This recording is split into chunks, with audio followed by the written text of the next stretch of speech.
Shinjuku stretched beneath a darkening sky, its streets bustling with hidden tension. A nervous businessman discovered his wallet nearly empty, panic rising as he calculated an impossible debt. A confident stranger approached, leaning close, and revealing the shocking cost of a simple seat. Threats escalated as the stranger outlined a plan to access the man's company funds, leaving no escape.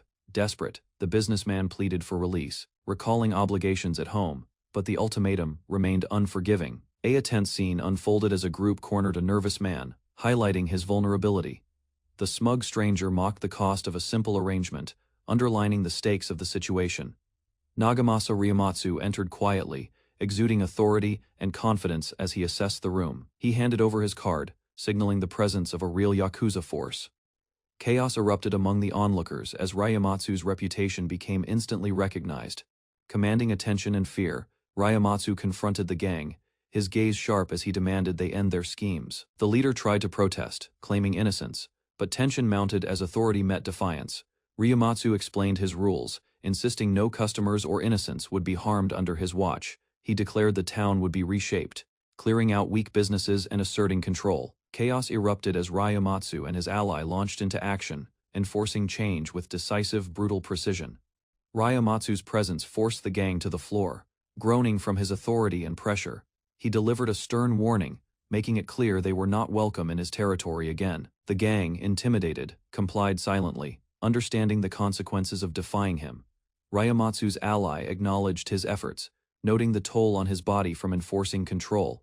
An onlooker captured the scene, cementing the gang's defeat and Ryamatsu's dominance over the room. Then he relaxed in a hot bath, finally catching a moment of calm.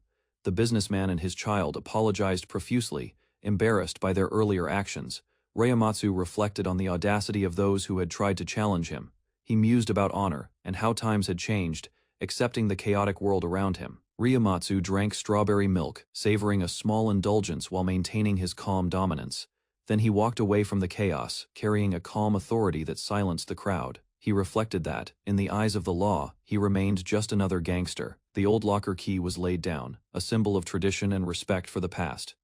The younger generation argued and complained, but Ryamatsu's influence and wisdom kept them in check. As he departed, everyone acknowledged his care and protection, calling him the dragon with reverence. Ryamatsu watched the neighborhood quietly, noting the reactions of the locals to recent events.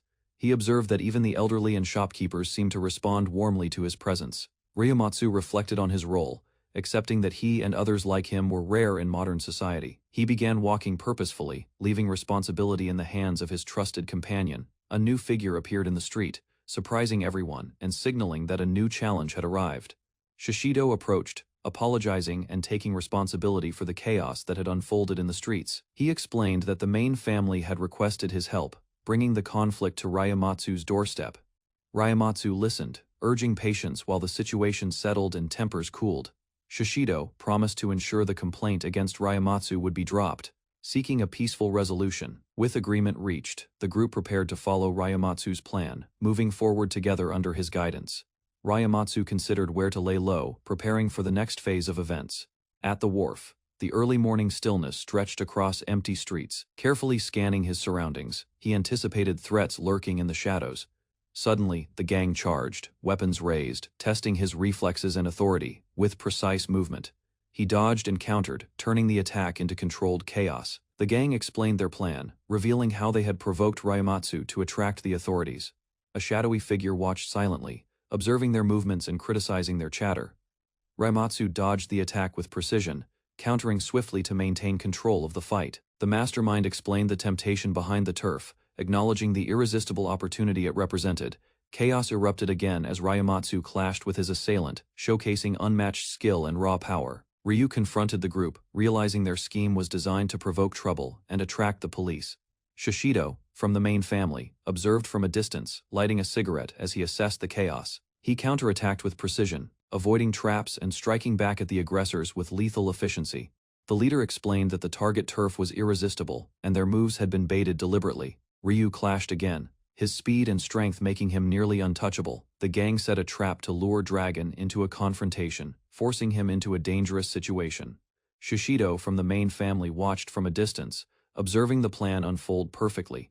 Dragon faced the ambush, forced to fight violently instead of laying low as intended. He reflected on the life he led, questioning the value of honor amidst endless conflict. Ultimately, Dragon clutched the locker charm, a reminder of those he protects, even amid chaos. A violent confrontation erupted as Dragon faced his opponent, who tried to provoke him into a trap.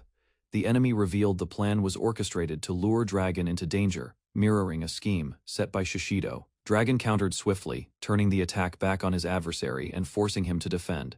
Amid the chaos, Dragon reflected on the sacrifices and intentions behind each strike, questioning the true purpose of his fight. With decisive strength, Dragon grabbed his foe and plunged into the water, carrying him away from the battlefield, leaving uncertainty behind. Dragon lunged with raw power, forcing his opponent to react instinctively as chaos erupted around them. Underwater, the Tenyo appeared, a mysterious force guiding the fight and shifting the battlefield. The older man grappled with gravity and momentum, holding tightly to the Tenyo as they sank deeper. Suspended in the abyss, he struggled to maintain control while the Tenyo hovered, ethereal and commanding. A colossal creature emerged below, swallowing them into darkness, the outcome uncertain. As the current pulled them down, Dragon sank into the water, struggling to stay afloat. Above him, the Tenyo appeared, her presence overwhelming and calm. A massive hand reached down, pulling Dragon upward through the depths.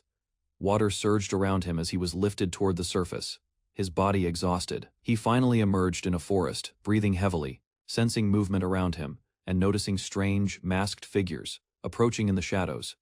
The girl noticed the approaching masked figures, uneasy at their presence. She struggled against the flimsy bindings, trying to free herself. Obstacles blocked her path as she fought to escape, moving quickly. The goblins held her up, discussing their plan to stage her demise. Despite the looming threat, she kept her composure, resisting as they prepared to carry out their plan. A girl struggled against multiple attackers, trying to break free from their grasp. She twisted violently, sending one enemy sprawling to the ground, her strength overwhelming. Masked figures watched helplessly as she moved with unexpected speed, avoiding their attacks. Determined, she confronted the largest opponent, gripping his face and resisting his advance. The girl unleashed a final powerful strike, leaving her enemies stunned and proving her incredible strength. The princess confronted the goblins, charging through the forest with unmatched strength. The goblins were stunned, unable to predict her movements or defend themselves. She ripped through their ranks, scattering the attackers while leaving no time for recovery. The enemies realized their plan had failed, their forces overwhelmed by her relentless attack. Finally, silence fell as she stood victorious, surveying the forest, aware of the lingering threat yet unshaken. The girl landed amid the chaos, surprising the masked attackers and goblins riding giant birds.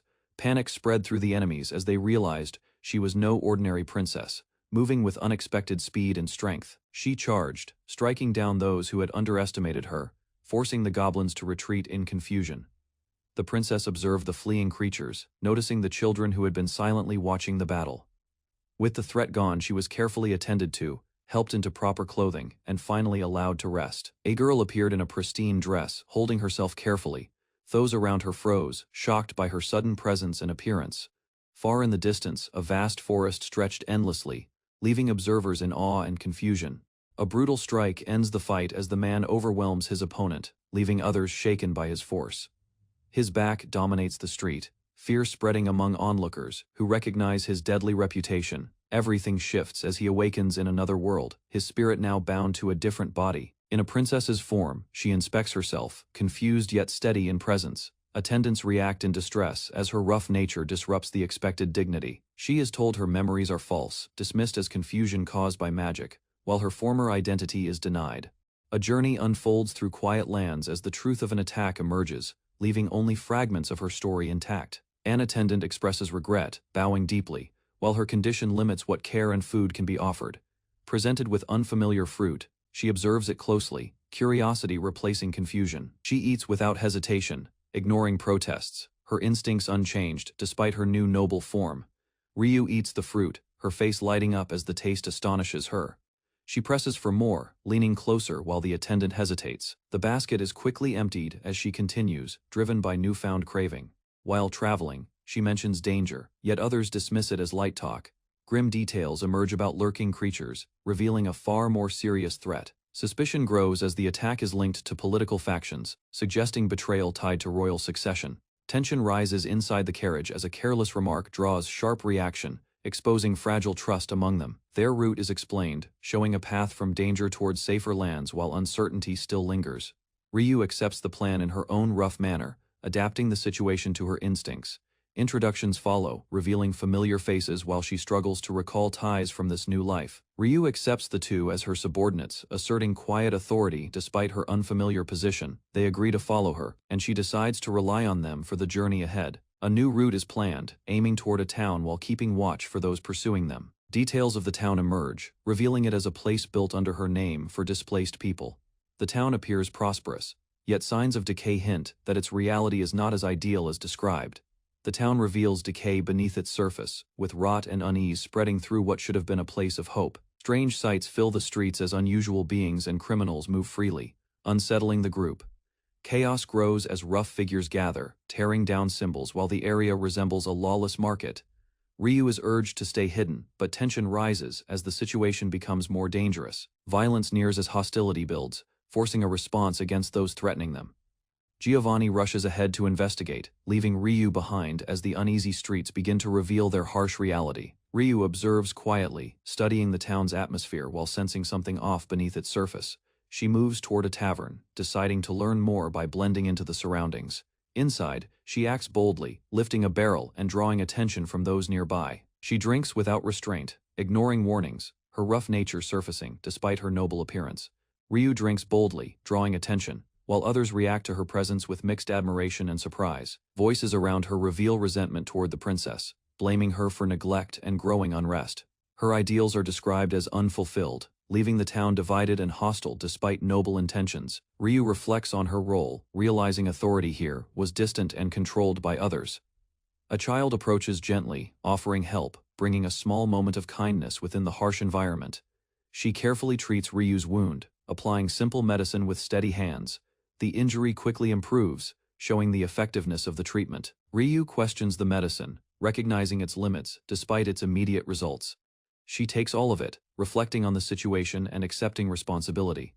The child leaves, while darker truths about control and hardship within the town begin to surface. Harsh reality unfolds as the child is abused, revealing the town's cruelty and helpless acceptance.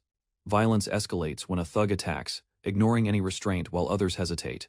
Ryu reacts instantly, launching forward with overwhelming force to protect the child. Her strike sends the attacker crashing, shattering the surroundings and silencing the chaos. The crowd watches in shock as her true nature emerges, shifting fear and attention toward her. Ryu steps forward, shielding the child while warning the attacker with calm but firm resolve. Shock spreads among the crowd as her presence intensifies, revealing a power they struggle to understand. She advances without hesitation, striking the man down as anger replaces restraint. The attacker collapses under her force, leaving the area silent as dusk approaches. Then Ryu prepares to continue, her stance steady while others retreat from the danger surrounding her. Despite his injuries, the man forces himself up, driven by stubborn resolve to keep fighting. With reckless energy, he charges forward, unleashing a desperate and uncontrolled attack. In response, Ryu moves swiftly, delivering a precise strike that halts his momentum. Still, he endures the pain, continuing to struggle against her overwhelming strength. Ultimately, Ryu dominates the clash, her superior speed and power leaving him completely outmatched. Ryu drives forward with relentless strikes, her blows landing cleanly as the opponent endures with twisted resolve. Suddenly, water surges into the clash as magic enters, shifting the battle's pace. An ally steps in, using that power to hold the enemy back while urging Ryu to withdraw. Ryu refuses, remaining grounded as the situation darkens around them. Even through resistance, her grip holds firm, proving her attack cannot be escaped. The man bleeds heavily yet refuses to fall, his body enduring beyond normal limits. Ryu remains composed, brushing off the exchange while showing little concern for his condition. Frustration rises within her as the fight lingers, pushing her toward further action.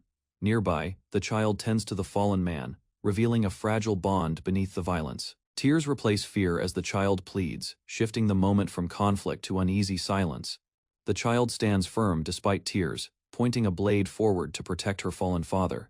Ryu lowers herself, easing the tension with a calm and disarming gesture. A gentle smile replaces her earlier aggression as she encourages the child to let go of the weapon. Trust slowly forms, allowing Ryu to approach and examine the injured man more closely. She moves decisively to treat him, confronting the severity of his wounds as the child watches in fear.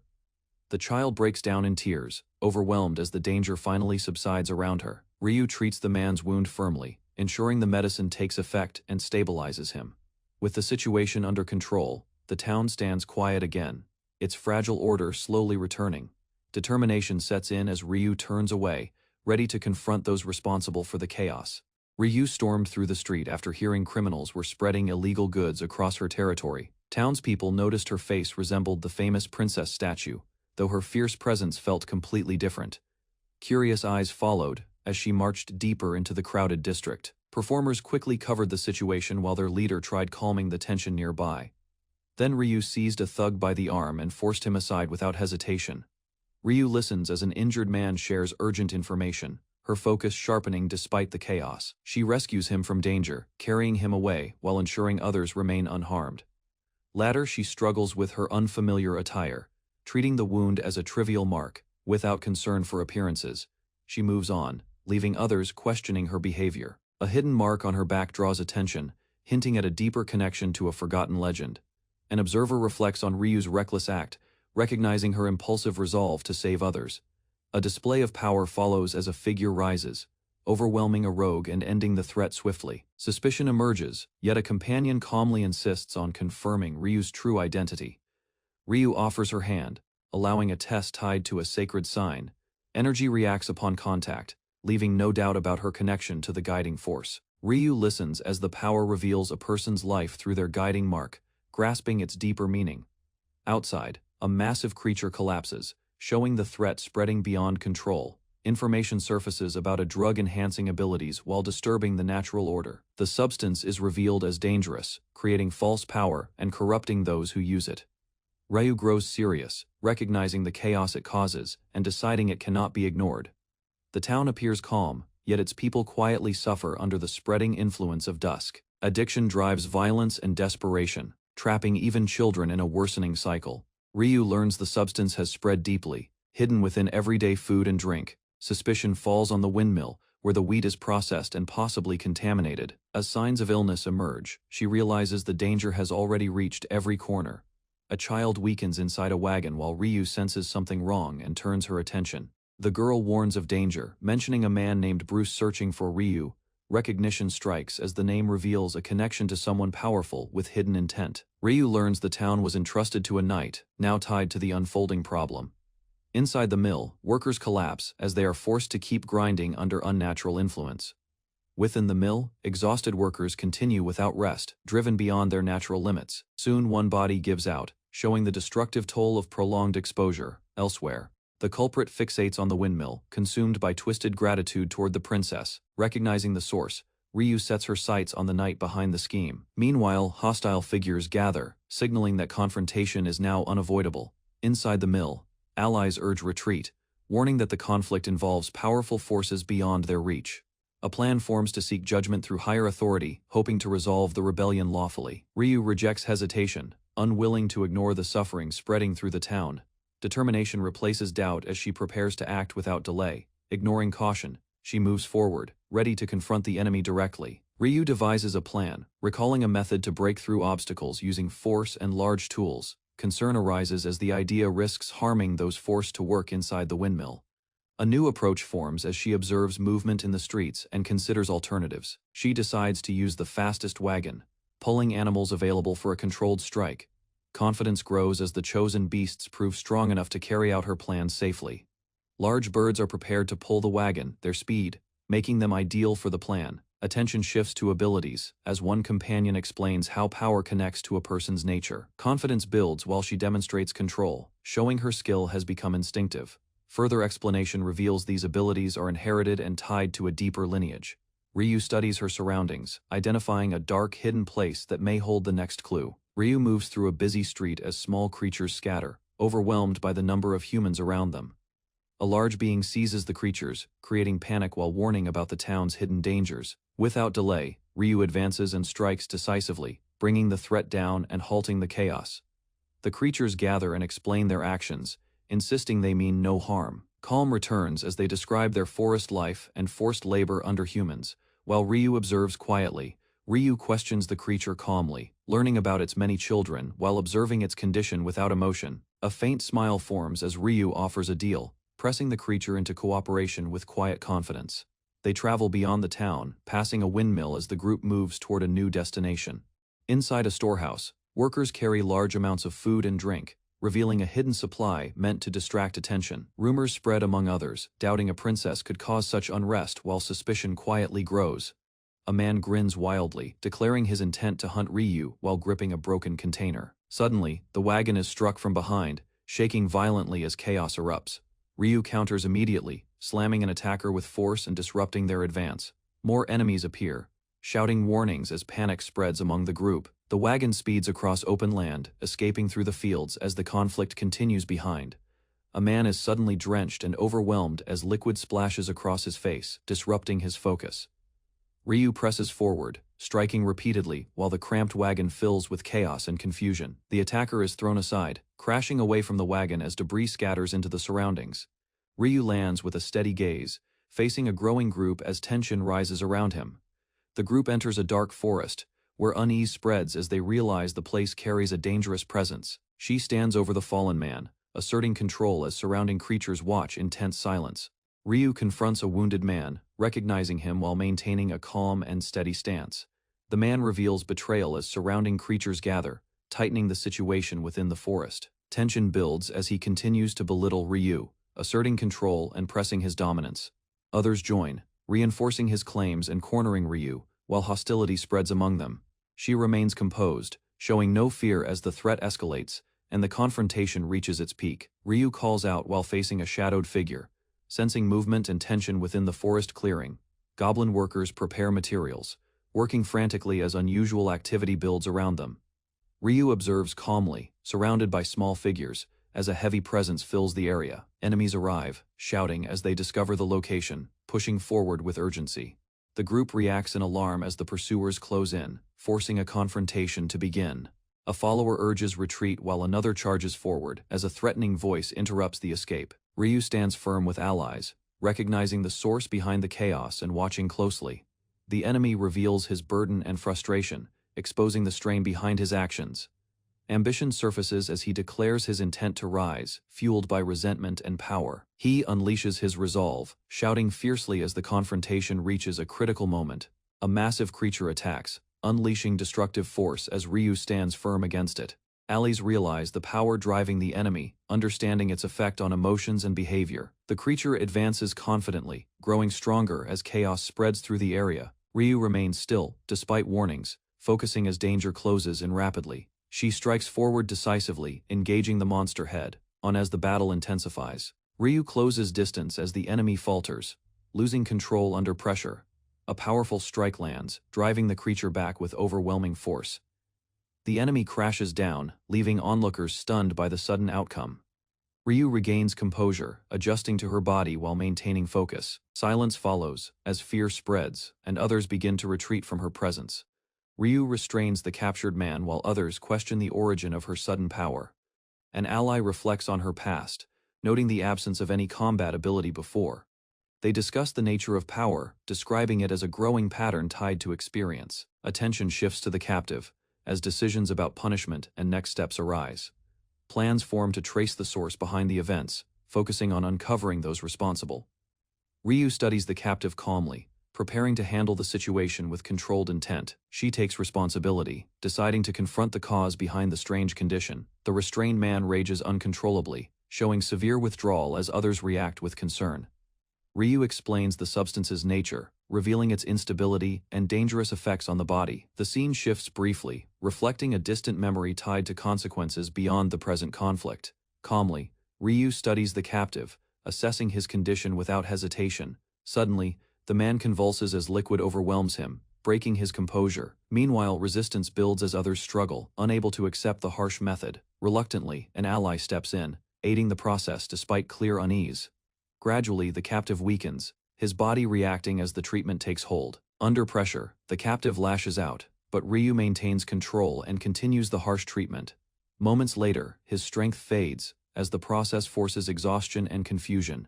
Nearby, others react uneasily, recognizing the method's severity and its impact on pride. Soon after, the captives are made to kneel, beginning strict discipline under watch.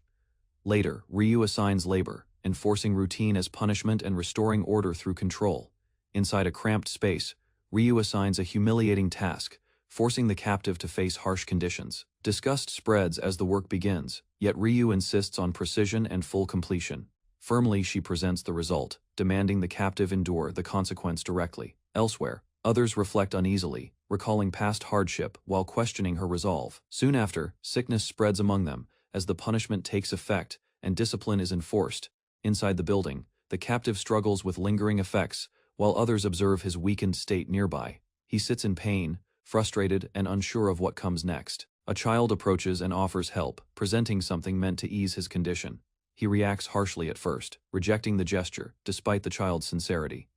Quietly, gratitude replaces anger as he accepts the moment, realizing her kindness. Frustration rises as the man scolds the child, unable to hide his irritation.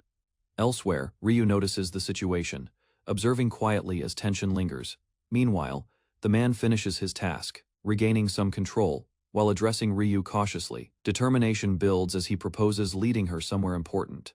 Soon after, the group departs together, heading toward a distant location despite growing suspicion. Ryu listens as the man explains strange changes, sensing something wrong with the surroundings.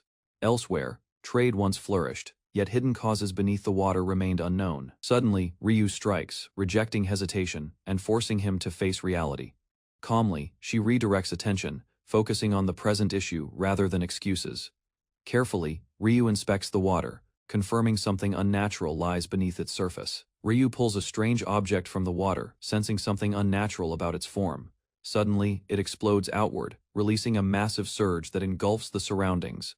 Thick fog spreads rapidly, disorienting everyone as visibility drops. Across the land, the effect expands, signaling widespread damage to the environment. Ryu examines the remains closely, identifying it as part of a much larger entity. She crushes the rotten mass, proving the source of contamination had been hidden in the pond. Clear skies return quickly, confirming the corruption's removal while she analyzes the situation. A vision of a guardian goddess forms in her thoughts, hinting at a greater force watching the land. Far away, the countryside appears calm, though subtle signs suggest lingering danger. Meanwhile, the source vanishes completely, leaving behind uncertainty about what still remains unseen. A massive entity appears, realizing its missing piece, while Ryu watches calmly and assesses danger. Ryu observes muddy water, returning to normal while villagers watch nearby. She acknowledges the report, shifting attention toward the gathered crowd. Moments later, Ryu drags a man forward, forcing him to face punishment as others react. Plans to rebuild her statue are mentioned, but she dismisses them without interest. Leaving the scene, Ryu focuses on damaged streets, valuing restoration over symbolic praise.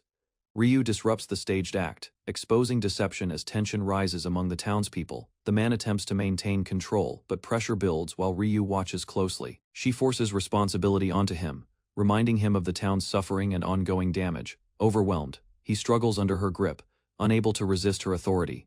In the end, Ryu entrusts him with the territory, pushing him toward change and accountability. Ryu gathers the people and forces the man to sit, preparing a public ritual as attention centers on them.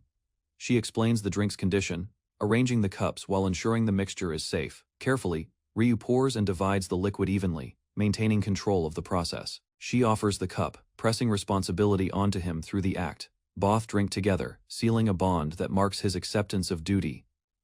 Zig Bruce's past surfaces, revealing his place as a second son within a noble family. Despite status, he remains overshadowed, treated as a substitute with little recognition.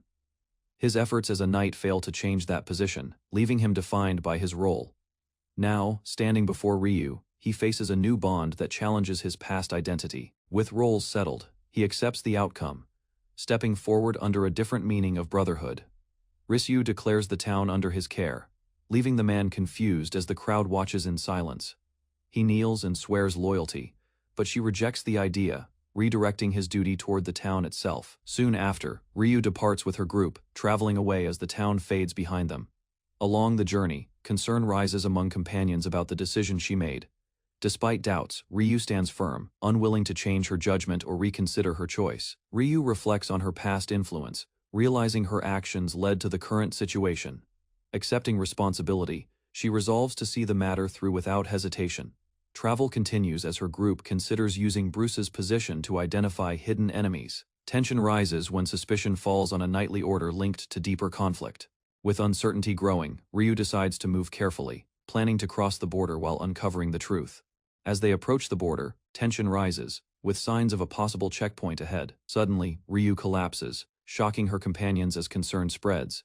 Pain surges through her body, revealing a strange mark across her back.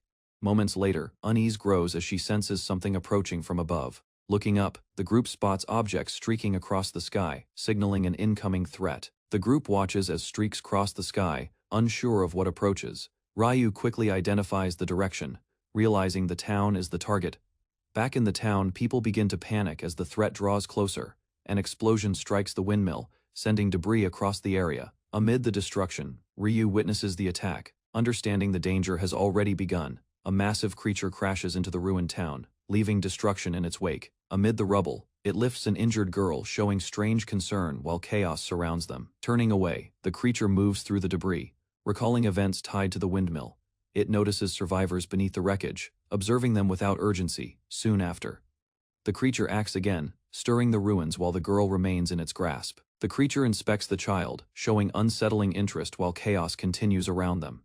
It decides to use her, sensing her condition and confirming its intent. Without hesitation, the creature casts aside another figure, focusing solely on the child. The girl is pulled closer as the creature studies her more carefully, intrigued by her state. Moments later, it begins merging with her, initiating a transformation that binds them together. The creature taunts the child, tightening its control as she struggles in fear. It reveals its need for a human heart, explaining its actions while maintaining its grip. As the situation worsens, an attack suddenly interrupts, breaking the creature's focus. A powerful strike lands, damaging the creature and forcing it to recoil. Seizing the moment, the attacker presses forward, shifting the battle's momentum. The attacker studies the creature, recognizing it as a demon using human parts. The creature attempts communication through a strange organ, but no clear response comes. Suddenly, the attacker tears into the creature, exposing its core and disrupting its control. The creature reacts, shifting focus while holding the child, yet remains unstable. Even so, it prepares to continue the fight, intent on eliminating the threat before it. The man confronts the creature, recognizing its nature while preparing to fight. A sudden strike from the creature's attack sends him flying across the battlefield.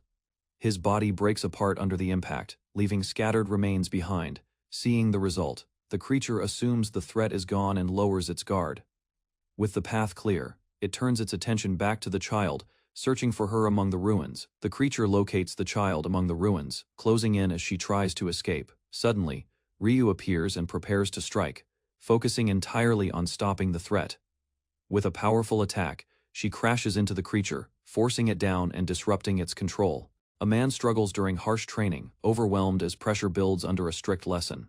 Guidance continues as the proper form of a fist is demonstrated, shaping strength through precise control. Power gathers within the strike, forming a force meant to break anything in its path. The attack lands heavily, sending a large opponent crashing backward with overwhelming impact. After the blow, the enemy collapses, body torn apart, leaving destruction in the aftermath. Ryu drives forward, striking with force as the opponent is blown apart by her attack. After the clash, injured allies rush across the ruined ground, while one man lies bleeding, unable to understand what happened.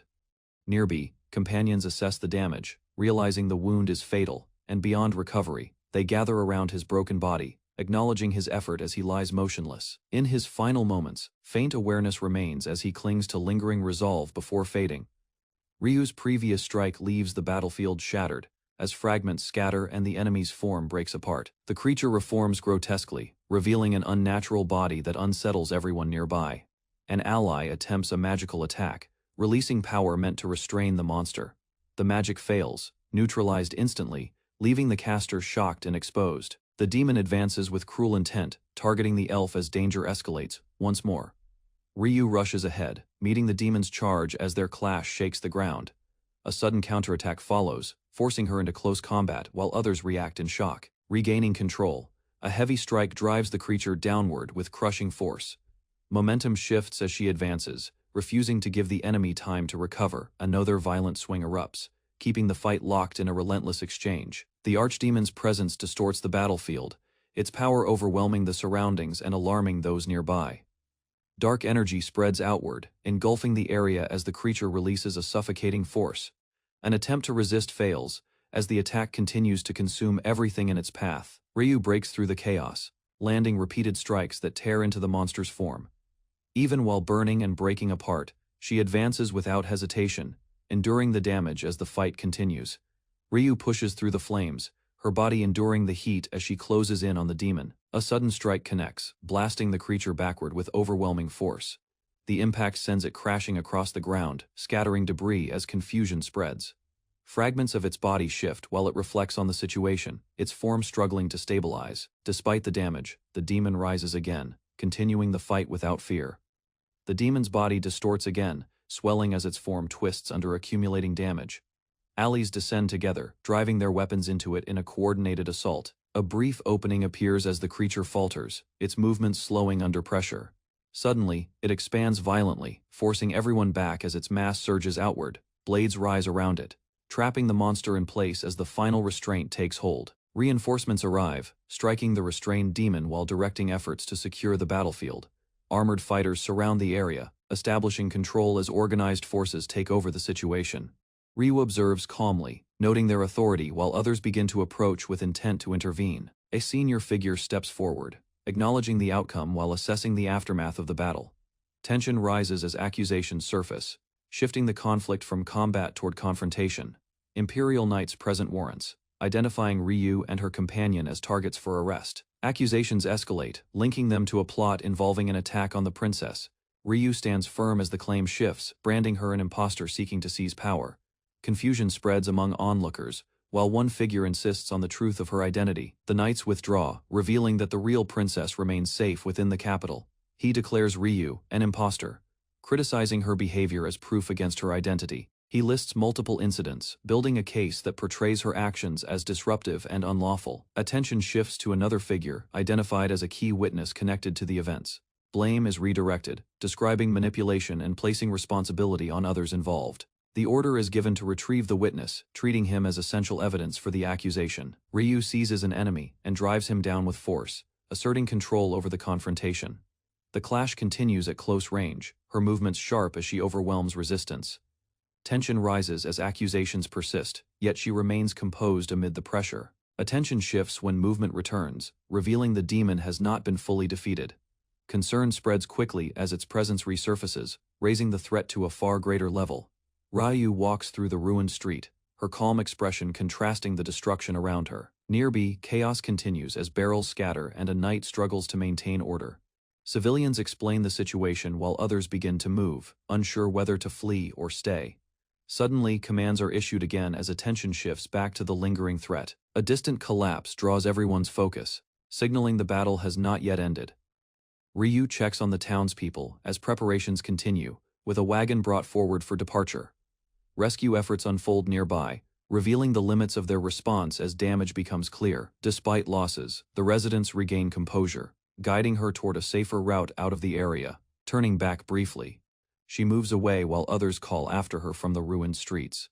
With quiet resolve, Ryu leaves the town behind, accepting that she can no longer remain there. A wagon departs the damaged town, carrying Ryu away, as the settlement fades into the distance.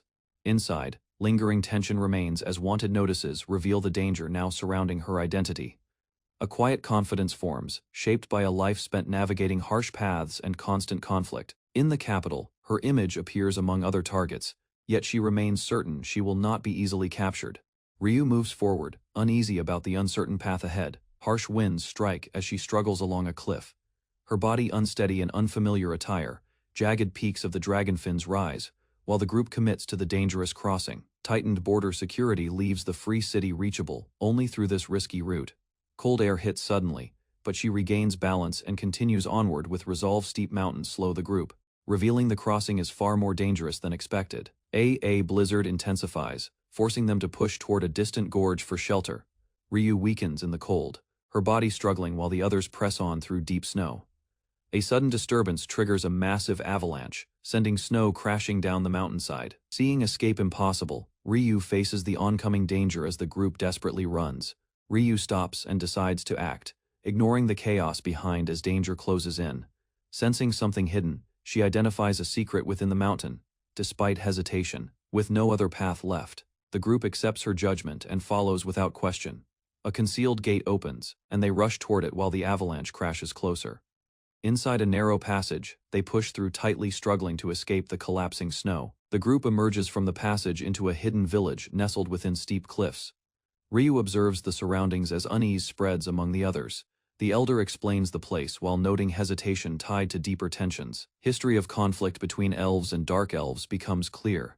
Casting doubt on their safety, armed villagers surround them, and Ryu stands firm as suspicion falls upon their arrival. Ryu exhales, showing slight frustration while considering her next move. Villagers examine her closely, suspecting a connection to someone from the past. Tension rises as accusations form, and distrust toward the group becomes clear. The group withdraws, leaving confusion behind, while Ryu decides to act on new information. A mysterious figure notices her, reacting with sudden recognition as events begin to shift. Inside the village, a man relaxes while others gather, attention drawn toward the newcomers. Ryu is examined, marked, and discussed as a possible means to negotiate passage. Attempts to trade valuables fail, as demands for proper payment grow stricter. Tension escalates when one man forcefully grabs Ryu, treating her as an object. The group reacts immediately, stepping in as the situation turns hostile. A man grabs Ryu, attempting to force a decision while asserting control over the situation. Refusal follows as tension spikes, with the group reacting angrily to the treatment. The opposing side ends negotiations, dismissing them and ordering them to leave. Frustration erupts, nearly turning into violence before being restrained. With no agreement reached, they withdraw and search for shelter, preparing for their next move. A strange elf welcomes the group warmly, recognizing Ryu with unusual familiarity. Ryu responds cautiously as the others observe, sensing something odd about the encounter. The elder recalls past connections, linking Ryu to a known figure and easing tension slightly. Attention shifts to a treasured sword revealing ties between the village and hidden history. Concern arises over recent trouble in the village, as warnings suggest deeper issues ahead. The group secures temporary lodging as the host offers them a place to stay. Inside the room, Ryu settles, while the others begin considering how to cross the border. She demonstrates control over water, revealing an unusual method of gathering it from the surroundings. Limitations of her abilities become clear, making direct travel across the border difficult. Discussion shifts to strategy, recognizing strengths and weaknesses as they plan their next move. Ryu explains the concept of mana veins, clarifying how power flows within and outside the body. She distinguishes skills from spells, showing how each uses energy differently through the body. Various paths to gaining power are outlined, including training, inheritance, and environment. The idea of a guiding skill tree is introduced, revealing how it reflects a person's life. She unique condition is shown, as her guiding system manifests differently from others. Ryu studies her power, realizing she possesses 2 guiding skill trees, something unusual. Doubt follows as she questions her usefulness, unsure how it can help their situation. Soon after, she decides to act, choosing a direct approach toward those controlling passage. Moving quickly, Ryu heads out despite concern, determined to settle things on her own terms. Facing the group again, tension rises as negotiations resume, under stricter and more hostile conditions. Tension rises as the man asserts control, warning that outsiders must prove themselves or leave. Hostility escalates when he mocks the elder, tightening his grip on the situation. He seizes a valuable sword, attempting to claim it as payment despite resistance. Frustration erupts as he violently tests the weapon, damaging the surroundings in anger. The disturbance shocks the villagers, drawing attention as the conflict intensifies further. The attacker mocks the situation, dismissing resistance while asserting dominance over the group. A sudden strike lands, cutting through his power and disrupting part of his strength. Despite the injury, he remains defiant, refusing to back down and escalating the threat. Ryu steps forward calmly, drawing his attention as she approaches without hesitation. Recognizing her status and hidden value, he shifts focus, reconsidering his actions. Then Ryu strikes first, landing a powerful blow that disrupts the attacker's momentum. She inspects the blade, realizing its condition hides a deeper strength beneath the rust. The enemy retaliates, but Ryu counters with precise movements, maintaining control of the fight. A heavy clash follows, as both exchange force, the impact shaking the surroundings. Ryu presses forward relentlessly, overwhelming him as fear begins to replace his earlier confidence. She restrains the attacker, controlling him while warning against reckless behavior. Calm confidence replaces hesitation as she treats the situation as a lesson rather than a struggle. She asserts dominance, subduing him completely and demonstrating overwhelming control. The conflict draws attention, yet she continues without hesitation, keeping pressure on him. Fear overtakes the attacker as he breaks, while others realize the gap in strength is undeniable. The defeated attacker cries for help as a higher authority arrives, drawing everyone's attention. Ryu stands over him calmly, asserting control while the situation shifts in her favor. She addresses the gathered villagers firmly, warning about the consequences of such behavior. The elder acknowledges her stance, deciding to discipline the offender and restore order. Tension fades as the crowd accepts her authority, leaving a strong impression on those present. She observes Ryu closely, noting changes and recognizing growth, shaped by recent experiences. A caravan moves through mountain roads while talk spreads about a strange sword tied to an elven king's foresight. Inside, a man examines the worn blade, noting its fragile shape yet sensing hidden power. The carriage slows as tension builds. Ryu reacts sharply while the cramped space grows uneasy. They approach Daniemi, a vast trade hub connecting many lands. Ships gather at its port, where the neutral city thrives as a global center of commerce. Talk of the merchant king's power spreads as Ryu's connection to him becomes relevant. A massive wall surrounds Daniemi, contradicting its image as an open, neutral city. The structure reflects caution, showing control, despite claims of freedom and diversity. Guards suddenly stop the caravan, demanding to inspect its cargo. Tension rises as conflict nearly erupts, but Ryu's group maintains control amid the threat. The caravan passes through the gate as arrangements are made to meet the merchant king for further support. Inspection continues, with guards confirming the cargo while watching the group carefully. Attention shifts to the elven girls, whose presence draws interest due to their appearance and value. Plans are made to send them to a bathhouse, treating them as valuable goods within the city. With approval granted, the caravan proceeds deeper into Daniemi. Entering the bustling trade center, Ryu observes the guarded area and realizes the city functions like a controlled enclosure, rather than a free place. An ally rushes off to confront the merchant king, unable to tolerate the situation any longer. Suspicion rises as the group senses the inspection is not truly over, and something is being hidden. A large enforcer arrives, asserting authority while escalating the situation under the pretense of further checks. Violence breaks out as the enforcer attacks, revealing the city's law to be controlled by force. Concern rises as the inspection turns invasive, with the girls treated as valuable goods rather than people. The enforcer violently demonstrates control, injuring others while claiming to carry out his duties. His brutality escalates, showing complete disregard for dignity as fear spreads among those present. Onlookers recognize this as a cruel display meant to exploit and intimidate the girls. Helplessness settles in as the situation worsens, leaving the group trapped under his authority. Ryu steps forward, confronting the enforcer while recognizing his behavior as nothing more than crude brutality. The man responds with arrogance, showing interest as the tension sharpens. Ryu strikes decisively, cutting through both chain and flesh in a single swift motion. The enforcer collapses under overwhelming force, leaving others stunned by the sudden defeat. Silence follows as Ryu stands firm, restoring control while the threat is completely subdued. After defeating the enforcer, Ryu faces the consequences as others warn of his connections and influence. The group quickly escapes the scene, leaving before authorities can respond. Doubt lingers, but they decide to hide, knowing retaliation may come soon. They move through the crowded city, using its busy streets as cover. Meanwhile, unseen figures observe, suggesting deeper forces are already aware of their actions. Ryu observes the city's lavish streets, recognizing its greed beneath the refined appearance. Crowds gather around gambling devices, revealing how money drives the city's entertainment. The group learns gambling is widespread, especially in central areas where activity never stops. They move through busy streets, blending into the crowd while staying cautious. A large tent draws attention, suggesting a major gambling hub filled with high stakes and risk. Ryu separates from the group, choosing to explore the gambling area alone despite warnings. Inside, the lively casino draws attention with crowded tables and various games. Ryu studies the games carefully, quickly understanding their rules and patterns. Interest grows as the environment feels familiar, matching experiences from another life. With confidence, Ryu decides to join a game, preparing to test skill and instinct. Ryu enters a game and quickly disrupts the flow, causing frustration among the other players. Confidence builds as Ryu takes control, stepping forward with calm precision. The opponent attempts to respond, but Ryu reads every move with ease. Wins continue to stack, drawing attention from the crowd and unsettling the table. Suspicion spreads as observers begin to question whether Ryu's success is skill or something deeper. Ryu continues winning, drawing attention as others fail to sense any magic behind the results. The streak grows, shocking the crowd as victories, stack without interruption. Careful control becomes clear, with Ryu guiding outcomes through precise movements rather than chance. Confidence fades into boredom as the wins come too easily.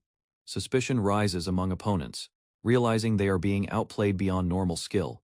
Ryu prepares to continue the game, aware that trouble may arrive soon. Armed men surround the area, sealing exits as Morgan's presence escalates the situation. An attack begins suddenly, aiming to overwhelm Ryu before any response. Ryu reacts instantly, evading and countering with precise, forceful strikes. The attackers are swiftly defeated, leaving Ryu standing calm as control returns once again. Ryu stands ready, surrounded by enemies, gripping a chair as tension rises for another fight. A crowd gathers around fallen men, reacting with shock and excitement after a sudden defeat. Attention shifts to a lone girl standing firm as armed figures accuse her of attacking the vigilante corps. Zone Fighter raises his weapon, calling for a harsh public purge against her. He charges forward, bringing his weapon down with force toward the girl. The attack fails as he is thrown aside, crashing heavily while she remains standing. Ryu faces the men calmly, her gaze steady as their confidence falters under her presence. She moves first, striking swiftly and knocking attackers aside with precise force. Nearby, others hesitate while one man tries to rally them against her. Ryu grabs a container and smashes it forward, disrupting another opponent mid-charge. Silence follows as bodies fall around her, and she stands composed, attention shifting back to the matter of water. Ryu stands before 3 remaining fighters as tension rises, while a creature below reacts violently. She strikes quickly, landing sharp blows that stagger her opponents in rapid succession. A powerful kick follows, sending multiple men crashing across the space as others freeze in shock. One survivor turns and flees, abandoning the fight while Ryu watches without pursuit. Afterward, a man questions her identity, realizing her strength and anticipating further danger approaching. After the fight, the area settles as Ryu stands among the fallen, while a man approaches and observes the situation. He quickly urges her to move, pointing out danger and gathering others to leave together. Ryu hands over a pouch to a nearby girl, offering it as compensation for the trouble caused. They agree to cooperate, then begin moving through the streets to escape before more enemies arrive. From above, the city spreads out, revealing a district controlled by hostile forces as they continue forward. Ryu walks through the district as her companion explains how crime and exploitation have taken over daily life. They pass crowded streets where women work under pressure, watched closely by others in control. The explanation continues, revealing how only certain individuals can freely access safer facilities. Ryu notices a bathhouse, surprised by its presence, while observing people using it openly. Her companion clarifies the bathhouse's reputation, noting they are no longer truly public, despite appearances. A woman rushes forward angrily as the man reacts, caught off guard by her sudden approach. Inside, she confronts him in front of others, accusing him while the group watches the tense exchange. He tries to explain the situation, pointing toward Ryu, and describing her recent conflict with the Corps. Attention shifts to a quiet caretaker surrounded by children, revealing who has been affected by the trouble. The woman defends her actions firmly, rejecting interference as Ryu observes the situation in silence. The woman vents her frustration while resting, as children gather nearby and the past of the man is briefly recalled. A quiet girl reminds her of responsibilities, while the man dismisses the situation casually. She regains control, giving instructions to continue work before directing attention back to daily tasks. Agreement is reached, allowing the group to stay, though concerns about consequences remain. Ryu watches calmly, observing their choices and measuring their resolve in the new situation. The man prepares drinks while discussing movement at night, as Ryu listens and considers earlier information. Ryu leans forward with interest, focusing on the idea of accessing a bathhouse, despite restrictions. He refuses, explaining such places are controlled and not open to the public, leaving her to reconsider alternatives. The view shifts across the city, showing how all water sources are connected within the walls. It becomes clear that every drop is owned and controlled, limiting access for those without power. Ryu listens as the man explains the true ruler behind the city, correcting earlier assumptions. A new figure is revealed, shown controlling water through authority and influence over the system. The city appears divided, shaped by control of water and the imbalance it creates among people. Ryu considers this information calmly while the man questions her intentions within the hideout. Tension rises as he warns them to stay, sensing danger while watching Ryu's unreadable expression. A quiet girl nervously explains their reliance on Mimosa and Carlo, asking for understanding. Ryu reassures them calmly, stating she has no intention of staying long or bringing trouble. The mood softens as they sit together, briefly reflecting on recent events and missing figures. Suddenly, chaos erupts when an outsider bursts in, alarming everyone inside the room. Mimosa reacts instantly, stepping forward and firmly blocking any attempt to take the girl away. A man corners Mimosa, mocking her situation while threatening control over her and the others. Ryu steps in, exposing his intent and disrupting his dominance as tension spikes. The intruder demands Carlo, but no one answers clearly, increasing his frustration. Violence erupts as he lashes out, pressing harder while trying to break their resistance. Then Ryu endures the pressure, holding her ground and refusing to submit to his intimidation. Carlo's name is mentioned as the situation outside grows tense, drawing attention from those nearby. Ryu reveals a harsh truth about Carlo, remaining composed while asserting his loyalty without hesitation. The attacker reacts in shock, but Ryu moves instantly, striking with decisive force. Her blade cuts through his defense, overwhelming him before he can respond. Ryu follows through, slamming him down and ending the confrontation with complete control. She stands over the defeated man, questioning control of the place. While others watch in silence, another attacker charges in, but is struck down instantly, reinforcing her dominance. Ryu delivers a cold warning, forcing the remaining men to hesitate and reconsider their actions. A higher-ranking figure appears, addressing Carlo directly and asserting authority over the situation. With the conflict subdued, Ryu leaves the scene, carrying the aftermath with quiet resolve. A wounded man shouts after Ryu, offering support and insisting on a risky path forward. Resolve hardens as a target is named, pushing Ryu toward a dangerous objective tied to power. Ryu accepts the weight of it, moving with quiet determination despite the threat ahead. Ryu, a black-haired woman, reveals a detailed tattoo as tension rises, and her dangerous resolve becomes clear. A man chops wood with force, his movements filled with hostility as debris scatters. She sits calmly, considering a powerful enemy tied to corruption. The man grows agitated, smashing wood before rushing toward a furnace hut. Inside, heat surrounds them as the atmosphere shifts and tension begins to ease. Ryu watches calmly, her expression steady as she gauges the tension around her. Inside the hut, Monica appears uneasy while the others settle, the earlier hostility fading. Guilt weighs on Monica as she reflects on their situation, struggling with her thoughts. Ryu treats the place as a bath, easing the mood while others react with confusion. Left at the entrance, Monica hesitates alone, uncertain yet drawn toward the unexpected warmth inside. A man reflects on Ryu's handling of Monica, recalling someone from his past. He speaks of his former leader, a respected figure who once guided him. Ryu listens, comparing that man's nature to her own outlook. Memories surface of a strong leader who drew allies, despite many enemies. His story ends with a grim scene, revealing that such a man met an unworthy end. A fallen man lies distorted, his body ruined after being overdosed with a dangerous substance. Ryu observes, sensing something unnatural behind the incident. Evidence suggests the man was framed, with large amounts of the substance planted to shift blame onto him. The truth grows darker as his reputation collapses, exposing manipulation tied to his successor. A survivor abandons the matter, believing further involvement would only bring harm. In time, the organization falls, and the city becomes overrun by the same threat that destroyed him. The city falls under control as laws shift, turning the core into a personal force and beginning a harsh rule. Ryu suddenly strikes, interrupting the tension and forcing attention onto herself. She confronts the others directly, rejecting their obsession with revenge tied to the past. Her stance challenges their thinking, exposing how emotions are being misused for larger motives. Violence erupts, yet Ryu warns that reckless actions will only bring harm to those connected to them. Ryu forcefully stops the man, her reaction driven by frustration as memories of someone familiar surface. She explains that revenge would only create more conflict, leading to endless cycles of bloodshed. Her reasoning shifts to reality, pointing out the true danger spreading through the city. Evidence emerges of suspicious transport routes, bringing dangerous substances into town. The truth becomes clear as the entire town is revealed to be controlled and repurposed for that threat. Ryu identifies the aid's true nature, seeing through his control and greed within the city. She proposes exposing his hidden intentions instead of confronting him through force. Her confidence unsettles others, leaving them unsure of her background and motives.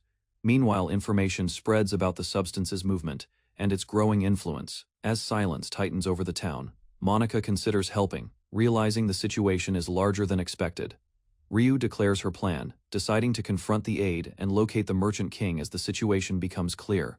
Clues point toward the palace, where connections to the Merchant King begin to surface. Inside, a man relaxes while Ryu's identity becomes known, drawing attention to her presence.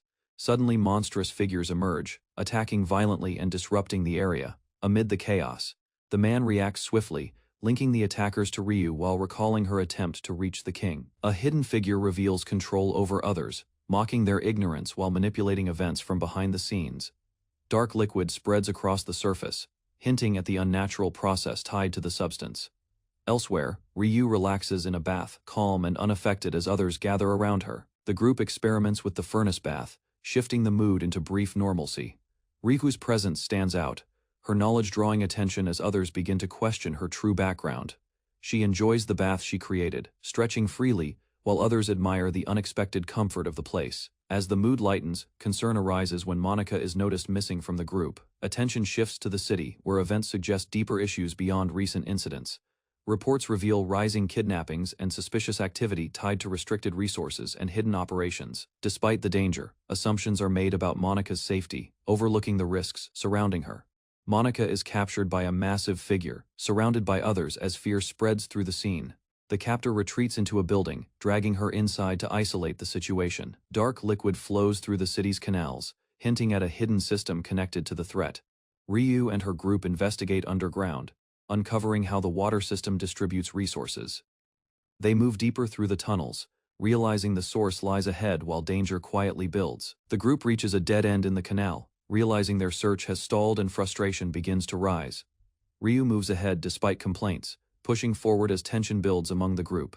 A faint change in the air reveals a hidden path, guiding them deeper into the tunnel. Signs of blood lead to a sealed door suggesting someone passed through recently. They descend further, confused by the light ahead. Sensing they are approaching something unexpected, the group discovers a hidden facility filled with cages, realizing people are being held and trafficked in secret. Guards appear, their bodies distorted, revealing a connection to the same unnatural substance. Shock spreads as their forms resemble monsters rather than humans. A violent clash begins when a massive figure attacks, forcing Ryu and the others to defend themselves. Behind them, captives remain locked away, confirming the place as a site of exploitation and cruelty. The captives break under pressure, revealing fragments of information after being forced to speak. A monstrous guard reacts violently, enraged as Monica's name echoes through the area. Chaos erupts as Ryu strikes, sending enemies crashing through the structure. More twisted figures appear, their forms showing the full effect of the corruption. Ryu's resolve hardens, recognizing the scale of the situation as the conflict escalates into open war. Ryu lunges forward with fierce intent, signaling the start of conflict as tension erupts instantly. Strange enemies recoil, but impact follows as she strikes without hesitation, crushing their formation. Momentum carries her through another blow, her body driving forward with relentless force. A powerful kick sends an opponent flying, smashing through the structure behind. Debris collapses across the area as bodies fall, leaving chaos in her wake while she stands dominant. Ryu observes the injured group, noting their weakened state while others attempt to move them from danger. A monstrous creature charges forward, its presence overwhelming as panic spreads among those nearby. The beast surges ahead, its massive body twisting violently while pressure builds in the surroundings. Control slips further as chaos intensifies, forcing Ryu into action against the rampaging threat. With a swift strike, she pierces through the creature, ending its advance and restoring brief stability. Ryu studies the fallen enemy, recognizing familiar patterns in its breathing and behavior. Despite its form, she moves with precision, striking down another foe while maintaining balance and control in her stance. Behind her, an ally channels power, releasing a force that bursts outward and disrupts the attackers. Observers identify the technique, realizing the ground itself is being manipulated into a weapon. Iron spikes surge across the battlefield, binding enemies in place as the attack overwhelms them. Allies react as restrained enemies struggle, while Ryu stays focused, assessing the situation calmly. She advances toward a larger threat, closing the distance with steady controlled movement. A clear opening appears, prompting her to shift direction and prepare a decisive strike. Her fist drives forward with precision, targeting a vital point within the creature. The impact lands deeply, forcing the massive body to collapse as its strength rapidly fades. Ryu confirms her attack works as the enemy crashes down, debris scattering across the structure. The group regathers, attention shifting from battle to the surroundings and the situation they uncovered. Bodies of altered beings lie across the ground, their appearance raising suspicion about their origin. Collapsed buildings reveal a hidden operation, suggesting organized activity behind the chaos. Ryu connects the evidence, realizing the conflict ties to trafficking and exploitation beyond simple violence. Then Ryu senses hidden control behind the operation. Realizing the situation is being managed deliberately, a presence emerges deeper inside, figures gathering in formation as tension rises. More enemies appear, confirming organized backup while Ryu prepares for escalation. A central figure steps forward, revealing himself as the one leading the operation. Ryu's group faces him directly, recognizing the true enemy as the conflict reaches a turning point. Then Ryu group is surrounded as a massive creature lunges forward, tightening the pressure from all sides. They rush together to confront it, pushing ahead. Despite the overwhelming presence blocking their path, a sudden force lifts enemies into the air, scattering them as control shifts across the battlefield. The creature's body breaks apart mid-air, yet its remnants continue to move unpredictably. Ryu reacts instantly, striking the remaining threat to prevent further danger from its lingering attack. Civilians panic as defeated creatures collapse, while fear spreads among those witnessing the aftermath. Attention shifts to the surroundings, revealing the slum's canals and raising suspicion about hidden activity. Ryu's group studies the area, connecting the location to rising crime and organized wrongdoing. A fallen leader lies among the ruins, exposing failure within those meant to maintain order. Ryu acknowledges the consequences, recognizing responsibility for the situation as the conflict's weight settles. The truth surfaces as Ryu confronts the man, exposing the corrupted origins behind the organization's downfall. He lashes out violently, attacking nearby figures, while the decay of both system and people becomes clear. Ryu closes the distance and strikes, forcing him back with controlled strength. The man attempts to justify himself, but resistance collapses as others witness his actions. Ryu studies him closely, recognizing guilt and attachment driving his choices as the situation settles. Ryu restrains Carlo as he struggles, overwhelmed by guilt over the crimes tied to his actions. Others intervene, proposing a formal resolution while moving him toward a controlled setting. Carlo accepts responsibility, his state unstable as pressure builds around him.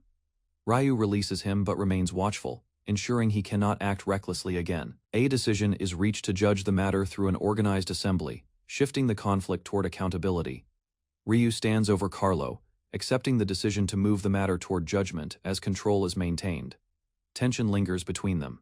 Yet the surroundings grow quiet as the immediate conflict ends. People gather outside the district, forming a crowd as news of the incident spreads. Among the survivors, a girl is found injured, drawing concern from those nearby. Ryu examines her condition, realizing the damage comes from prolonged exposure to a dangerous influence. Carlo breaks down, admitting he nearly made a fatal mistake, while Ryu remains composed beside him. She moves ahead, pointing out how such actions could have justified destroying the slums entirely. The group regathers, deciding to present themselves at the assembly, while planning to gather further proof. Ryu questions Carlo about past events, linking the current case to a suspicious death from earlier. She concludes that every incident connects, forming a larger scheme behind the ongoing crimes. Ryu stays beside the injured girl, deciding to act while others remain focused on her condition. With confidence, she leaves the rest to her allies and steps forward to handle what comes next. Elsewhere, people move through the city, unaware of the deeper conflict unfolding behind the scenes. The group arrives at the assembly location, observing the gathering crowd and structured environment. Inside, officials prepare proceedings as the public fills the hall, marking the start of formal judgment. The assembly begins, focusing on accusations linking the vigilante corps to organized crime in the lower districts. Carlo stands before the court as officials acknowledge rising complaints while enforcing order in the chamber. Some members dismiss the claims, showing bias against the lower class. Despite the seriousness of the issue, Ryu enters boldly with an ally, drawing attention as their presence disrupts the atmosphere. They are introduced as key witnesses, shifting the proceedings toward uncovering the truth behind the corruption. The court reacts to Ryu's presence, but order is restored as proceedings continue and attention shifts to Carlo. Carlo presents detailed records, revealing his investigation into the former commander's actions before his death. His intensity rises as he exposes hidden truths, drawing unease from those listening. Opposition quickly responds, questioning his claims while attempting to redirect blame. The chamber erupts into conflict, forcing intervention as tensions escalate within the assembly. Ryu interrupts the tension, regaining control of the room as attention returns to the ongoing case. Carlo resumes his explanation, outlining how the former leader's unstable state led to his death. He emphasizes a pattern, linking multiple suspicious incidents to a single underlying cause. Doubt spreads among the audience as the implications begin to take hold. The opposing side counters sharply, shifting suspicion toward Ryu and challenging her role in the events. Ryu and her allies react in shock as the tension suddenly shifts, sensing something unsettling from their opponent. The man reveals a twisted composure, his expression turning unstable as he embraces the chaos surrounding the situation. A tense courtroom falls silent as a witness steps forward, pressing urgent testimony toward Carlo while eyes gather on the unfolding accusation. Carlo lowers his head, absorbing the claim that someone close stands behind a chain of incidents. Fragments of memory and suspicion surface, and the young girl remains still. A distorted figure reveals evidence, pointing directly at her as the supposed leader. Outrage erupts as another voice challenges the accusation. The courtroom stirs as Carlo's testimony unsettles the officials, casting doubt over the meaning of justice. Focus shifts to Ryu, now tied to ongoing investigations. As suspicion gathers around her presence, claims escalate, branding her an imposter aiming to replace royalty and destabilize the kingdom. Rumors spread rapidly, strengthened by public notices that turn the crowd firmly against her. Armed enforcers advance, while hidden ties to the gambling den hint at a deeper plot behind the accusations. Carlo collapses as something unnatural emerges from him, shocking those nearby and breaking the courtroom's fragile control. Armed figures surge forward, surrounding Ryu and striking without hesitation. As chaos erupts across the chamber, allies urge retreat, yet she remains composed, acknowledging their concern while others struggle to understand her resolve. The attackers press harder, forcing her down, while loyalty binds companions to her side despite the danger. A furious figure steps forward, mocking the situation as tension peaks, and the confrontation turns toward open conflict. A man suddenly charges into the fray, striking through the surrounding attackers as Ryu lies under pressure. Injured and overwhelmed, he urges retreat, admitting his limits while continuing to shield her from the assault. Ryu lifts her head, her expression sharpening as she assesses the situation with cold focus. Blood drips across the floor, marking the cost of the clash as the battlefield briefly stills. With sudden force, she rises and attacks, turning the momentum as the confrontation shifts in her favor. Shock spreads through the crowd as Carlo's body twists unnaturally, revealing a hidden monstrous form. Amid the chaos, a dark figure advances while another struggles to recover from the violent upheaval. Ryu is seized by armored enforcers, held in place as the truth behind the transformation becomes undeniable.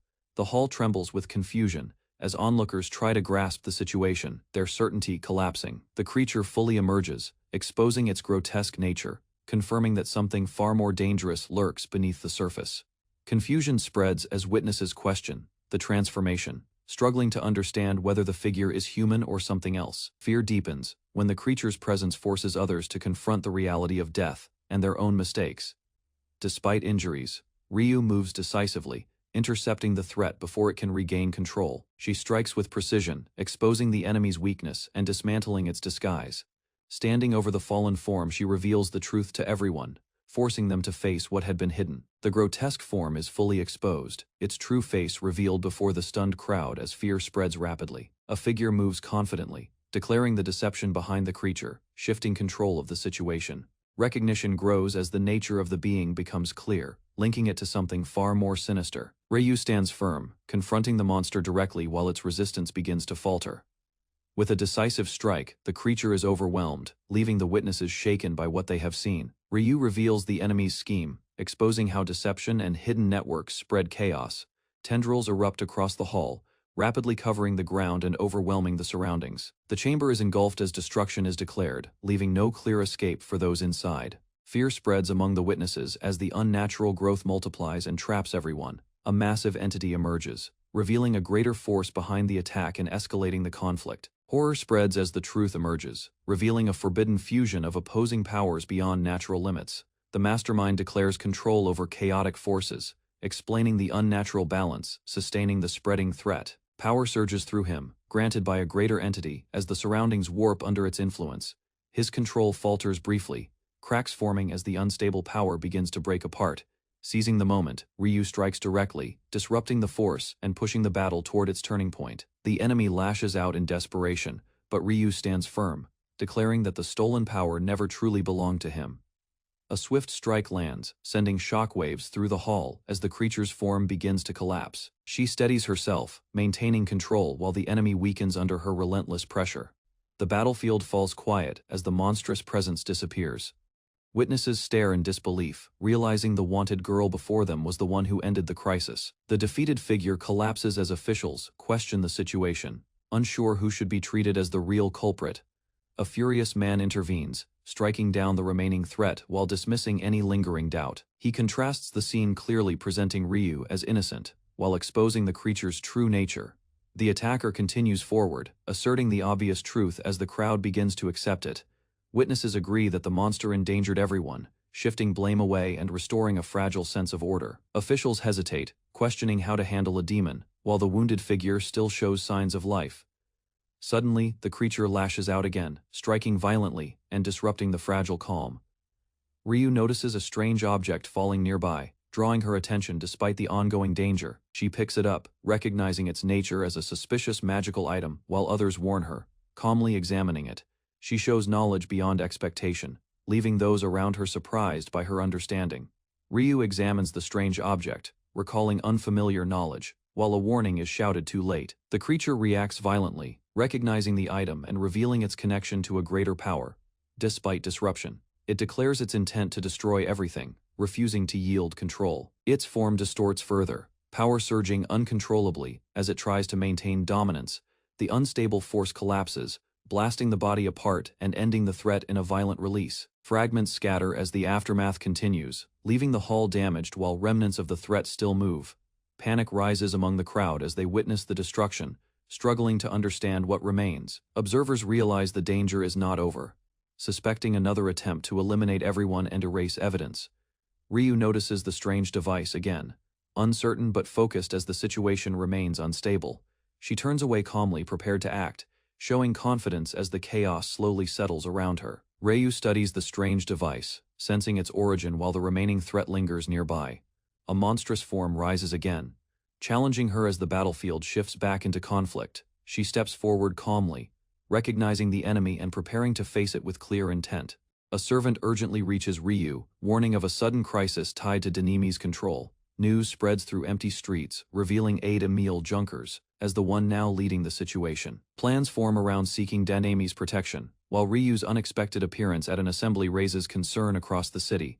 Sacred power manifests as water gathers, and a figure channels divine force with growing intensity. The unleashed surge floods the surroundings, overwhelming structures as the force rapidly expands outward. Crowds gather near the stairs as water suddenly surges forward, forcing people to scatter in alarm. Curiosity replaces fear when townspeople kneel, touching the flowing water as it spreads across the ground. Ryu appears calmly, noting the corrupt aide has already been defeated while others struggle to understand the situation. Doubt rises among the onlookers as disbelief turns into uneasy laughter at the claim of victory. Realization strikes when the fallen body is noticed, leaving the witness stunned by the truth. A headless body lies exposed as panic spreads, while witnesses struggle to explain the violent outcome. Whispers grow as people connect the act to Ryu, uncertainty turning into shocked recognition. Ryu stands composed while a powerful figure praises the result, shifting the crowd's fear into reluctant admiration. Authority intervenes, declaring protection over Ryu and framing the act as justified punishment. Calm is restored as assurances are given, and the crowd slowly accepts the new order. Ryu forcefully slams the man down, ending his resistance as the surrounding crowd freezes in shock. Leaning close, she exposes his role in allowing the corrupt aide to act freely. She restrains him without hesitation, warning him while the watching crowd remains silent and tense. Onlookers react with outrage, questioning how a commoner could strike someone of authority. Accusations quickly spread, twisting her actions into claims of chaos and danger across the land. Accusations spread across the city walls, as Ryu is portrayed as a threat seeking control. Confusion divides the crowd, with some recalling her actions, while others fear her as something dangerous. Urgent news arrives from the harbor, revealing approaching warships beyond the coast. A powerful warrior steps forward from the arriving force, signaling the presence of an organized order. Tension rises as the situation is interpreted as a move against Ryu, deepening the growing unrest. Accusations intensify as Ryu is labeled a criminal, turning the crowd further against her presence. A new figure steps forward, identified as the instigator behind the growing unrest. Orders erupt from the crowd, pushing for violence as Ryu stands, still amid the rising chaos. The man pulls someone away, attempting escape while fear spreads among those caught in the turmoil. The disturbance expands beyond the hall, leaving the city unsettled as tension continues to build. Ryu studies a small boat by the shore, questioning its sudden appearance with quiet curiosity. The group gathers around as plans are discussed, but tension remains over uncertain outcomes and broken trust. The man kneels, expressing gratitude for surviving and acknowledging the revenge he achieved with her presence. He admits his dependence on her help, while Ryu calmly accepts his apology without hesitation. A sharper intent emerges as he prepares for what comes next, focusing on the conflict ahead. Ryu stands overlooking the city, listening as warnings about the demons and the Demon King surround her. Plans are suggested aboard the boat, urging her to rely on Danyemi's protection, despite the looming naval threat. The man challenges her choice, believing she carries too much burden for others. Ryu dismisses the praise, remaining grounded and indifferent to any heroic image. A quiet confession follows, revealing her actions come from personal instinct rather than noble intent. The man steps forward with resolve, insisting on joining Ryu despite the risks ahead. Agreement settles quickly as the harbor view frames their quiet decision to move forward. Ryu accepts without hesitation, her confidence steady, while the man shows brief gratitude. Doubts are raised about others, yet he rejects them, choosing his own path without concern. A plan begins to form, as Ryu signals a new direction while he prepares to follow her lead. Ryu recalls their first meeting, bringing up the moment that started their connection. A simple wager is set, with a coin deciding whether he could follow her path. The coin spins through the air as both watch, leaving the outcome to chance. The result leads to chaos as movement turns, clumsy, sending him off balance near the boat. Ryu reflects calmly, questioning what truly mattered in that brief moment of decision. The man reflects in silence, recognizing Ryu's cunning while recalling the outcome of the earlier wager. He realizes the trick behind her actions, understanding the delay was intentional from the start. Accepting it, he regains composure and offers a path of escape beyond the reach of their enemies. Attention shifts to a sword as he studies it closely, sensing something unusual within its form. He concludes the blade carries a dark nature, leaving its true purpose uncertain, yet deliberate. Discussion shifts to distant lands as the blade's origin suggests ties to dragons and rare forging methods. Guidance is given for a route across the sea, pointing toward a distant cape. As the next destination, a medallion is handed over, offered as a means to secure passage and assistance ahead. Advice turns blunt, urging decisive action to gain control over the current power structure. Responsibility is passed on as Ryu accepts the task, preparing to take charge of what lies ahead. Ryu remains calm, her confidence steady as the man reflects on her bold approach. The boat prepares to depart, its sail raised as their plan moves into action. Urgency grows as waves shift, signaling that time is running short before conflict arrives. The man reacts quickly, sensing the approaching threat and preparing for what is coming. Massive warships emerge, forming an imposing armada that confirms the battle is about to begin. Tension rises as Ryu observes the enemy's movements, questioning their intentions while others warn of danger. Soldiers descend from above, quickly surrounding the area and cutting off any escape. The attack begins as armed forces rush forward, forcing those present into sudden chaos. Civilians cry out and resist, their fear turning into desperate defiance against the invaders. Ryu notices the vulnerable being targeted, realizing the conflict now threatens everyone around her. Opposing commander remains confident, dismissing resistance while believing control over the sea ensures victory. Ryu watches the waves carefully, hinting at an unseen factor that could change the outcome. The ocean suddenly surges, massive currents rising and tearing through the fleet without warning. Their vessel is lifted and carried by the violent waters as a powerful force reveals itself. Amid the chaos, the group steadies themselves, realizing a greater power has intervened in their favor. The boat rides violent waves as a powerful force reshapes the sea, leaving the group in awe of the sudden change. Relief spreads as children laugh freely, their safety bringing a rare moment of calm after the chaos. Observing the scene, the man realizes how much has changed, seeing both the town and himself in a new light. The journey continues as they sail onward, while Ryu's presence begins to symbolize hope for those watching. Ryamatsu stands facing the blinds, a gun pressed against him as tension fills the room. A call is made, and judgment passes quietly, with blame shifting yet agreement remaining firm. The hallway stretches empty while regret settles, suggesting the outcome was already decided. Violence erupts inside the room, leaving bodies behind, as Ryamatsu moves with relentless resolve. Afterward recognition follows.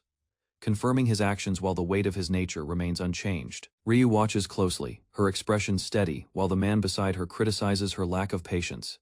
Out at sea, she sits on the boat's edge, observing the water as the lesson about patience continues. The man demonstrates careful timing, explaining control and restraint through deliberate movement. Suddenly, the calm breaks as he strikes fast, pulling a large fish with force, and the boat drifts quietly across the open water, leaving Ryu to reflect on the lesson and its deeper meaning. The damaged ship drifts across rough water, its mast broken and oars lost, leaving the group stranded. Days pass under the open sky as they continue following the ocean current without control. The vessel floats alone in the vast sea while their options grow limited and uncertain. Inside, Nui struggles to convert seawater, pushing her ability as the others begin to worry. Exhaustion sets in as her effort produces only salt, showing their situation worsening despite everything tried. Nui collapses from exhaustion after overusing her power, while Ryu watches over her with quiet concern. As she rests, a faint smile appears, revealing a calm and unusual nature beneath her efforts. The drifting sea reflects growing understanding, as Ryu's true character begins to be seen differently. Elsewhere, thoughts of a past life surface, reminding him of a place far from the ocean. Back on the ship, Ryu shifts position, her presence steady as the journey continues forward. Ryu reflects on the strange journey that brought her into this unfamiliar world, surrounded by new allies. A quiet resolve forms as she considers possibilities while Nui rests peacefully nearby. Sudden action follows as Ryu prepares to secure food, moving without hesitation despite the situation. She uses what she has caught, relying on instinct and experience to provide for the group. The sea shifts violently as something massive approaches, turning the calm moment into sudden danger. Ryu reacts as the line pulls violently, the sudden force catching everyone off guard. The boat tilts under pressure as waves crash, threatening to drag everything into the sea. She refuses to release the rod, bracing herself while the struggle intensifies. Giovanni focuses, recalling control over the body, preparing to guide her strength. With growing awareness, Ryu begins to sense the movement through the line, turning effort into control. Ryu listens with confusion, struggling to understand the explanation given to her. Giovanni describes hidden abilities, urging her to imagine and focus on controlling her body. As she recalls past fights, Ryu recognizes a familiar surge of power moving through her body. Shori acts on instinct, swinging the rod while trying to grasp the concept mid-action. A sudden awareness spreads through her veins, sharpening her senses as control begins to take form. A massive creature bursts from the sea, crashing down as Ryu braces against the violent surge. The beast thrashes wildly, dragging chains and lines as the water churns around the ship. It collapses heavily, revealing signs of prior damage, its body marked by unnatural wounds. Ryu studies the fallen creature, sensing something strange behind its condition. Suddenly, chaos erupts again as the ship is shaken, forcing everyone to react to the lingering danger. A large salvage ship appears, its presence looming as a scarred man watches from afar. The threat is revealed, hinting at a dangerous force connected to the sea. Stories of violence and piracy surface, exposing the cruelty tied to these enemies. Elsewhere, normal life continues, unaware of the danger approaching from the ocean. Chains rise as the drifting ship is captured, pulling Ryu and her group toward confrontation. Ryu moves across the captured ship, dragging the massive catch while bodies lie scattered from the fight. Warnings follow behind her, pointing out her reckless nature as she pushes forward without hesitation. She shows no doubt, her expression steady as she continues acting on her own will. Meanwhile, concern shifts toward Nui, still weakened as the others attempt to care for her. She stands at the edge again, preparing herself, aware that patience alone will not define her actions.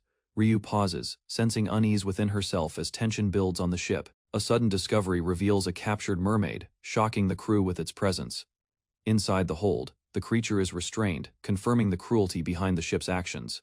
A captured mermaid is restrained inside a wooden cage, struggling as she forces her tail into a cross-legged position while guards watch.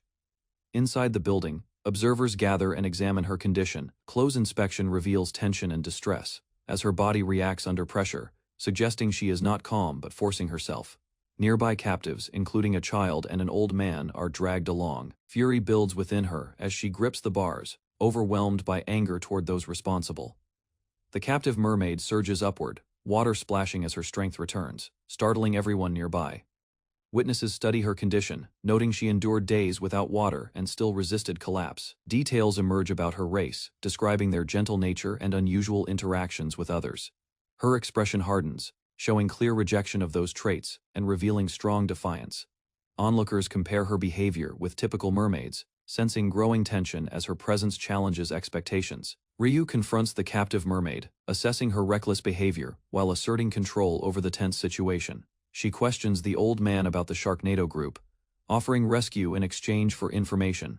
On the deck, bodies lie scattered, revealing the attackers were already defeated, surprising those below. The old man steps forward, presenting himself calmly while hiding deeper intentions behind his composed demeanor.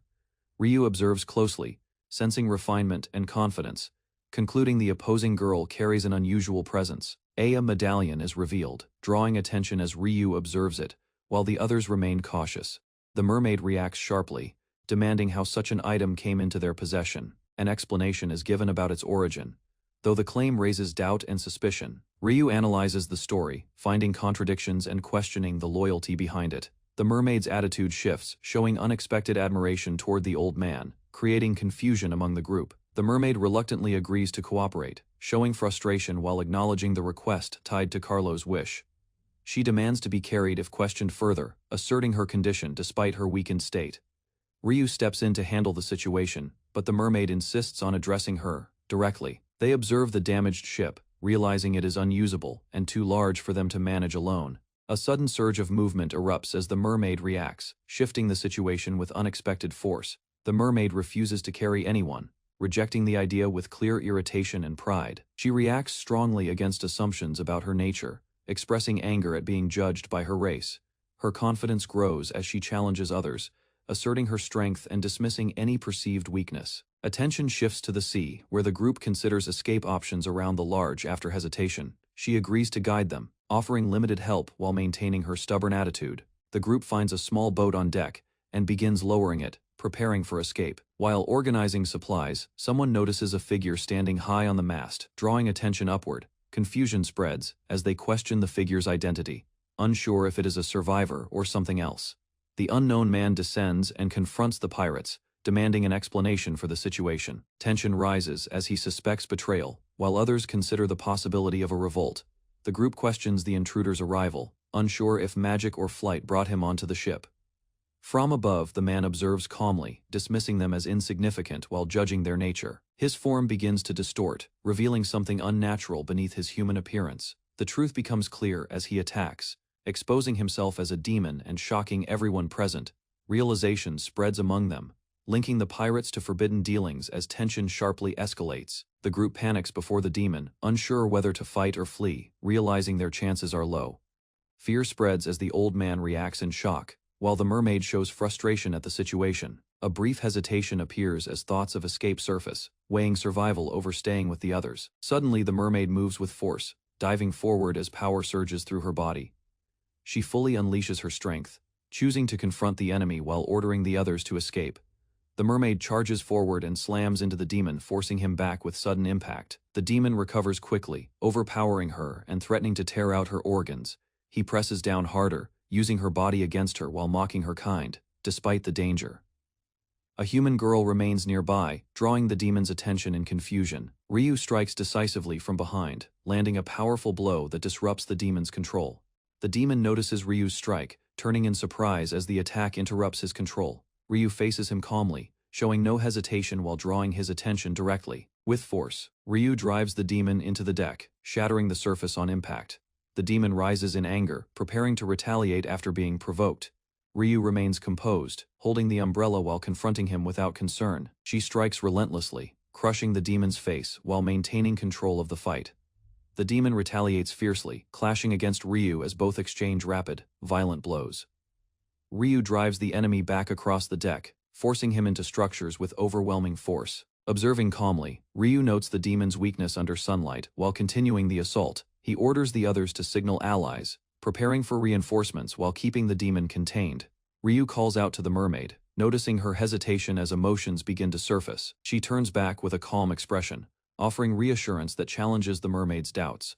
The mermaid freezes, surprised as her thoughts shift under Ryu's words. Ryu gives a simple command, restoring focus as the situation demands immediate action. Meanwhile, the others crowd into a small boat, preparing to leave while tension remains unresolved. Ryu reflects on the pirate ship's flaws, judging its structure and the weakness behind its organization. The mermaid calls out with determination, offering herself as a faster means of escape. Despite hesitation, the group realizes they have no better option and prepares to follow her lead. They leap into the sea, holding on as she propels forward with strong, rapid movement. Ryu rides steadily as they surge across the waves, escaping swiftly from the battlefield. They continue across the sea, reflecting quietly as tension fades and plans for future growth form. Princess Ryu traversed the ruined lands, leaving a trail of chaos behind her. Villages were damaged, allies injured, and paths strewn with the remnants of conflict. From a distant cliff, she spotted a hidden port city nestled in the bay, its presence unexpected amidst the rugged coastline. The group learned that ocean currents and tides made the town nearly unreachable. It resembled a secret village isolated from ordinary travelers. Among the crumbling structures, they discovered the Dunya people, whose existence had been a mystery until now. Ryu considered the rumors of these inhabitants carefully, realizing that if true, they could aid her in the trials ahead. Sir Giovanni demanded immediate action, urging the group to travel to the Vatican, but Ryu remained silent, assessing the situation. The port city appeared modest, its defenses seeming inadequate against any serious threat, leaving the group uncertain of their next step. Empty streets and simple warehouses gave the impression of abandonment, though signs suggested hidden secrets and potential guidance. Following the clues, Ryu led them through alleys and stairways, ignoring the pleas to retreat or seek safer paths. At last, they arrived at a weapon shop run by Eva Etta, welcoming travelers and offering supplies for the challenges ahead. Ryu examined the dwarven girl behind the counter, realizing this small shop marked the true entrance to Dunya. The dwarves explained that their weapons were highly valued, even commissioned by the chivalric order, though smaller than Lundberg's stores.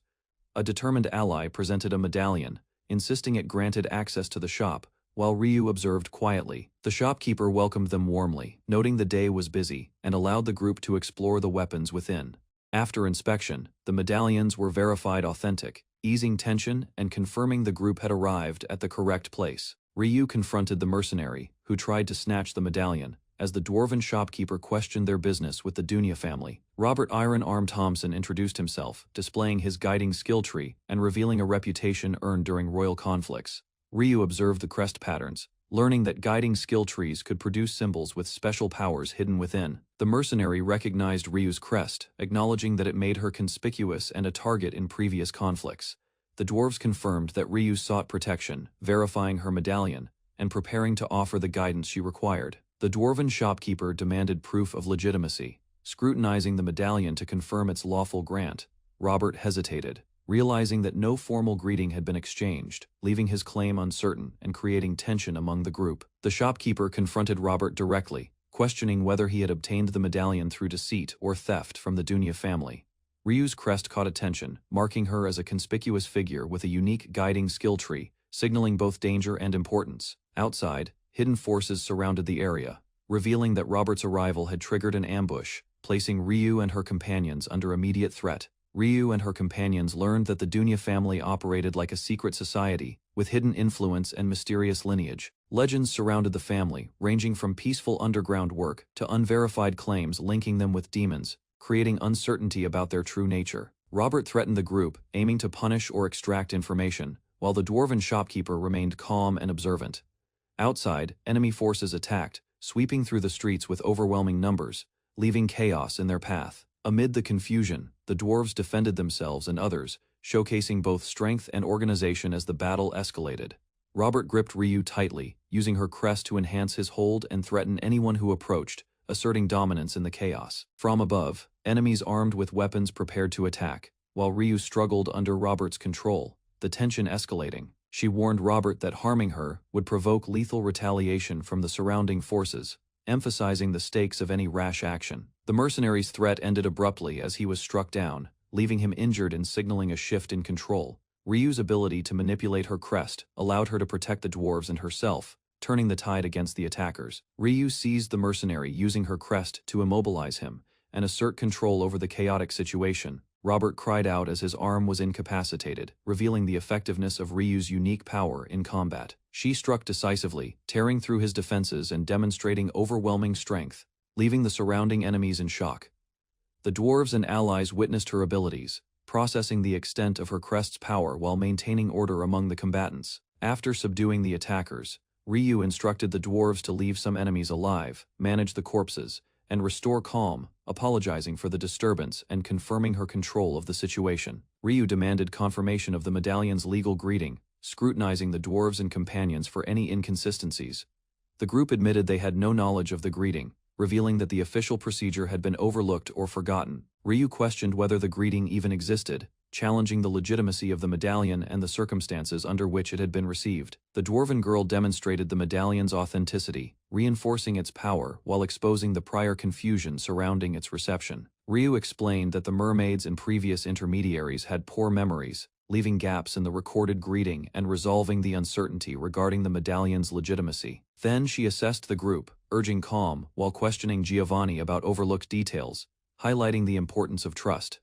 She challenged the companions to consider who they trusted most between the newly met girl and Carlo, testing their judgment. The group stood silently, acknowledging the gravity of Ryu's scrutiny and preparing to respond to her unspoken challenge. Ryu bowed respectfully, apologizing for any impoliteness and explaining that the test would confirm Carlo's and their trustworthiness. The Dunya girl emphasized that mutual aid formed the core of their system, ensuring that guests and Carlo demonstrated reliability before being fully accepted. A young traveler approached the workshop cautiously, bowing in gratitude for the help received. The blacksmith nodded silently, acknowledging the act while the walls displayed an array of weapons. The traveler hesitated at the door, struggling to find the right words. The blacksmith noticed the unease, waiting patiently as the visitor wrestled with embarrassment. Sweat formed on the traveler's brow as they tried to explain. Despite their desire to welcome guests, the rules of lineage prevented them from doing so freely. The visitor apologized, revealing a problem affecting the entire family. Urgency and shame mixed in their expression as they led the way. With a bowed gesture, the traveler guided the guests into the workshop, promising a proper explanation once privacy was secured. Ryu led the group cautiously, addressing concerns about sharing sensitive details. Darkness enveloped them as a strange phenomenon began. Unease grew when the surroundings seemed to shift, and the travelers realized they might be teleporting. The passage extended endlessly downward. Ryu and the companions watched in awe and apprehension as the space twisted, revealing the workshop's vertical vastness. Emerging into the atelier, Ryu's eyes widened at the sight. Every corner reflected the meticulous craftsmanship that the family had cultivated over generations. The companions peered over the precipice, witnessing the Valley of Drakes, a spectacular display of weapons suspended in midair, symbolizing the family's pride and skill. Ryu and the companions surveyed the enormous workshop, astonished by its scale and intricate construction. They stepped carefully, observing dwarves working with precision and skill, understanding the source of Carlo's alchemy. Heat and flames erupted from the forges, yet every worker moved in unison, showing mastery and discipline. Ryu's group noticed the organized chaos, realizing the workshop's efficiency and the teamwork that produced exceptional results. A dwarf urgently instructed safety measures as Ryu's companions prepared to navigate the space, maintaining respect for the workshop's operations. A sudden flash of fire erupted in the workshop. Ryu and the companions braced themselves as heat and light filled the air. The dwarves responded instantly, extinguishing flames and defending the furnaces. Chaos and precision blended as they worked together against the threat. Multiple races joined the effort, coordinating strikes and movements with practiced efficiency. The group observed the teamwork in awe. Ryu noticed the unexpected involvement of other dwarves, realizing the danger was widespread and more complex than anticipated. The combined forces protected the workshop tools, defending the space from destruction, while demonstrating the skill and unity of its defenders. Ryu's companions recovered from the chaos, assessing their surroundings cautiously. A powerful figure appeared, standing among the dwarves, signaling the arrival of a new threat and testing the group's readiness for the challenges ahead.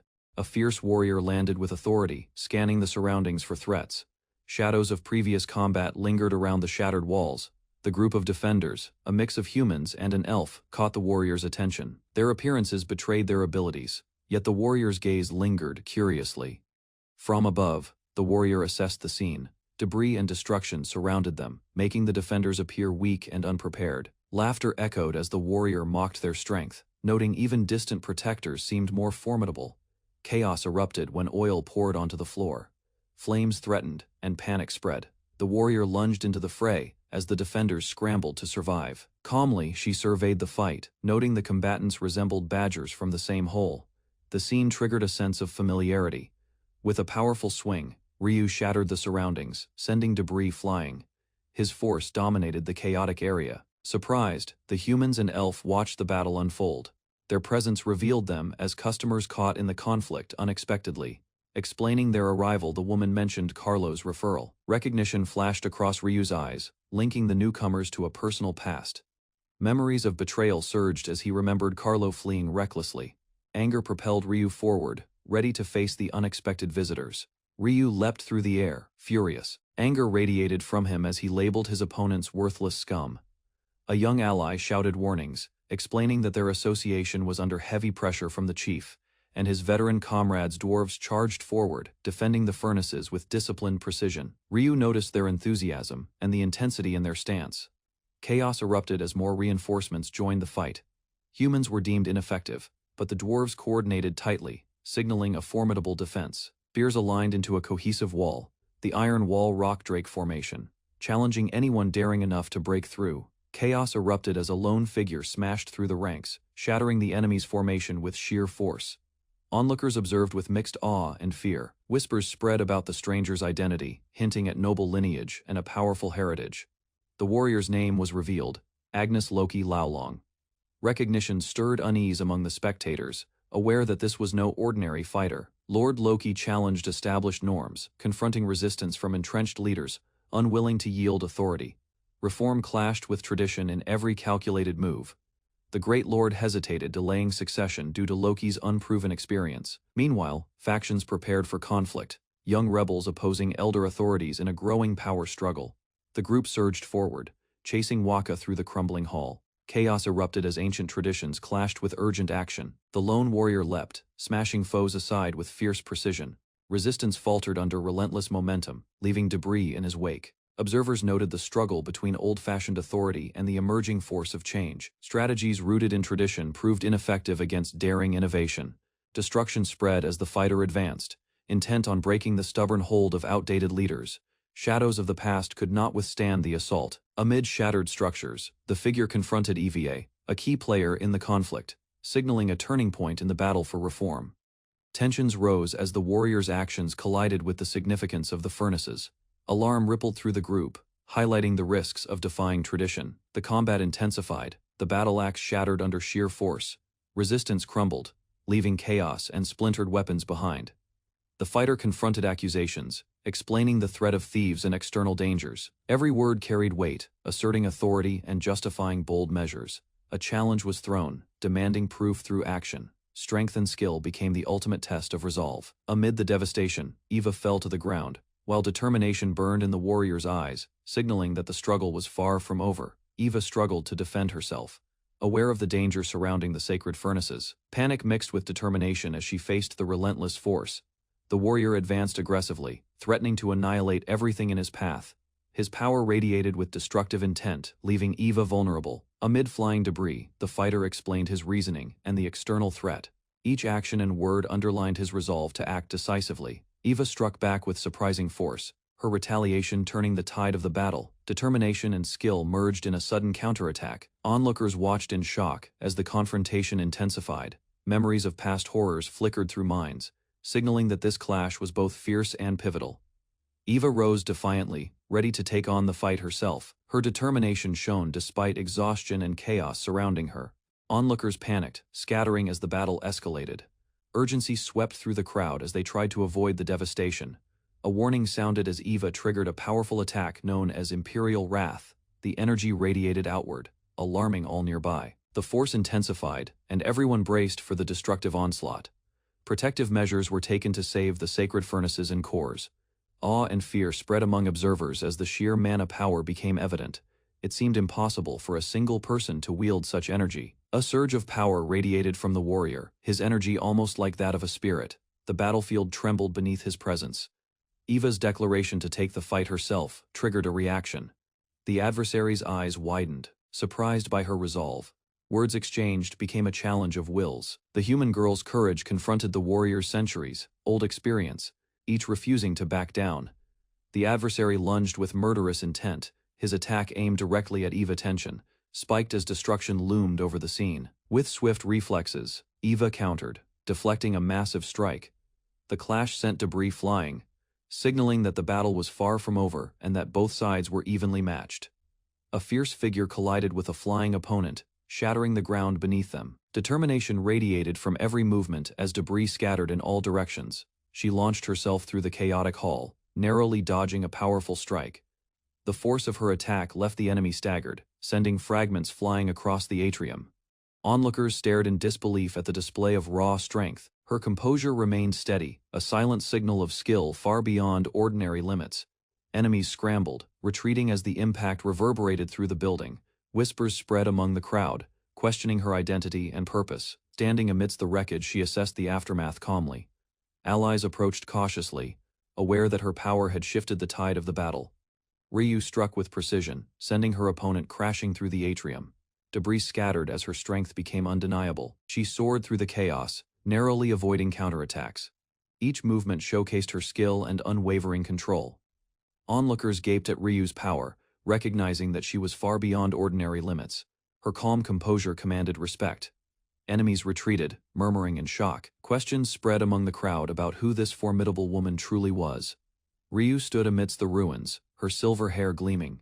Allies approached cautiously, grateful for her protection and inspired by her confident presence. She walked calmly among her allies, her silver hair catching the light. Her presence alone commanded attention, even as tension filled the room.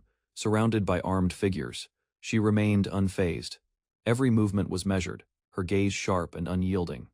She spoke with quiet authority, refusing to let others dictate her path. Her stance conveyed both strength and conviction.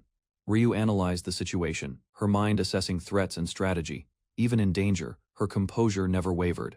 The crowd stared, realizing her power and resolve. Ryu's silver hair and calm demeanor inspired both respect and caution, signaling a leader who would not back down. Ryu gazed at the distant eruption, her calm demeanor contrasting with the chaos.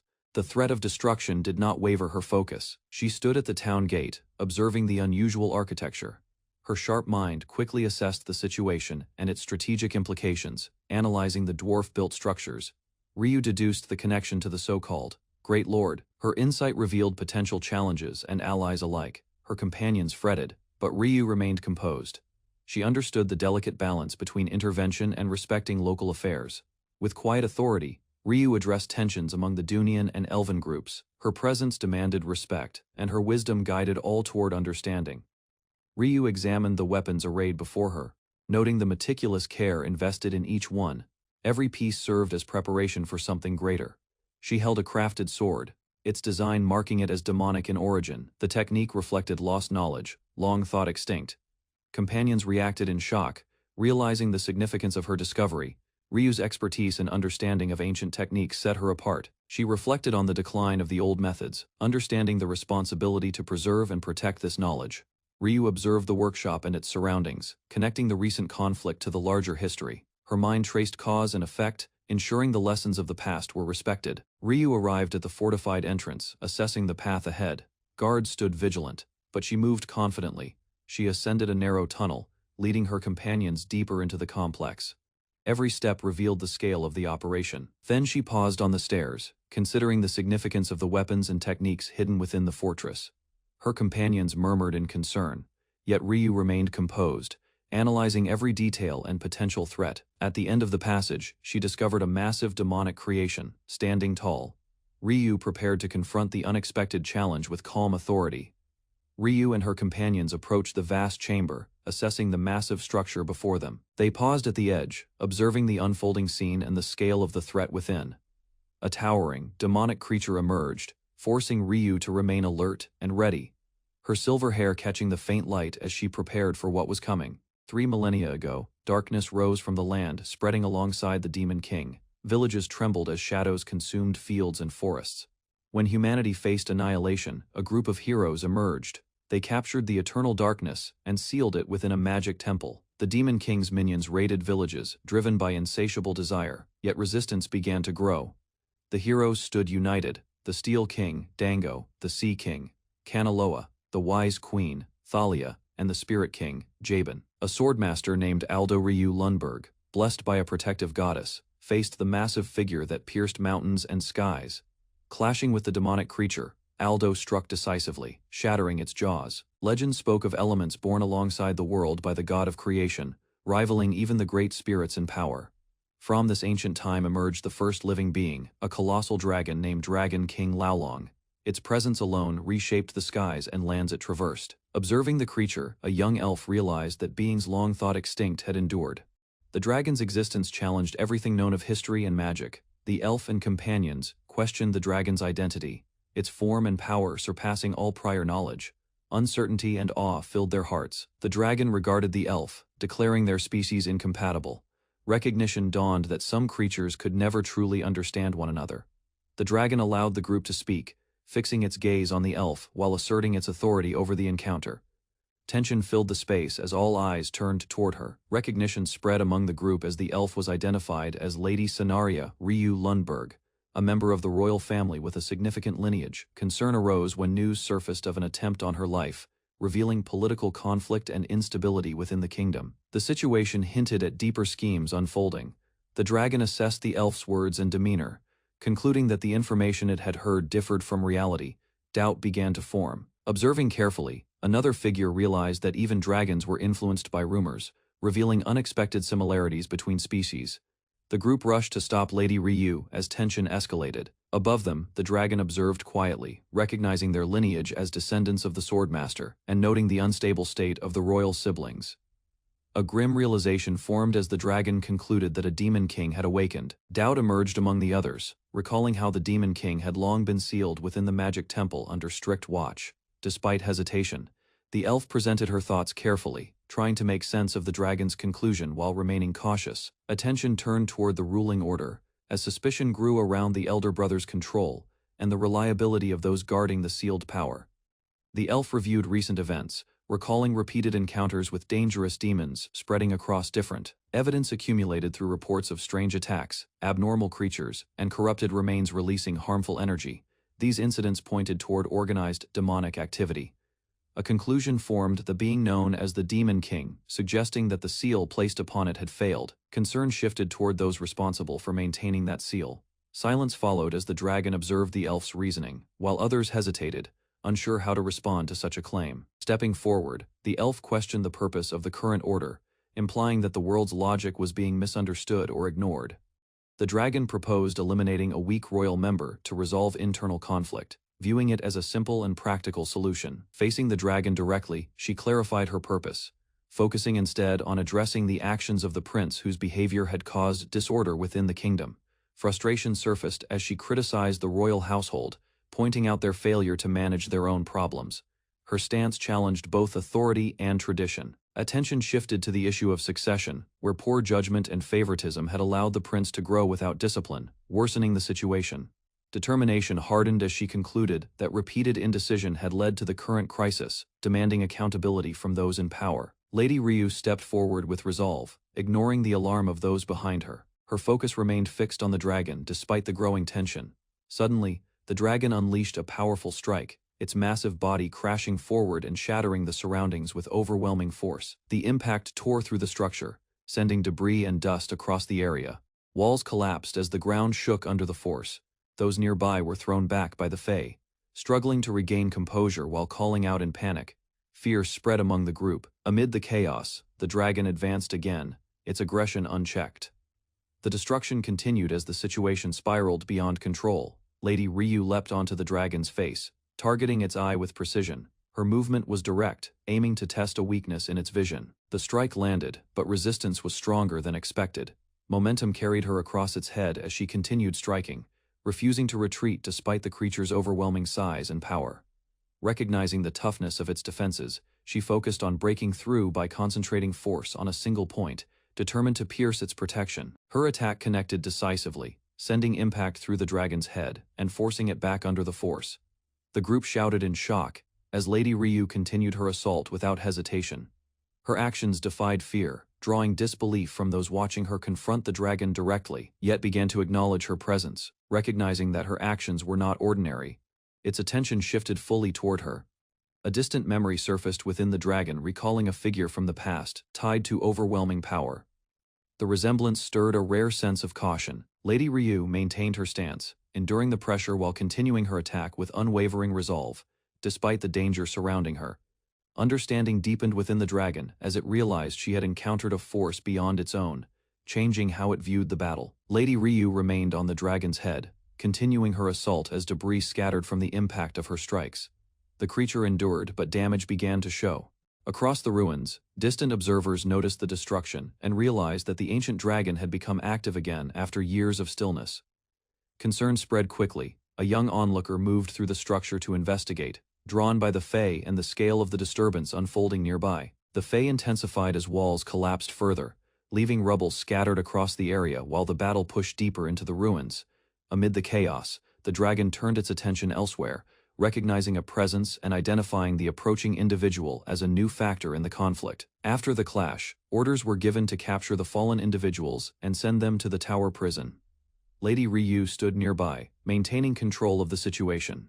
A young observer hesitated at the command, aware of the prison's harsh reputation, yet accepted it as necessary under the circumstances. Attention shifted back to the battlefield, where the dragon recognized the techniques used against it, linking them to the legacy of the swordmaster far from the ruins.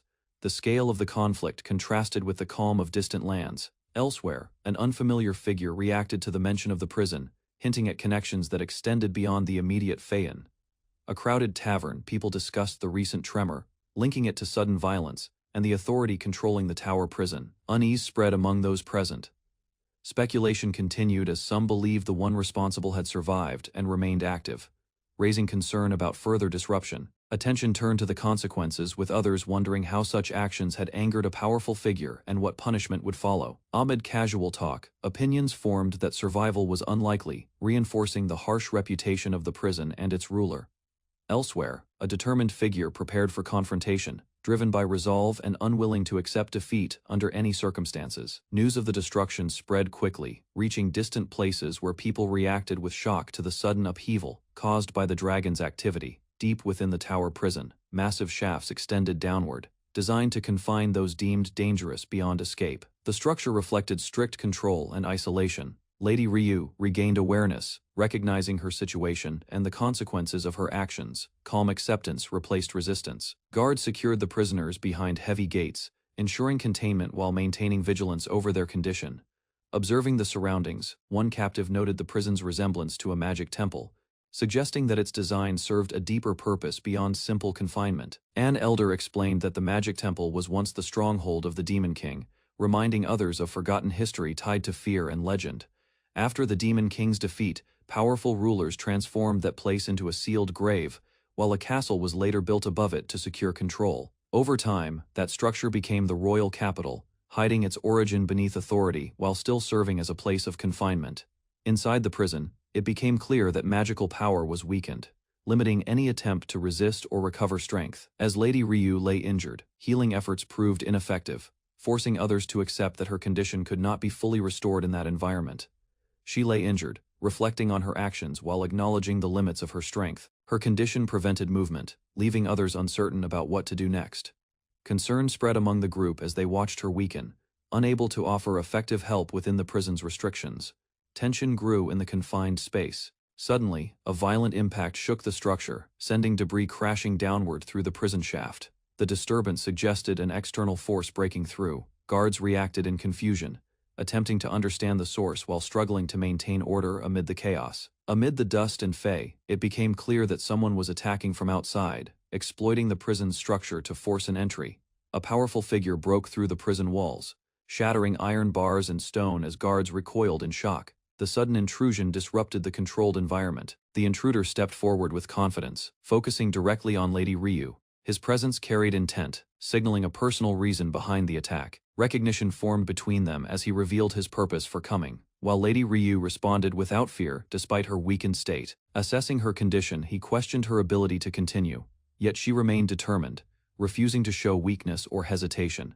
The tension sharpened as he mocked her injuries, while she stood firm, ready to confront him even under disadvantage. The intruder advanced aggressively, testing Lady Ryu's resolve while observing her reaction despite her injured condition.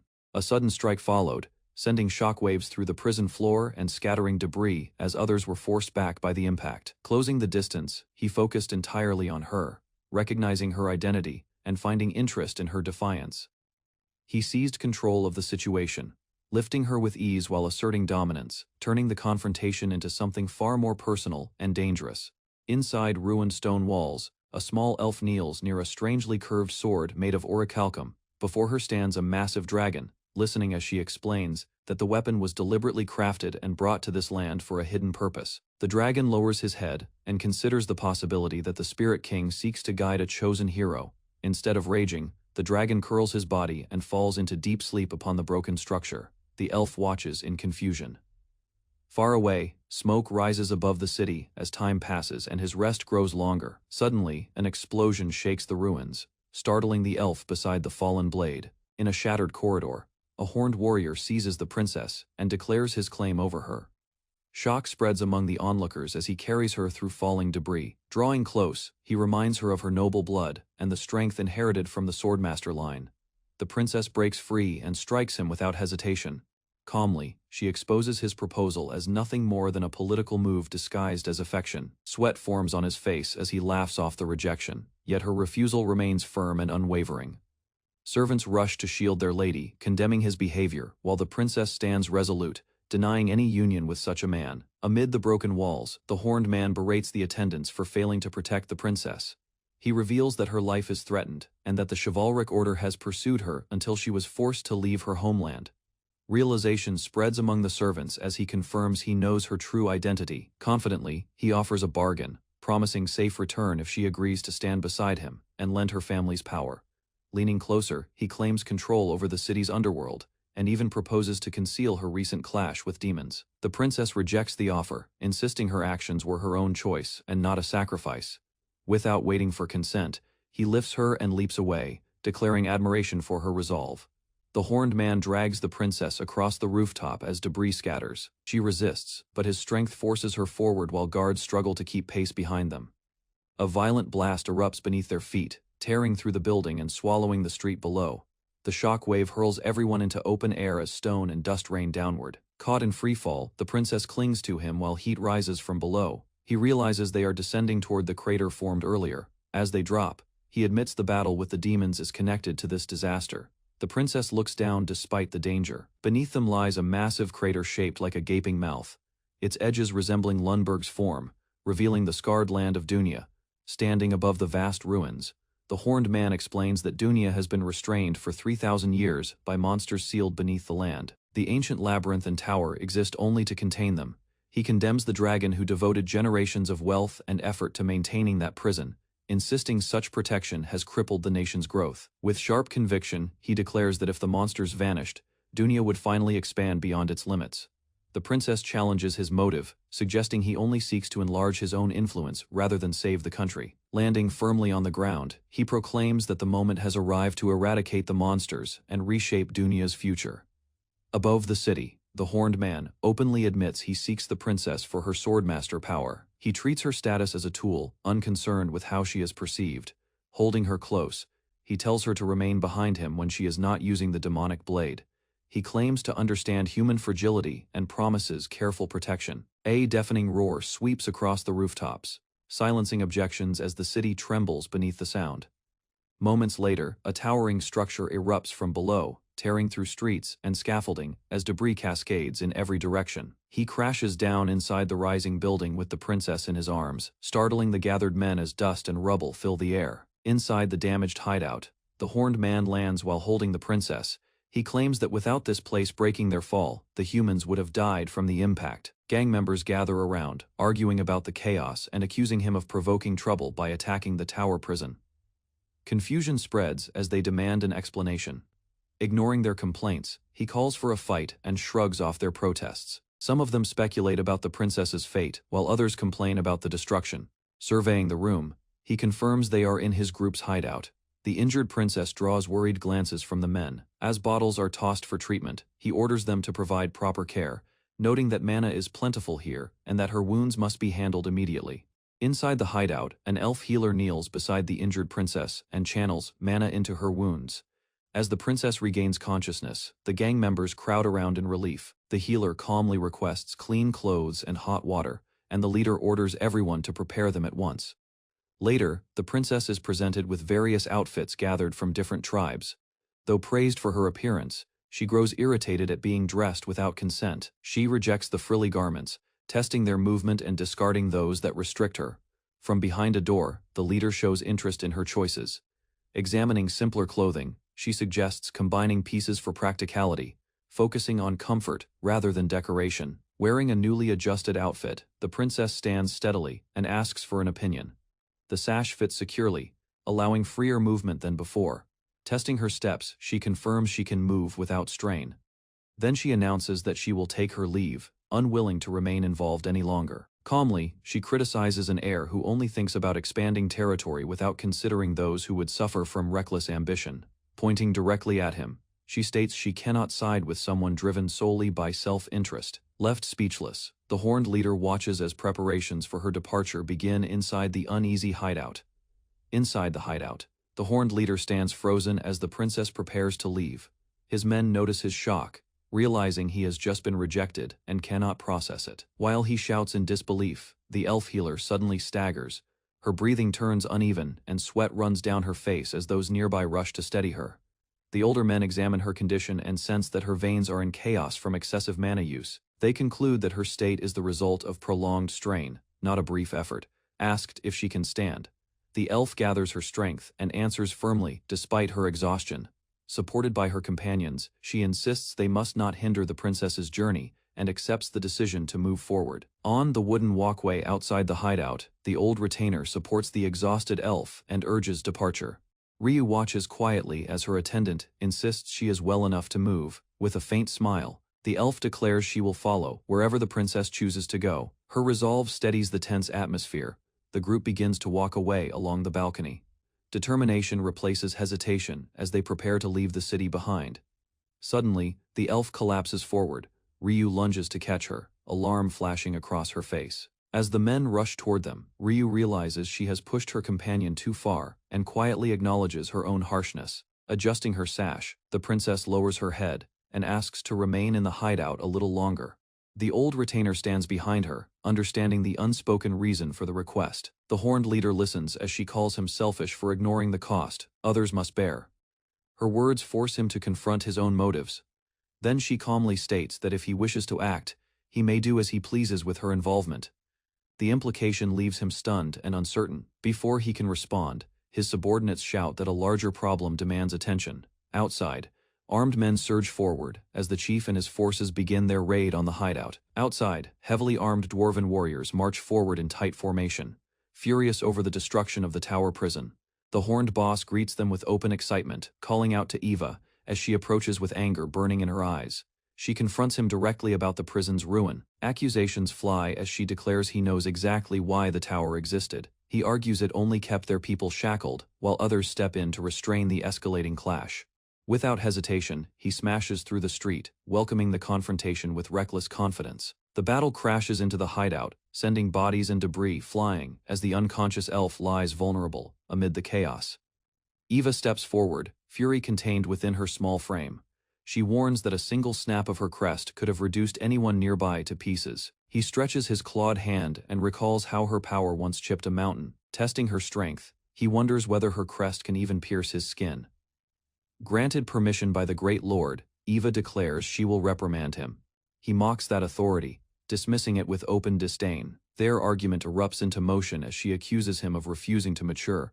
Shocked onlookers scatter while the ground fractures beneath their clash. With a brutal exchange, both are hurled across the floor, debris exploding around them as the hideout trembles under their impact. Ryu tightens her sash and lowers her gaze toward the sleeping servant. She states calmly that the child will not lose her rest because of reckless quarrels. Facing the two fighters, she offers herself if necessary, yet warns that anyone disturbing her servant will answer to her. Extending her arm, she calls their clash nothing more than a childish family dispute.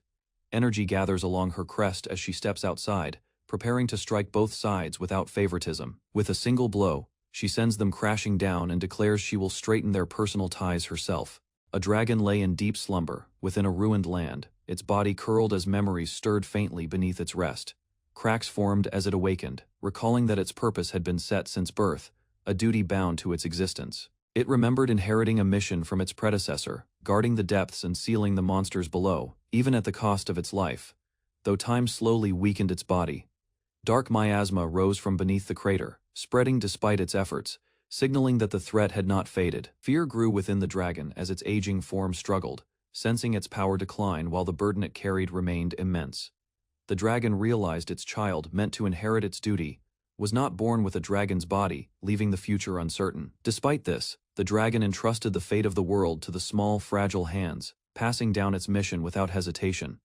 Time passed, and the successor grew into a young woman, displaying unusual strength while confronting enemies within the city. Ryu began to question her abilities as she overwhelmed others, showing power that could not be dismissed as coincidence. Tension rose as she faced opposition directly, asserting control with confidence, while others reacted with unease and guarded intent. Ryu stood steady as the black-haired woman launched an attack from behind, her stance composed while preparing a swift response. A powerful strike shattered the surroundings, scattering debris across the area as people nearby reacted in alarm to the sudden destruction. Her strength traced back to a legacy connected to the Dragon King, a power inherited and refined over generations to defend the land. That energy gathered within her hand, forming a weapon shaped by the guiding crest, representing both protection and overwhelming force. With a single decisive move, Ryu overpowered the black-haired woman, slamming her into the ground and ending the clash with clear dominance. Ryu moved at the right moment, slipping past the attack and seizing the black-haired woman's arms before throwing her with precise control. Without slowing, Ryu lifted her opponent despite resistance, maintaining a firm hold while showing no hesitation in her actions. The opponent was driven across the ground, struggling to recover as Ryu advanced, her movements sharp and measured. Both clashed again at close range, exchanging force as Ryu maintained pressure and limited any chance of escape. Reading every motion, Ryu pressed forward with clear intent, keeping control of the fight while her opponent's actions became predictable. Observers noted Eva's broken arm affecting her precision, yet Ryu continued to evade, reading each movement with calm accuracy. They believed a direct clash would end Ryu instantly, viewing her as physically weaker despite her awareness. Even so, Ryu advanced without hesitation, closing distance and striking while disregarding the overwhelming difference in power. Her attack landed cleanly, catching the opponent off guard as force drove through with decisive impact. At close range, Ryu remained steady, showing no fear even as danger pressed against her, maintaining control through resolve alone. Ryu maintained control as her opponent was thrown through the air, her composure steady while the clash intensified. Onlookers recognized her identity, watching closely as the situation unfolded with growing tension. She stood firm, her body showing the strain yet her focus unbroken, proving her strength through controlled movement. A precise counter followed, disrupting the opponent's skill at the exact moment it was activated, shifting the flow of battle. With clear awareness, Ryu targeted the weakened point, pressing her advantage while others observed her calculated approach. Eva forced herself forward despite heavy damage, her body strained yet still moving as Ryu watched carefully from a distance. Determination showed clearly as Eva refused to stop, continuing her advance even while nearing her physical limit. Beyond the battlefield, the looming threat beneath the land remained, tied to a long-standing duty connected to the monsters below. Tension rose as Eva pressed her stance, while the black-haired woman observed with growing frustration at the unyielding resolve before her. Frustration turned outward as the situation escalated, with opposition rejecting the rigid laws and the burden tied to maintaining the sealed depths. Ryu faced Loki without backing down, her resolve firm as she continued opposing his authority despite the growing pressure. The conflict spread across the area, damage visible around them while Ryu stood her ground against his arguments and control. Loki reacted with irritation, his anger rising as memories and emotions surfaced, exposing the deeper tension behind his actions. A brief image of the past appeared, showing a small child and a dragon, hinting at the origin of the duty tied to the current struggle. Returning to the present, Loki's hostility sharpened, directing his frustration toward Ryu. As the confrontation moved toward a more dangerous turn, Ryu observed as the situation shifted, sensing confusion in Eva, while the tension between sides remained unresolved. Attention turned toward Loki as he faced Eva directly, the distance between them reflecting the growing weight of their conflict. Eva pressed forward with determination, revealing that her actions were driven by a deeper purpose rather than reckless intent. Her resolve exposed the truth behind her efforts, tied to protecting someone important while carrying the burden alone. Despite this, disagreement remained, as others questioned her choices and methods, leaving the conflict unsettled and far from resolved. Loki questioned the purpose behind the preparations, doubting whether the efforts made were ever meant for real battle. His anger rose sharply, pressing the issue as he challenged their intentions and demanded to know why they held back. Ryu remained steady, as Loki revealed he had already gathered support, prepared to act if others refused to move. A group of skilled fighters appeared, showing that forces had been assembled from various places to confront the threat directly. Though they were not extraordinary beings, their experience and skill stood out, marking them as capable warriors ready to face danger. Loki stood at the front with gathered fighters, declaring his intent to eliminate the monsters, using the force he had assembled. Suddenly, the group began to change, their forms twisting as something unnatural surfaced within them, revealing a hidden threat. One of them showed a distorted expression, exposing that they were no longer ordinary fighters, but something corrupted. Fear spread among the onlookers as the truth became clear, the supposed allies turning into dangerous entities before their eyes. Amid the chaos, Ryu moved instantly, striking toward the transformed enemies as the situation escalated into a new battle. Ryu moved through the chaos as enemies were struck down, while Loki stood nearby with Eva, both watching the destruction unfold. The battlefield filled with fallen figures, revealing that many of those present were no longer fully human, deepening the confusion. Ryu questioned the situation as the truth surfaced, realizing the number of demons had grown far beyond expectation. Memories and hidden details emerged, showing that the corruption had existed for a long time, spreading quietly without notice. The realization settled heavily as Ryu understood the presence of miasma, exposing the unseen influence that had shaped everything from the beginning. Darkness spread across the sky as thick miasma rose from the crater, swallowing the surroundings while Ryu and the others faced the growing threat. The light faded as the corruption intensified, leaving people in fear while the air itself seemed to turn heavy and unstable.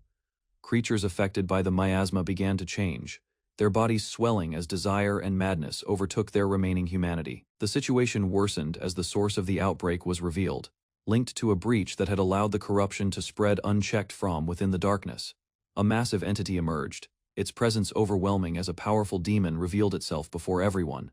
A massive creature descends from the sky, its jaws wide and endless. Identified as one of the Demon King's bodies, it looms over the land with overwhelming presence. Other monsters gather below, celebrating its arrival. The dark sky cracks as the being hovers above a city, signaling impending destruction. A young princess, Ryu, observes calmly. Despite the chaos, her focus remains steady as she assesses the situation.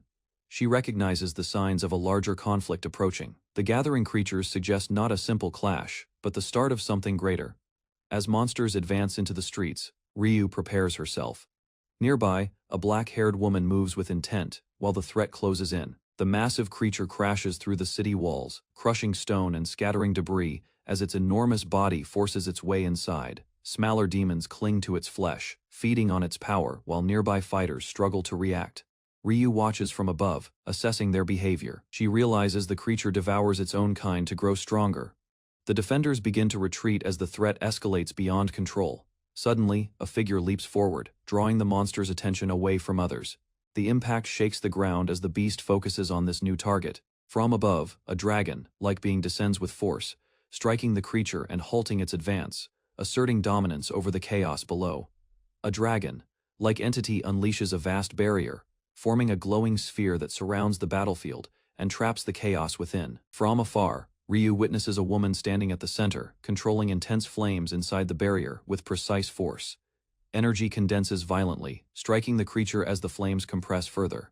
The power focuses into a single devastating point. The barrier begins to collapse as the attack completes. Smoke and light fade, leaving behind something, forming within the remnants. As the haze clears, a distinct shape emerges from the center.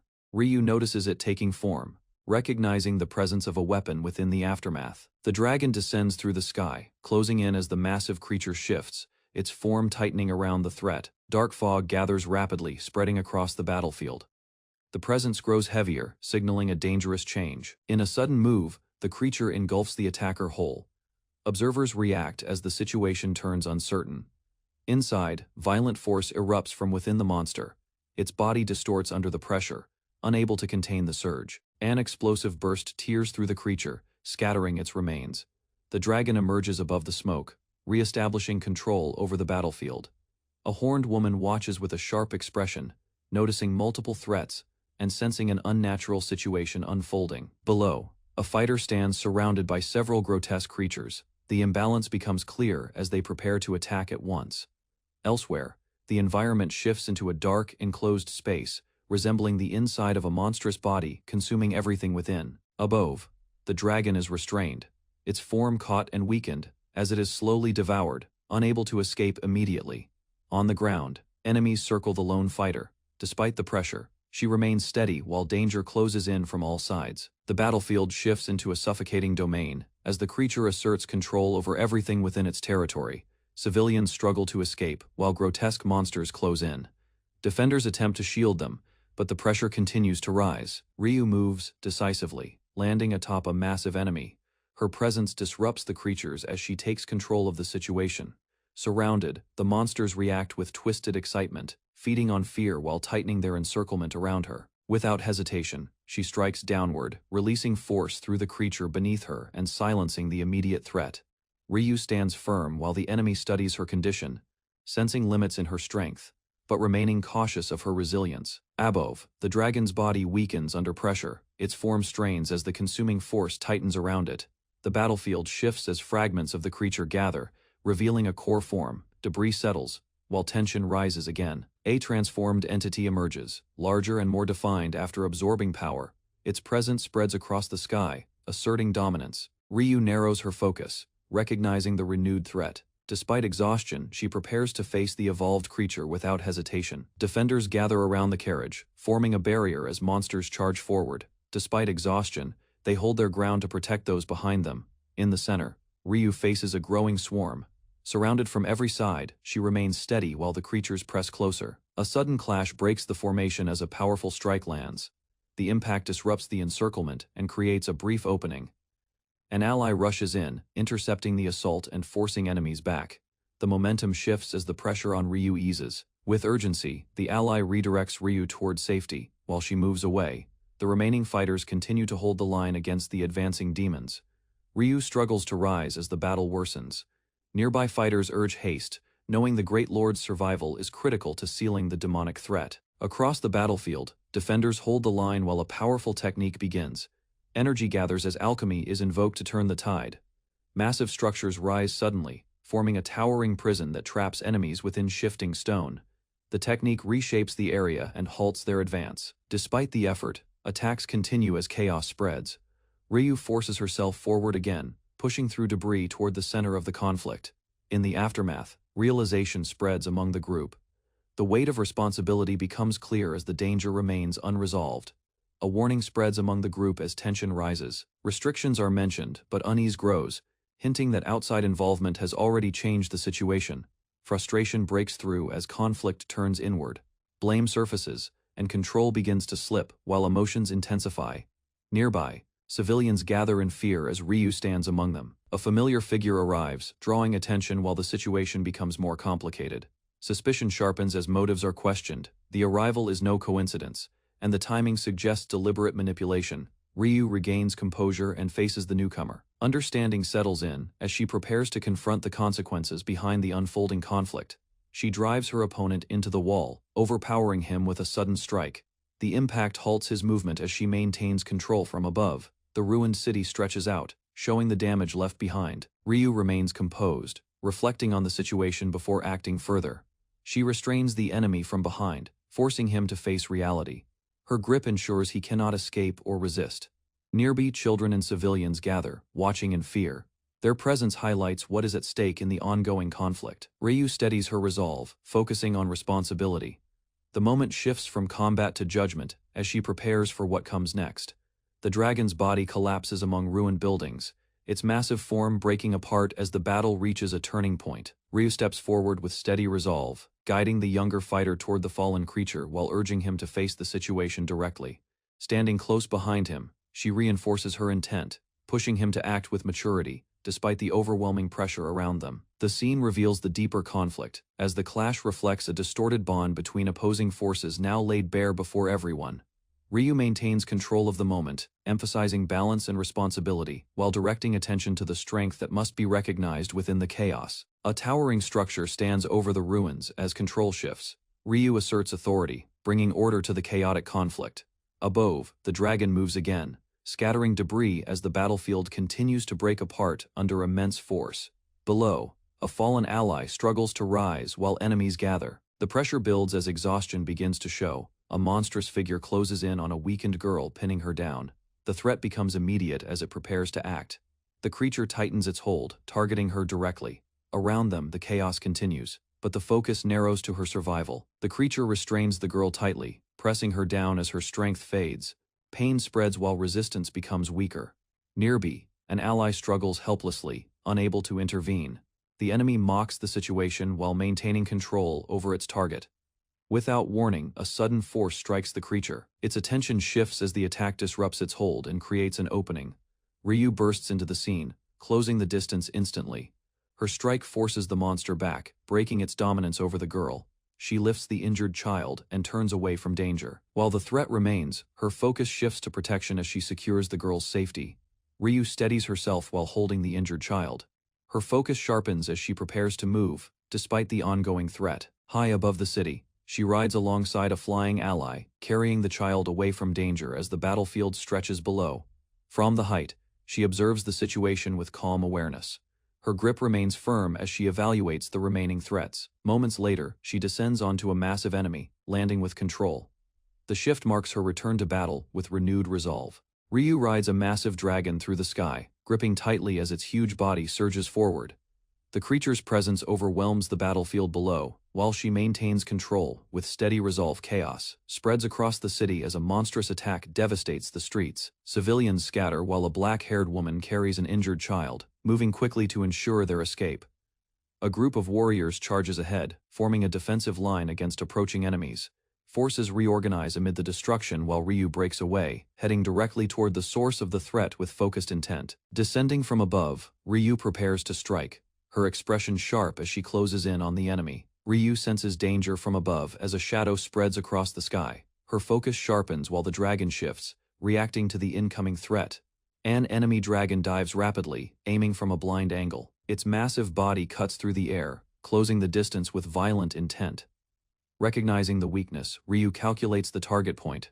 Her gaze locks onto the creature's vulnerable eye as she prepares a precise counter.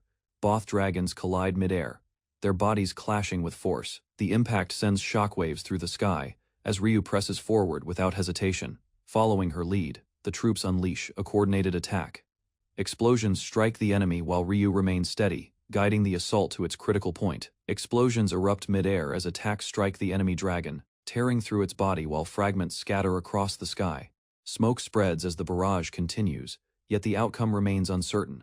The scale of destruction grows, but doubt lingers over its effectiveness. The demon creature reveals itself unharmed, its grotesque face emerging through the chaos. Its presence signals that the attack has failed. Below, soldiers witness the creature's unnatural recovery, realizing the enemy cannot be destroyed by ordinary means. Fear spreads among the ranks.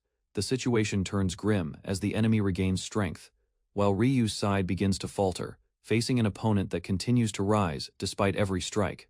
Ryu raises her hand and marks a precise point, focusing her intent as she prepares a decisive strike against the enemy's weakness. The demon mocks the effort, convinced no attack can reach it. Ryu moves without hesitation, positioning herself atop the flying creature. Leaping forward, she fires directly toward the marked target. Her motion remains steady as the attack cuts through the air. The enemy reacts instantly, deflecting the strike while maintaining its form. Its body twists, showing no sign of collapse despite the hit. Below, the troops watch the failed attempt as the creature regains control. Ryu remains airborne, facing an opponent that refuses to fall. The dragon blocks the strike, yet its reaction reveals discomfort. Observers notice the subtle change, suggesting the attack affected something hidden.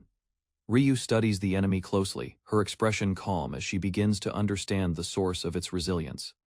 The battlefield pauses as both sides hesitate. The demon hovers above while tension rises among those watching Ryu's next move. Confidence returns as Ryu points forward. Certain she has identified the enemy's true weakness, her focus shifts to a concealed blade linked to the Demon King. Realizing it is the key to defeating the seemingly invincible foe, demons surge forward, targeting Ryu as the greatest threat. Their movement grows aggressive, aiming to overwhelm her before she can act again. Defenders tighten their formation, blocking the advancing creatures. The frontline braces as pressure builds across the battlefield. Amid the chaos, the truth behind the demonic sword is revealed. It stands as a binding stake that sustains the existence of the Demon King.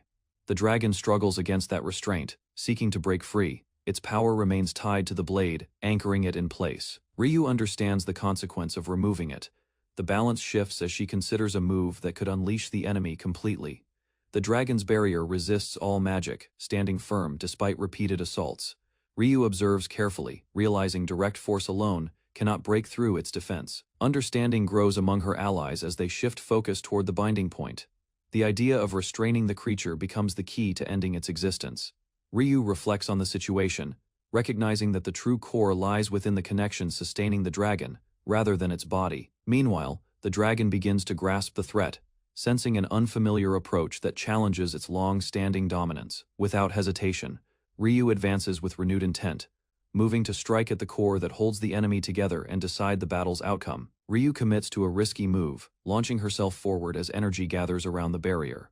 The dragon dives with speed, aiming directly at the defensive wall. Impact follows as the attack strikes the barrier, causing visible cracks to spread across its surface. The structure begins to weaken under the force. Pressure intensifies as the assault continues, gradually opening a small breach. Observers recognize the shift as the barrier loses its stability. The opening becomes clear, creating a narrow path through the defense.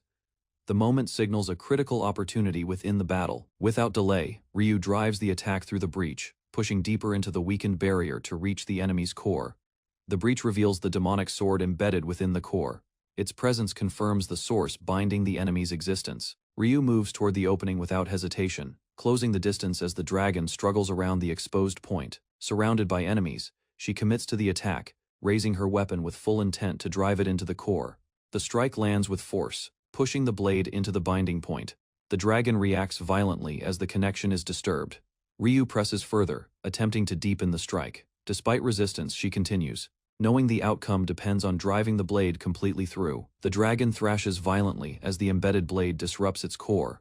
Ryu is thrown off balance, but the damage begins to spread across its body. Dark fluid bursts from the wound while the creature struggles to maintain its form. The impact weakens its structure as instability grows. Another force crashes into the dragon, driving deeper damage into the already broken point. The assault compounds the strain on its core. Ryu is pushed away from the collapsing area, forced to retreat as the barrier and body begin to fail. From below, allies watch as the dragon descends in a damaged state, its strength fading while the battle shifts toward its conclusion. The dragon descends toward the city, its movement unsteady as the damage takes hold. Its flight weakens, signaling a loss of control. A strange cocoon forms where the core once held firm. Observers below struggle to understand the sudden transformation. Signs of collapse spread as the connection sustaining the creature disappears.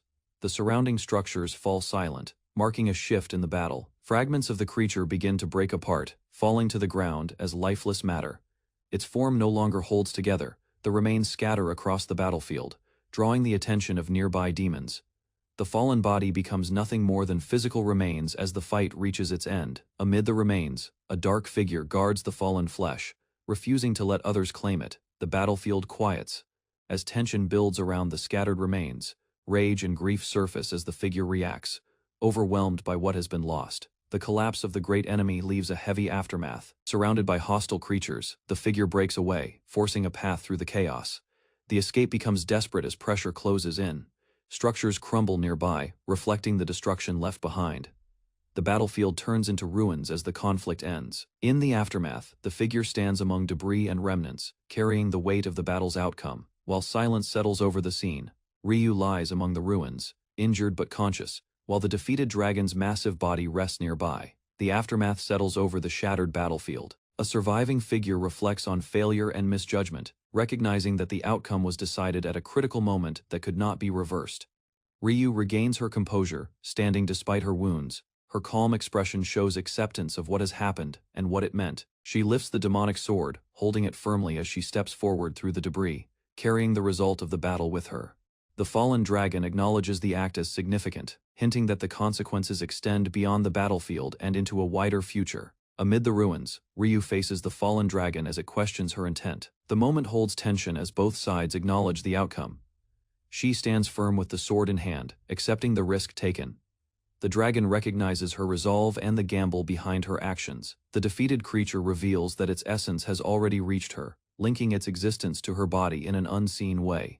Ryu shows no hesitation, gripping the weapon as she accepts the consequence. Her calm demeanor reflects control rather than fear. Elsewhere, civilians retreat behind the gates as the danger lingers, while Ryu's decision signals a new and uncertain future. Demons regroup and unleash a new attack, forcing their power outward as civilians remain trapped in fear nearby. Flames rise again along the city walls, spreading quickly as the threat returns, despite the previous victory.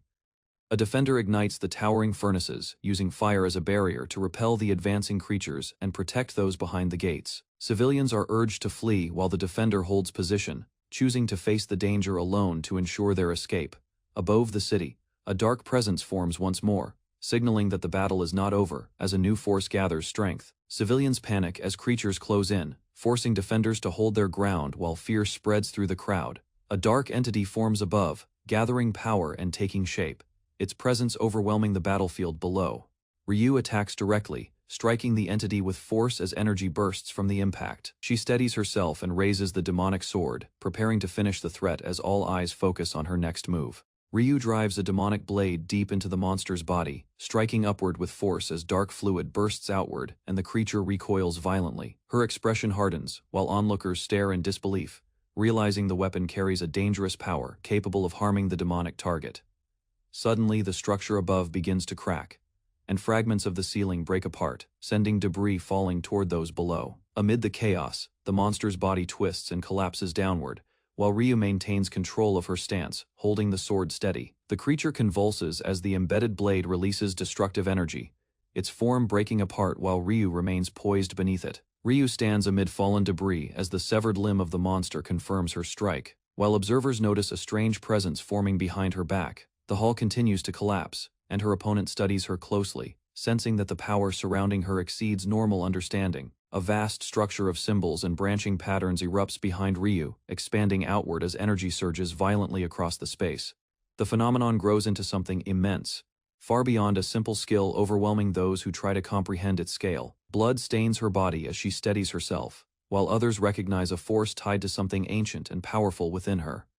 Ryu launches forward and strikes the creature with a powerful kick, driving it back as her focus sharpens under pressure. She closes the distance and pierces its body again, forcing the monster to falter while dark energy gathers around them. Despite injuries, she steadies herself, pushing past exhaustion as a presence attempts to force her away from the fight. The ground ruptures violently beneath them, sending debris and structures collapsing as the battlefield tears apart. The destruction spreads across the area, walls breaking and fragments falling, while the clash continues amid the collapsing ruins. A massive impact tears through the battlefield, sending the creature crashing into the ground as the surrounding terrain shatters under the force.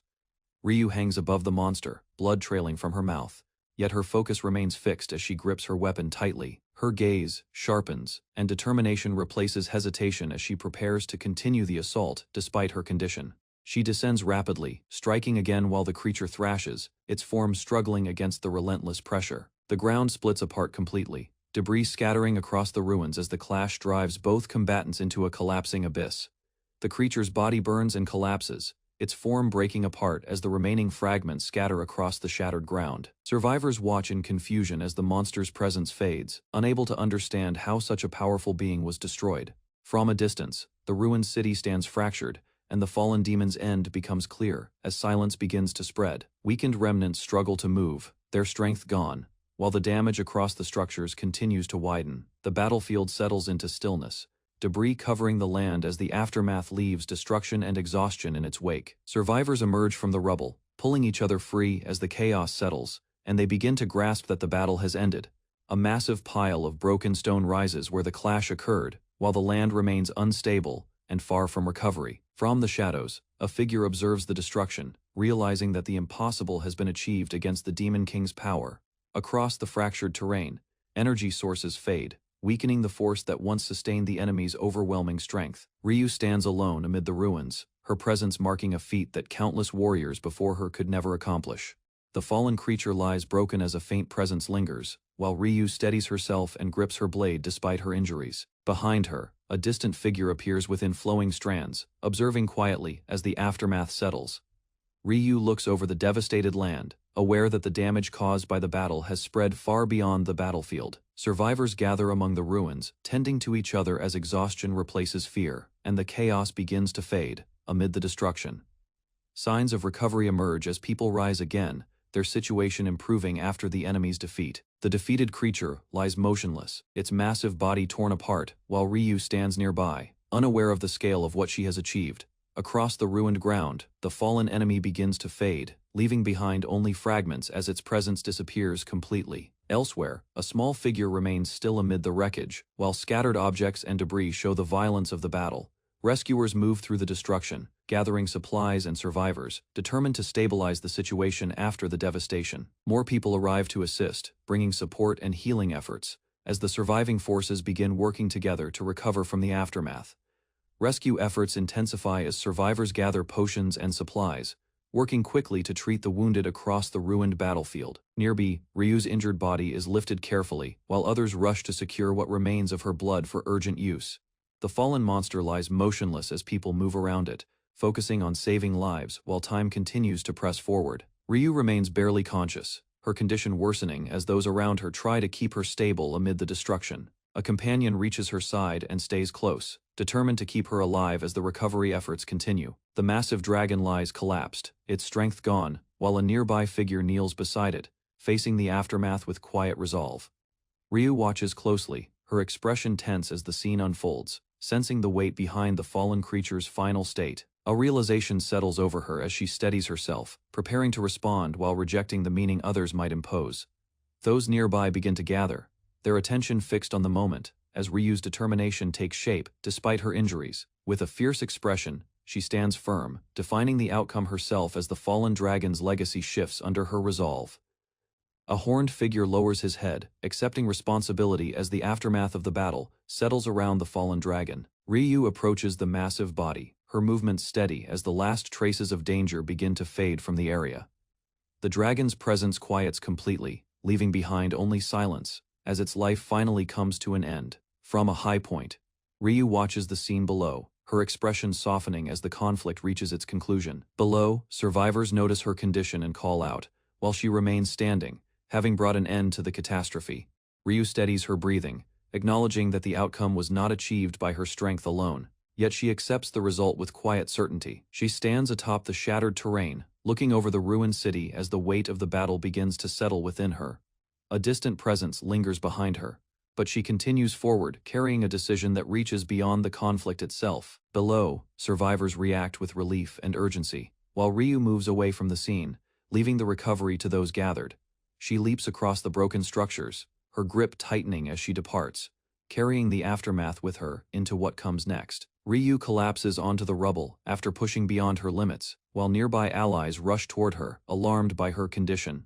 A violent clash erupts as a rampaging figure crushes enemies with brutal force. Bodies collide under heavy strikes, and the scene descends into chaos. Strength alone dominates the battlefield, leaving no room for hesitation. Attention shifts toward the attacker as the destruction continues. Movements remain relentless, overwhelming any resistance. The identity of this unstoppable outlaw begins to surface amid the turmoil. Suddenly, awareness shifts. A young girl's reflection appears, calm yet unfamiliar.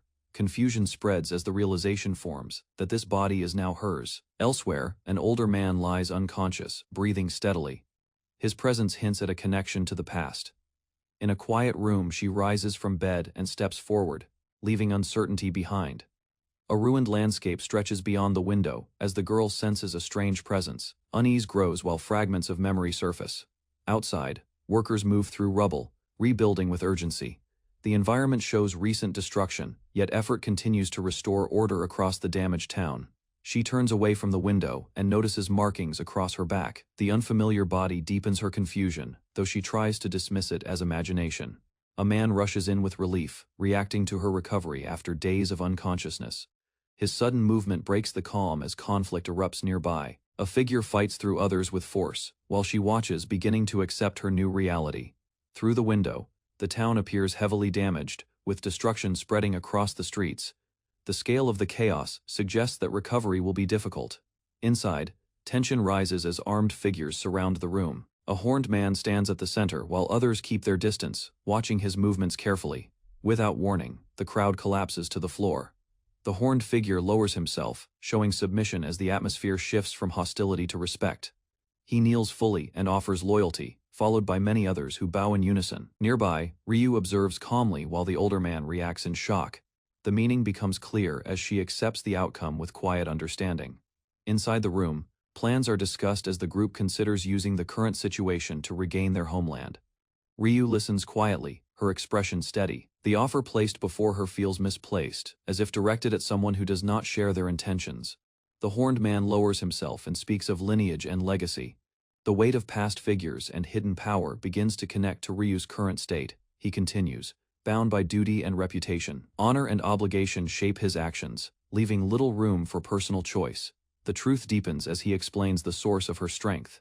A lingering force now flows within her, tying her fate to this world.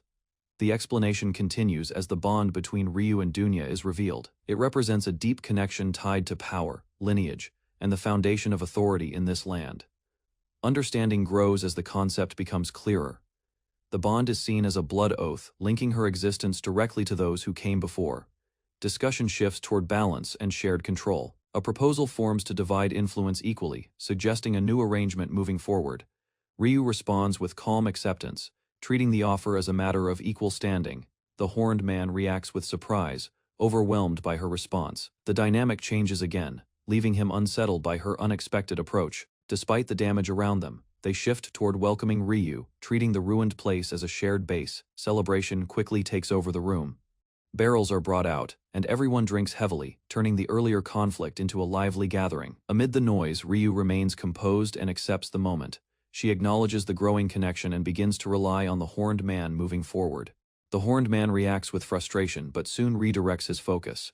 He decides to handle matters in his own way, pushing aside distractions. Attention turns to a weapon in Ryu's hands. Its nature is explained, though she shows little concern, holding it with calm curiosity. Ryu reflects on the item she obtained earlier, realizing its importance. Her thoughts shift toward Nui, and concern begins to surface as her condition remains uncertain. The room quiets slightly while others continue drinking.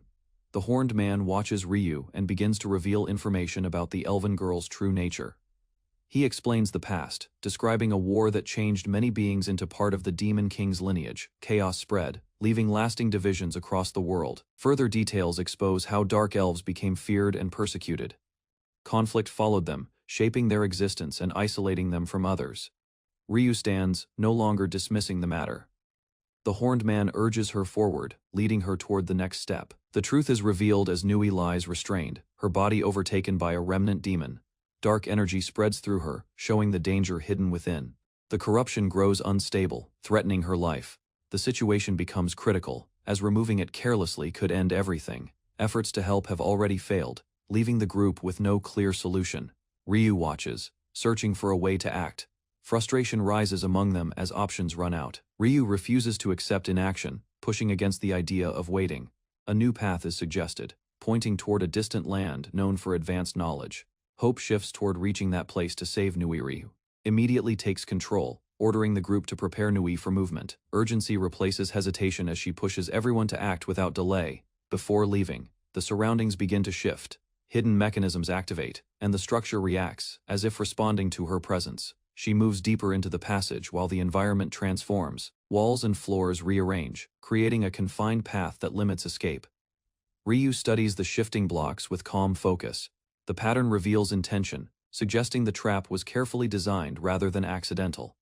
The truth emerges as those behind the scheme reveal themselves. Their apology confirms betrayal, leaving Ryu facing a calculated deception. The group reveals their reasoning, claiming their actions were meant to protect Ryu. Doubt lingers as their explanation struggles to justify the betrayal. The horned man admits the truth behind their fear. Exposure would bring immediate punishment, forcing them into desperate measures.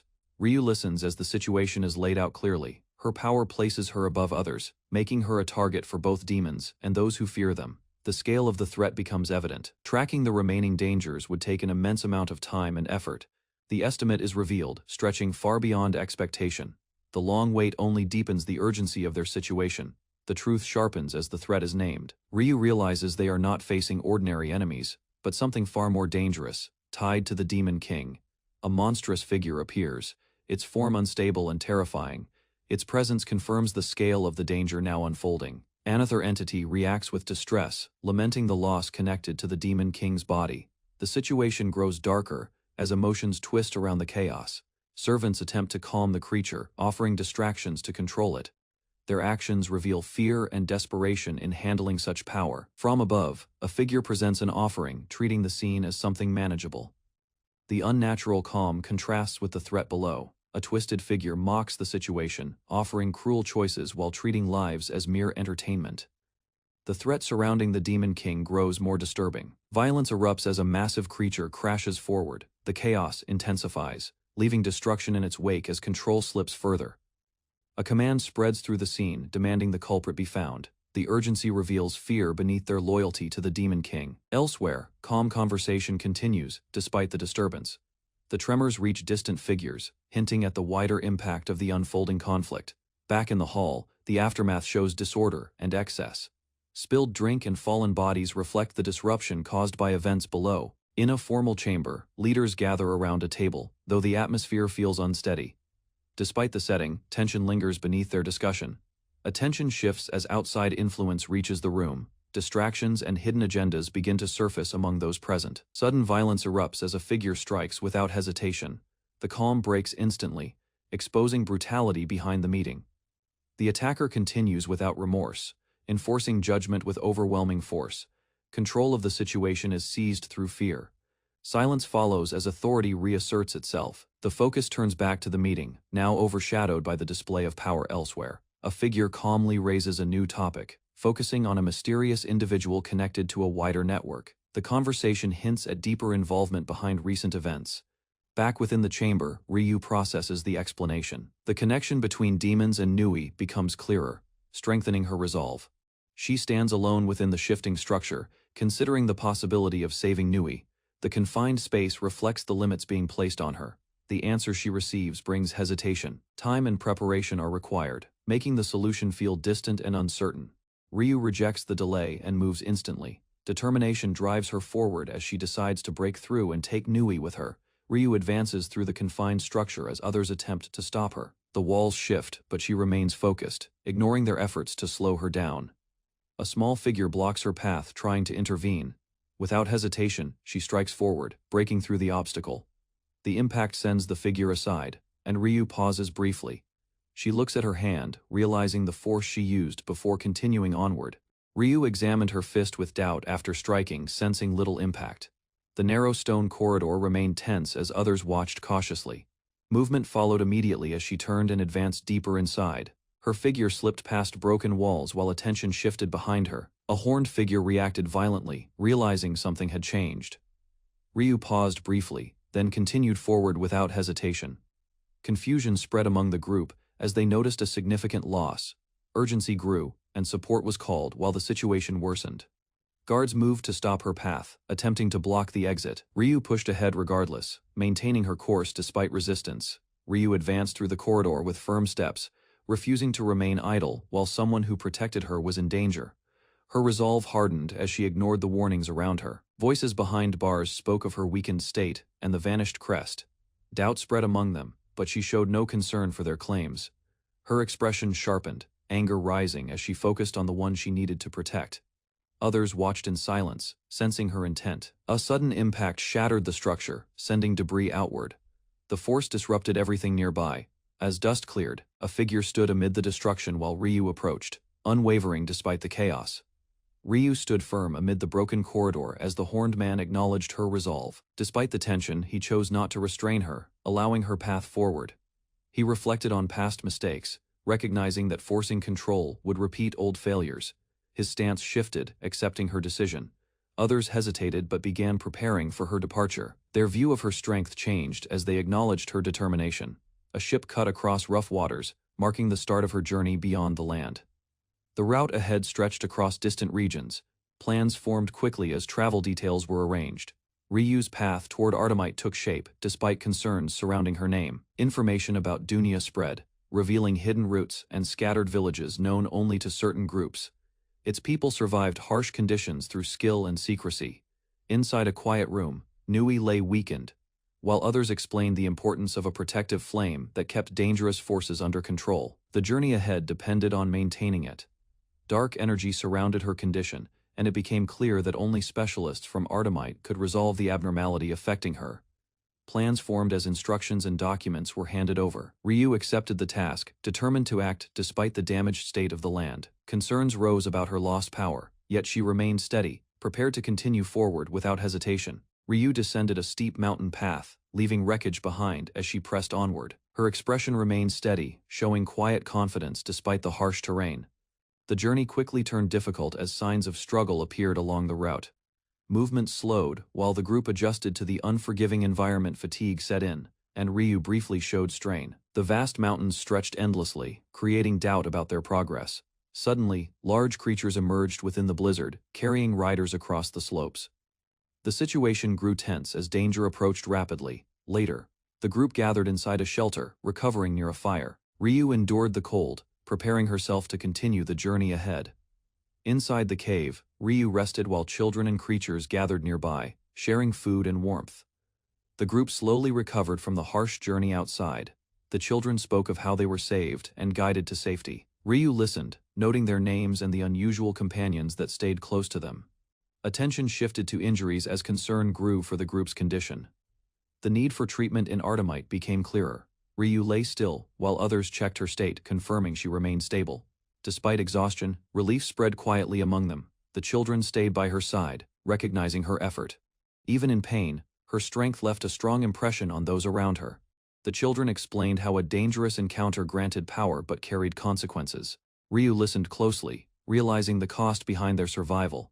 Further details revealed the damage caused by that choice. The girl's condition worsened as her ability decayed, forcing them to seek help far from home. Ryu showed quiet reassurance, remaining calm despite the severity of the situation. Her focus stayed on guiding them forward. As the storm weakened, the group resumed their journey across the mountains. Hope returned as the path became clearer. They finally reached a distant village near Artemite, marking the next step in their mission. Near Artemite, a large crowd gathered along the mountain path. Many bore similar injuries, raising concern as Ryu observed their condition. The group learned entry required waiting, forcing everyone into a long queue. Confusion spread as the delay slowed their progress. Masked healers arrived, drawing attention with their unusual appearance. Their presence signaled the beginning of examinations. They organized the crowd carefully, ensuring each person would be treated. Order replaced the earlier tension as the process began. As treatment started, Ryu watched closely, noticing the strange methods used. Despite doubts, she remained focused on reaching a solution. The children rushed toward the village, eager to follow Ryu. While an unpleasant odor spread through the area, the atmosphere felt tense as they approached the crowded entrance. Large figures mocked the newcomers, complaining about the growing number of people and the foul environment surrounding them. Their presence intimidated the weaker travelers. The insults intensified, targeting those affected by the condition and blaming their weakness. Fear spread among the children as pressure mounted. One girl endured the harsh words, struggling to hold herself together while being overwhelmed by shame and exhaustion. Ryu stepped forward, confronting the source of the disturbance, her calm expression hiding firm resolve. Then she struck the large attacker, knocking him back with a single blow. The watching children froze as the situation shifted instantly. She remained calm, showing little reaction while others reacted with surprise. Her composure made the difference in strength clear. Dark force gathered behind her as she ordered the children to move away. She stepped forward, fully prepared to face the threat alone. The attackers retaliated, dragging her into a building. Laughter echoed as they assumed control over the situation. Inside, they mocked her condition and admired her appearance, unaware that her restraint hid a far more dangerous intent. Ryu endured restraint while the attackers discussed selling her, revealing knowledge about distant regions and their value. She listened quietly, gathering information. Rumors about a powerful figure spread among them, filled with exaggeration and fear. Their arrogance remained unchanged as they underestimated their situation. A medallion slipped free and struck the ground, drawing attention. The group paused, uncertain as tension shifted. Ryu stood calmly at the center, surrounded yet unshaken. The moment exposed a gap between their confidence and reality. The medallion spun away into the distance, marking the turning point as the balance of control began to change. The attackers suddenly bowed in fear, realizing Ryu's identity. Their arrogance vanished as they begged for forgiveness. Ryu dismissed the situation calmly, showing no interest in their apologies. Her focus remained on the real purpose of her visit. Discussion shifted to the child's worsening condition, revealing that ordinary healers could not handle it. The illness had progressed beyond simple treatment. Information surfaced about a skilled but missing healer once connected to the village. Her ability had been exceptional, yet she could not be found. Ryu considered the lead carefully, recognizing it as a possible path forward while questioning the healer's connection to Artemite. With no further leads, Ryu accepted the situation and prepared to wait for entry into Artemite. The group had no choice but to follow the established process. A sudden tremor shook the building, catching everyone off guard.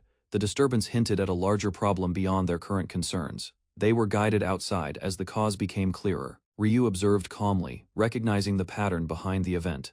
The entire village felt the shaking, and people reacted with unease while expressing relief at being safe for the moment. Ryu looked toward the mountains and realized the truth. The sacred peak itself was shifting, signaling a new danger ahead. She witnessed Artemite's true form, a massive moving land supported by machinery beneath it.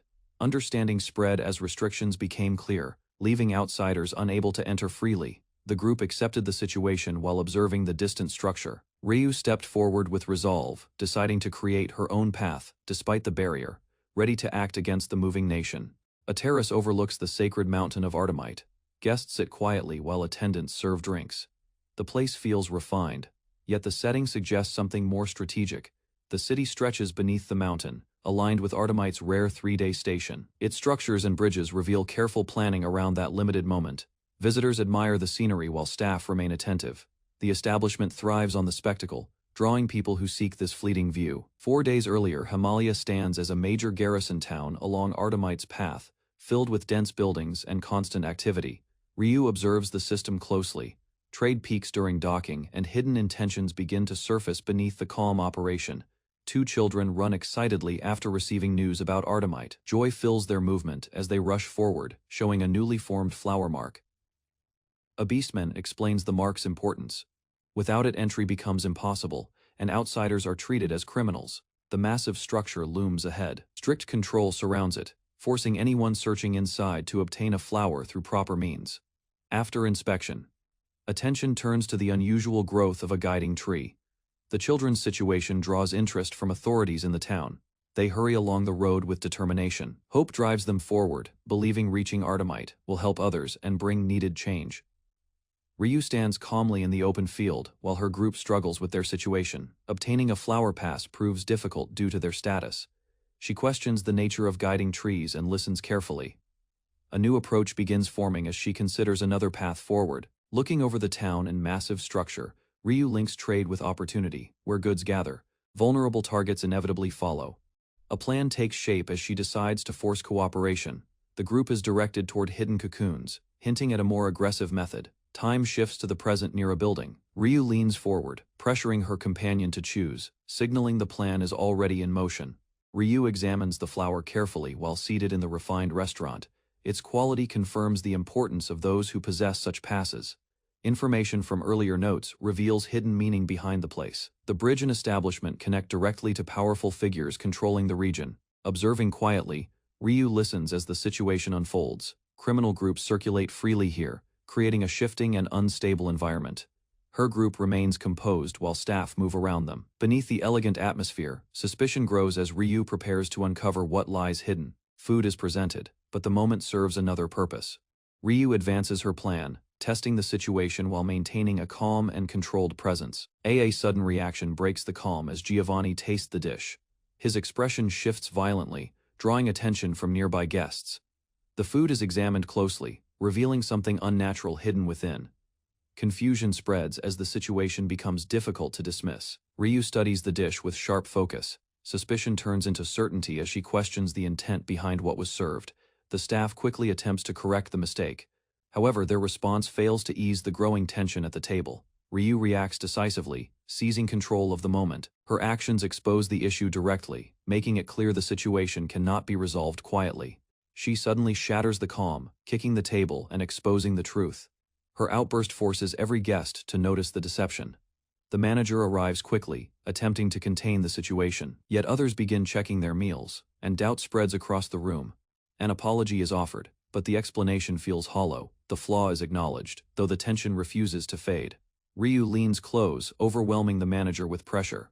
Her presence dominates, making it clear she holds control. The tone shifts as she calms the scene. With a quiet gesture, Ryu reveals her true aim, steering the conflict toward negotiation instead of chaos. Ryu sits confidently, showing no concern for appearances. Her attitude rejects the refined image expected in such a place. Staff quickly bow and attempt to move her inside. The shift in treatment reveals growing caution toward her presence. Inside, armed men surround the room, turning the setting hostile. The true nature of the establishment emerges without restraint. Ryu faces the leader calmly as tension rises. Recognition spreads, and her identity begins to surface among them. A wanted notice confirms everything. Ryu stands exposed as a hunted figure, yet her composure shows she expected this outcome. The leader mocks Ryu while demanding her purpose. His crude offer reveals the power imbalance he believes he holds. Ryu responds calmly, shifting the topic toward the restaurant itself. Her composed attitude unsettles the room, despite the pressure around her. Surrounded by armed men, she shows no fear. Her presence disrupts their expectations as they begin questioning her true intent. Suspicion deepens as connections form in their minds. They realize her involvement may reach far beyond simple troublemaking. Ryu leans back without hesitation. Confidence defines her stance, signaling complete awareness of their operation and control over the situation. The group reacts in confusion as Ryu's earlier claims are questioned. Doubt spreads, but she remains unfazed under their scrutiny. A forged document is revealed and examined closely. Its quality raises concern, hinting at deeper preparation behind her actions. Attention shifts to her guiding power. The possibility of something rare begins to unsettle those surrounding her. The weight of her identity grows clearer, with mention of a high bounty. Despite the threat, Ryu moves decisively, breaking the standoff. She advances without hesitation, maintaining control. A faint expression forms, showing confidence as the situation turns in her favor. Ryu reveals a strange power in her hand, presenting it boldly. The display shifts the balance, forcing everyone to reconsider her value. Shock spreads as the possibility becomes clear. The object resembles something rare, something that should not be easily replicated. The leader hesitates, recognizing the risk. The situation grows beyond simple control, and caution replaces arrogance. A decision is made to escalate the matter. Ryu is no longer treated as a mere target, but as something requiring higher authority. Time is granted for preparation. As she leaves, Ryu remains composed. Having secured the next step in her plan, Ryu leaves the area with her companion, moving through the quiet streets. From a distance, eyes continue to watch their actions carefully. Their path forward is discussed indirectly. Doubt lingers about Ryu's value, yet her actions suggest deeper intent behind everything. The sacred mountain looms ahead, dominating the landscape. Its presence hints at events far beyond ordinary understanding. 3 days pass as Artemide aligns once more. Strange occurrences surround the mountain, reinforcing its dangerous and mysterious nature. Inside a dim room, new figures prepare something unusual. Attention turns back to Ryu, as plans involving her begin to unfold. A veil is presented as a means to create a temporary flower. Ryu observes calmly, understanding its role in gaining access. The rules are explained as strict and unforgiving. Even a withered flower marks someone as a criminal, yet Ryu accepts the process. The substance takes effect, but the reaction differs from expectations. Its strength grows beyond what was anticipated. A powerful bloom forms, far surpassing a simple imitation. Those watching realize her nature cannot be easily measured. The result is acknowledged as sufficient. With the flower secured, Ryu gains entry, moving one step closer to Artemide. Arrangements are completed as Ryu prepares to move. Her appearance is deemed suitable, allowing her to pass without drawing suspicion. A carriage is brought forward, and she is instructed to remain inside. The transition into controlled movement begins quietly, through the window. Ryu observes others bearing blooming flowers. The system appears widespread, reinforcing its strict enforcement. They cross the grand bridge toward Artemide. The route known for nobles reveals the hierarchy governing entry. Questions arise about the children seen earlier. Their path differs, suggesting a hidden route beneath the main passage. The carriage moves beneath the bridge, while strict orders are given to remain still. Time is limited, and caution becomes necessary as they approach Artemide. Inside, Ryu's group focuses on their goal. Concern for an injured companion remains, pushing them to seek help within the city. A blue flower blooms on Ryu's hand. Its distinct form draws attention, hinting at something unusual about her power. Ahead, a family walks toward the mountain, showing a different kind of ability. Their progress suggests others also seek opportunity there. The children reappear, full of excitement. Their admiration contrasts the tension, reinforcing how unique each power truly is. A child grabs Ryu's blooming flower excitedly. Ryu watches quietly, recognizing a connection while travelers continue crossing the bridge nearby. A day before reaching Artemide's port, the group passes a quiet village surrounded by hills. The journey continues steadily as they prepare for what lies ahead. Inside a small room, concern grows over Nui's unstable condition. The injury shows unusual signs, leaving uncertainty about sudden changes. Time moves forward as a night passes. Nui remains unconscious, her body affected by a spreading demonic wound, and her condition appears weak. With little knowledge, the group heads toward Artemite's port, hoping to find a skilled doctor, despite the unclear path. Upon arrival, the crowded port offers many doctors, and Ryu observes calmly, expecting no major obstacles ahead. Ryu stands above Artemite's port, observing the busy structures and narrow streets. The area feels tense, yet manageable, as preparations begin. A massive vessel descends from the sky toward the village below. Its movement is controlled, signaling a planned landing as mechanisms adjust. Within the port, warnings spread as tremors shake the surroundings. Movement becomes restricted while the landing process continues carefully. Amid the shaking, a group advances through the passage, using the disturbance to avoid strict inspection and move unnoticed. Deeper inside, they reach a guarded area. The group halts briefly, maintaining formation as they prepare for the next step. Inside, a guarded chamber, several men surround the entrance while Ryu steps forward, observing their formation without hesitation. Suddenly, violent tremors shake the room, sending a heavy table upward. The men struggle to keep balance as the structure shifts. Nearby equipment rises slightly, suspended in midair. The unusual setup appears designed to counter the constant shaking within the area. Ryu remains steady, despite the instability, presenting her arm for examination as the situation grows more controlled. The men regain composure and begin assessing her condition carefully, preparing to determine the value and nature of what she offers. A peculiar doctor enters the room, introduced as Lucy Miles. Her presence draws attention as the men prepare for a detailed inspection. She begins her work without delay, focusing on Ryu's arm. The strange growth reveals itself, spreading with an unnatural form. Interest replaces caution as Lucy studies the condition closely. The injury appears rare, increasing the value of the examination. Without using any sedation, she proceeds firmly. The surrounding men watch with anticipation as the process becomes more intense. Ryu remains steady despite the pain, maintaining control. The examination continues as Lucy presses deeper into the abnormal growth. The procedure intensifies as Lucy forcefully pulls at the strange growth. The roots stretch outward, exposing a complex structure connected deep within Ryu's arm. Ryu grips the table firmly, her expression steady, despite the strain. The surrounding men grow uneasy, unable to explain her reaction. Lucy studies the response with sharp focus. The lack of visible pain creates confusion, as the process should cause overwhelming agony.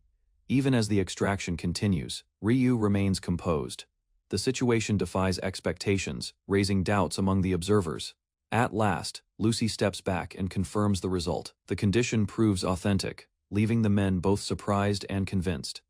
After the examination, the quality of the growth is acknowledged as highly convincing. Ryu steadies herself, while the condition is explained as both valuable and potentially unstable. The men begin considering its worth, seeing an opportunity for profit if such results can be reproduced consistently. Interest shifts toward negotiation as they question supply and quantity. Their attention focuses entirely on the potential benefits. Ryu calmly raises her arm, suggesting she can provide the means to create it, drawing deeper interest from the group. However, she adds a condition involving her companion. The method remains restricted, leaving control firmly in her hands. Ryu requests that the doctor examine her companion, shifting the focus of the discussion toward Nui's condition. The men question the request, trying to understand her intentions while considering the implications of involving the doctor further. Lucy firmly refuses to leave Artemite, maintaining her position, despite the unusual demand placed before her. The situation settles as the men decide to escalate the matter. They allow time for consideration, while planning to consult higher authorities. Ryu accepts the delay without resistance. Remaining calm, she prepares to wait while keeping control over the negotiation. After the negotiation, Lucy instructs Ryu to rest while the appraisal effects settle. The condition of the arm remains sensitive, requiring time. The men suggest alternative doctors, testing Ryu's commitment. Meanwhile, Lucy quietly prepares to leave, distancing herself from the discussion. Attention shifts back to Ryu as arrangements are made for her stay. The group begins treating her as an important guest. Outside, the atmosphere changes as word spreads about her value. Guards and workers react, reinforcing her status within the area. Later, the pain intensifies as the roots remain connected. Despite this, Ryu continues forward, enduring the strain without losing control. During an outing, Ryu suddenly forces a man down, asserting control. The group is allowed to move freely, yet tension follows her actions. They reach a crowded plaza marked as a meeting point. The location matches earlier instructions, though escape seems unlikely under watch. Guided through the crowd, they approach the destination. The heavy presence of people creates confusion, masking their movements. Lucy explains the area near the church is tightly guarded. The city's rising position adds significance to the timing and location. A formal selection begins in the plaza. The gathered crowd awaits judgment to determine who may proceed toward the sacred mountain. Moving through the crowded plaza, the group blends in with the gathered crowd. The festive atmosphere contrasts with their cautious advance. Ryu is approached and questioned, drawing attention to her presence. The encounter shifts the situation into a more tense and uncertain direction. Lucy steps forward and confronts her directly, pointing out the unusual nature of the guiding skill tree. Suspicion begins to surface. Doubts deepen as Lucy analyzes the situation, recognizing something that does not align with normal expectations. The surrounding crowd remains unaware. Ryu stays composed under scrutiny, refusing to reveal anything. The tension rises as Lucy presses further, seeking the truth behind her actions. Standing within the crowded plaza, Ryu firmly asserts that her ability is natural. Despite the noise around them, her focus remains clear and unwavering. She reveals her true purpose, seeking help for a dying companion. The request shifts the tension into something more serious. Lucy studies her closely, recognizing the risk and rarity behind such a claim. Suspicion and curiosity mix within her gaze. Around them, families gather under the ongoing selection. Lucy quietly states her intention to remain within Artemite, unaffected by the surroundings. Ryu waits calmly, watching for a response. The decision now rests with Lucy as the situation reaches a critical point. Amid the crowd, Lucy approaches with a hidden intent. Her expression shifts as she reveals a dangerous request directed at Ryu. The reason becomes tied to Ryu's unusual ability. Suspicion lingers as the demand grows more serious. Ryu listens calmly while her power is acknowledged. The mention of her rare skill changes the weight of the situation. Without hesitation, she accepts the nature of the request and asks for details. The surrounding people react with shock. Lucy's composure breaks slightly, showing emotion behind her words. The request is confirmed to be personal and deliberate. Within the crowded plaza, Lucy pressures Ryu, hinting at exposure if she refuses. The threat shifts the tension into open conflict. Nearby, massive golem soldiers begin moving through the crowd. Their presence draws attention as they approach the area.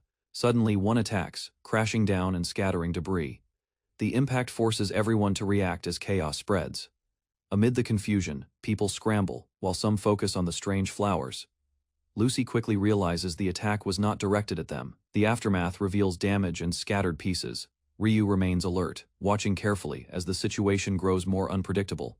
As the chaos spreads, the crowd notices something unusual about Ryu. Suspicion rises, and the group prepares to withdraw from the situation. A golem suddenly grabs a child, lifting her into the air. Panic erupts as the danger becomes immediate. Lucy reacts quickly, noticing the strange condition of the child. The flower connected to the body has already withered, raising concern. The child struggles desperately, crying out while the golem holds her firmly. The situation escalates as no one intervenes. Ryu steps forward and moves to act, ignoring the surrounding crowd. The golem's grip tightens as the confrontation begins. The golem tightens its grip as the child cries out in pain. Panic spreads through the nearby crowd as no one steps forward. Her screams grow louder, calling for help while the situation worsens. Fear and hesitation keep the onlookers frozen. Ryu moves into position beneath the towering figure. His focus sharpens as he prepares to act without delay. With force, he grabs the roots connected to the child and tears into them. The motion disrupts the hold and breaks the connection. The command follows immediately as he demands the release. Shock spreads across the witnesses while control begins to shift. Ryu charges forward, identifying another target lacking the flower. His injured arm swings as he continues the fight without hesitation. Behind him, the group reacts with shock and anger. The situation escalates further as his actions challenge the control of the golem forces. Ryu lunges forward, striking an enemy while noticing another threat without a flower. Nearby, companions react in confusion as tension rises. A frightened child turns toward danger, tears forming, while a figure looms behind, signaling imminent harm. Crowds rush across a narrow walkway as panic spreads. Movement grows chaotic when something approaches rapidly, forcing people into each other. Ryu charges through the mass, knocking bodies aside with force. Her advance cuts a path despite the crowd's struggle to stay upright. A large armored figure crashes forward, trampling through civilians. Fear spreads as people fall, unable to escape its heavy steps. Ryu drops from above, landing hard and facing the armored threat as it forces its way through the street. Without hesitation, she strikes its head, driving the impact through its body and halting its advance. Momentum carries her forward as she pushes past civilians, clearing space while those nearby struggle to keep balance. From above, a watcher observes calmly, noting the disturbance and the unusual movement below. Elsewhere, a high-ranking figure acknowledges the situation, suggesting the hidden target remains among the gathered crowd. Officials observe the crowded area from above, recognizing that the armored entity cannot move freely without causing harm. Yet permission is given to proceed regardless. Energy releases across the platform as multiple figures activate their abilities, sending force outward into the surrounding space. Below, the armored figure continues charging through the street, pushing people aside as panic spreads in all directions. Ryu notices its unnatural focus and shifts direction, guiding nearby civilians away while tracking its path. The group retreats into a narrow alley, but the massive pursuer follows closely behind, crashing forward as escape becomes increasingly difficult. Ryu studies the armored pursuer, noticing its shifting form and human-like features as it continues advancing without pause. The creature blocks the alley, forcing her to halt its strike while others fall behind her, struggling to keep distance.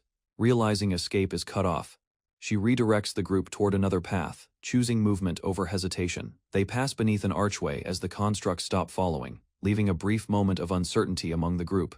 Emerging into a quiet courtyard, the group slows, facing an unfamiliar building, while trying to understand their sudden escape. Ryu watches as the armored figures stop at the boundary, unable to proceed further into the enclosed area. Understanding their limitation, she approaches a nearby door while the constructs remain outside, restricted by their rules. The group gathers and quickly moves inside, trusting the path despite uncertainty about what lies beyond. They enter a large, quiet room filled with rows of covered structures, the silence contrasting sharply with the chaos outside. Ryu leads them deeper into the building, urging caution as the others follow, unsettled by the unfamiliar and somber environment. Then Ryu steadies the group inside the building, instructing them to remain composed and act as if nothing is unusual. She leads them deeper, guiding their movement carefully while drawing attention away from their unease. Among dense flowers, a figure handles a vivid bloom, admiring its color with quiet focus. The space opens into a grand conservatory where decorated structures and winged figures fill the interior, watched by masked attendants. As they observe the surroundings, details of the place become clearer, revealing a controlled environment where each element appears deliberately arranged. Inside the conservatory, robed figures calmly discuss selected individuals, focusing on trials involving the guiding skill trees and those who endured them.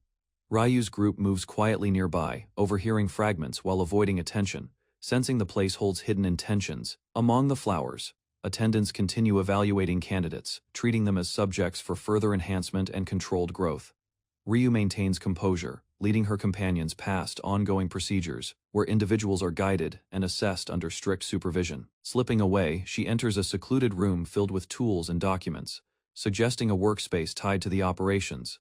As she begins searching for a way forward, inside the room, preserved specimens in glass reveal disturbing contents, contrasting sharply with the refined setting around them. More containers line the shelves, each holding altered forms intertwined with flowers, suggesting deliberate and unnatural experimentation. Ryu's group reacts with unease, recognizing the sinister purpose behind the displays as tension replaces their brief sense of safety. Despite this, Ryu focuses on the injured girl, directing attention away from fear while preparing to understand the process behind the flowers. Examining the specimens, she realizes the flowers are tied to the guiding skill trees, capable of affecting a person's life directly, making the situation far more dangerous. Ryu reassures the injured girl, observing her condition while the child struggles to stay composed, despite visible distress. Gently guiding her, Ryu shifts focus away from pain and begins asking about the girl's background to understand the situation. A doctor examines the injury, noting the decay spreading through the girl's arm, confirming a deeper issue tied to the skill tree. Another voice interrupts, pointing out the girl's weakened state and the common patterns seen among vulnerable children in similar conditions. She finally reveals the truth behind her suffering, explaining the costly treatment required, leaving her trapped between illness and desperation. The girl continues her story, explaining how her brother was promised money through his skill tree, meant to pay for her treatment. She recalls his departure for inspection, but he never returned, leaving her alone with growing fear and uncertainty. The adults react strongly, realizing the possibility that his inherited skill tree was taken or traded away. Discussion reveals the severe consequences tied to losing a guiding skill tree, including irreversible damage to the body and mind. Overwhelmed by guilt, the girl breaks down, believing her suffering caused her brother's fate, as the weight of the truth settles over the group. Ryu kneels beside the girl, gently steadying her as the child trembles, overwhelmed by guilt and fear. She reassures her with calm confidence, easing the burden while giving her hope that her brother can still be saved. Relief slowly settles as the girl rests, her tension fading while the others quietly observe the fragile moment. Ryu's expression hardens as she reflects on the truth behind the skill trees, recognizing the situation as something far more exploitative. Turning toward the doctor, she confronts him with suspicion, questioning his role in bringing such dangerous practices into this place. Tension rises inside the room as Ryu challenges the doctor, rejecting any claim that the situation is acceptable. Her stance sharpens, exposing the exploitation behind the operations, and forcing the others to confront the truth. The doctor attempts to justify his actions, shifting focus toward larger responsibilities and broader concerns. He argues that greater stakes demand difficult choices, placing national interests above individual suffering. Ryu listens without yielding, recognizing the wider conflict while refusing to ignore the harm done to those caught within it. The doctor explains the origin of the golems, describing them as replicas of an ancient divine fortress created for war. He continues, outlining a long-term goal to surpass that power, in preparation for a future threat. To achieve this, vast numbers of guiding skill trees are collected, treated as necessary resources despite the harm they cause. Ryu listens in silence, her expression tightening as she recognizes the cruelty hidden behind the justification of progress. She finally challenges the reasoning, exposing the contradiction between their ideals and their actions, as the suffering of the weak becomes impossible to ignore. Ryu lowers her gaze, recalling a past encounter with another doctor who had spoken in a similar manner about the research. That man had grown uneasy after noticing an unnatural rise in donated skill trees, questioning the system behind it. Determined to uncover the truth, he set out to report the matter to higher authorities, seeking answers beyond his reach. Soon after, his fate changed abruptly, as he disappeared, and was reduced to nothing more than a subject within the same research. Remembering this, Ryu reflects on the masked figures around her, aware that their true intentions remain hidden behind calm appearances. Ryu reflects on the hidden network behind the skill tree trade, realizing its reach extends far beyond what she first imagined. The doctor reacts with urgency, warning that exposing the truth would lead to disappearance, showing the danger tied to the secret. Ryu remains composed, pointing out his hesitation, and recognizing fear behind his earlier actions, while the group stays quiet. Pressure builds as emotions surface, the doctor struggling between guilt and survival, while Ryu continues to press forward. He finally reveals the scale of involvement, admitting that powerful figures within the nation are connected, making the system far larger and harder to confront. The doctor loses composure, revealing his belief that even the highest authority may be corrupted by the hidden system. Ryu acknowledges the claim, remaining calm while observing his shaken state and the weight of his words. Determination rises within her as she decides to act, focusing on confronting those responsible rather than hesitating. She questions the room, making her intent clear as she prepares to dismantle the trafficking network, step by step, without delay. She moves forward, signaling the others to follow as action replaces discussion and the next phase begins. A group of men suddenly enters, having overheard the discussion, their presence turning the tense situation into open confrontation. They question the doctor while noticing Ryu's presence, recognizing her involvement and pressing for answers. Without hesitation, Ryu strikes first, creating an opening and ordering the others to escape with the child. As the fight breaks out, she holds her ground against multiple opponents, showing no sign of backing down. Behind her, the others retreat with the girl, trusting Ryu to handle the attackers. As the clash intensifies inside the room, Ryu's determination intensifies as she commits to fighting, her resolve reflecting the chaos spreading beyond the room. Armed men storm into the lab, furious at the destruction and demanding accountability for the damage done. They surround Ryu, warning of consequences, but she remains steady, refusing to back down despite the growing threat. Overpowered momentarily, she is forced to the ground, yet her expression stays firm, signaling that the fight is far from over. A princess calmly presents a sealed artifact, explaining its origin as a sacred replica used to repel demons. Discussion continues in a grand chamber where the officials report long stagnation. The princess remains relaxed, allowing them to proceed while observing their concerns. One man proposes using advanced skill trees to surpass the artifact's power.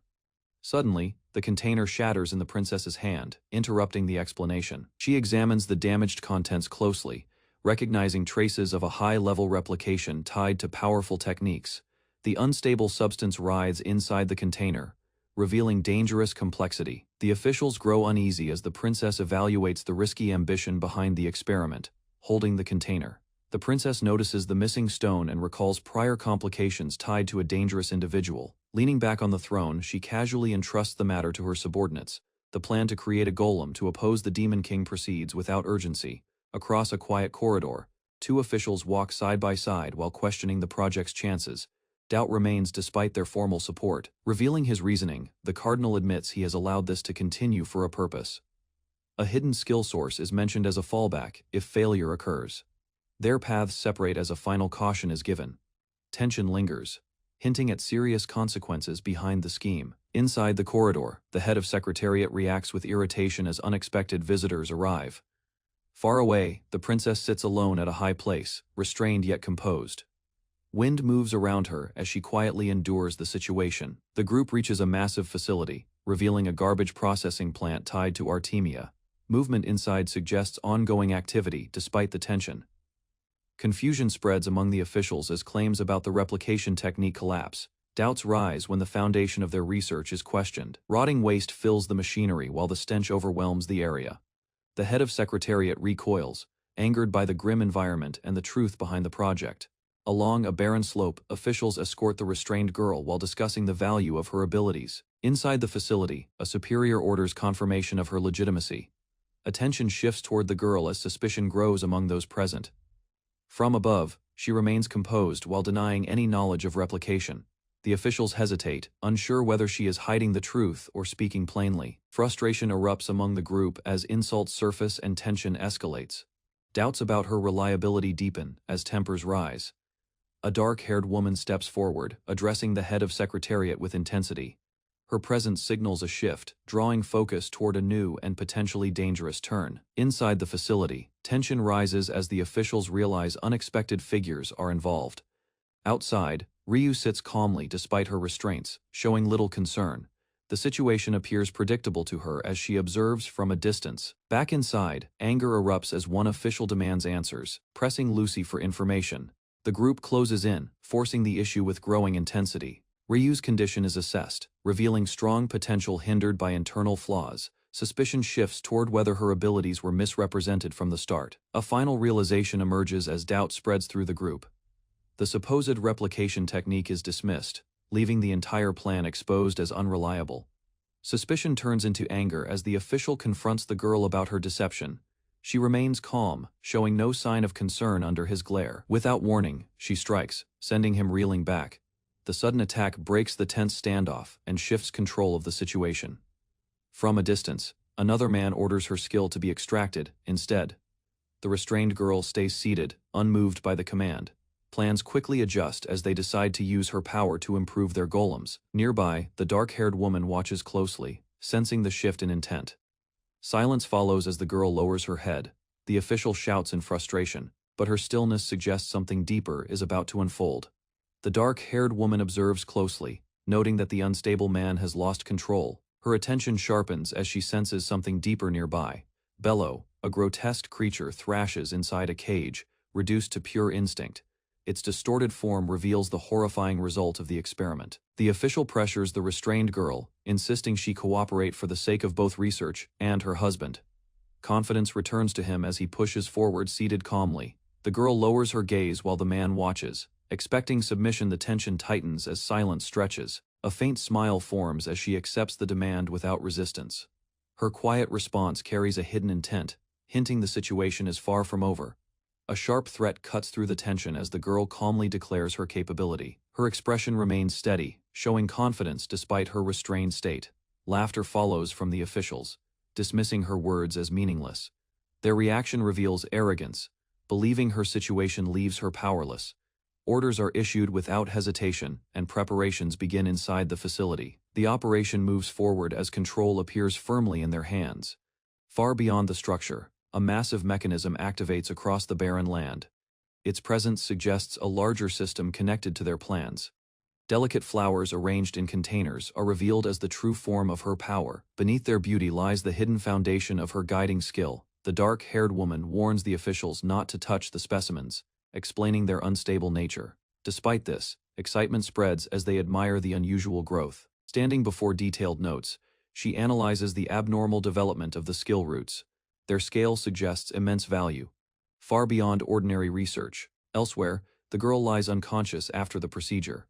Those in charge remain confident, believing her condition will stabilize without consequence. Men enter the room, observing her still body with detached interest. Greed surfaces as they consider her worth beyond the experiment. With no concern for her state, they leave her unattended. Their careless attitude reveals how little her life matters within their plans. A massive device crashes into the ground, sending waves through the surroundings. Its force signals that something has broken free from control elsewhere. Officials realize their targets have escaped. Tension rises as they struggle to track the sudden change. In a quiet corner, a man reassures a frightened girl while keeping information hidden. Trust is built carefully as the situation remains uncertain. Leaning closer, he reveals a secret about Ryu's true identity. The girl listens, unsure how to react. The explanation continues as he describes Ryu as more than she appears. Surprise spreads, leaving the truth to settle in silence. A small hand clenches tightly as reassurance is given about Ryu's return. Doubt lingers, but hope is forced to remain. Above the city, massive structures shift and loom over the walls. The scale of movement suggests something powerful has begun. Awareness returns as the girl's eyes open, sensing danger nearby. At the same time, another figure reacts in shock. Inside a quiet room, sudden movement erupts as bodies collapse and restraints fail. A hand presses against the wall, signaling regained control. Staggering through a corridor, she steadies herself despite dizziness. Confusion spreads as she notices a strange lightness in her arm. Alone in a vast yard, the girl regains awareness and scans her surroundings. The layout reveals a connection to the earlier garbage facility.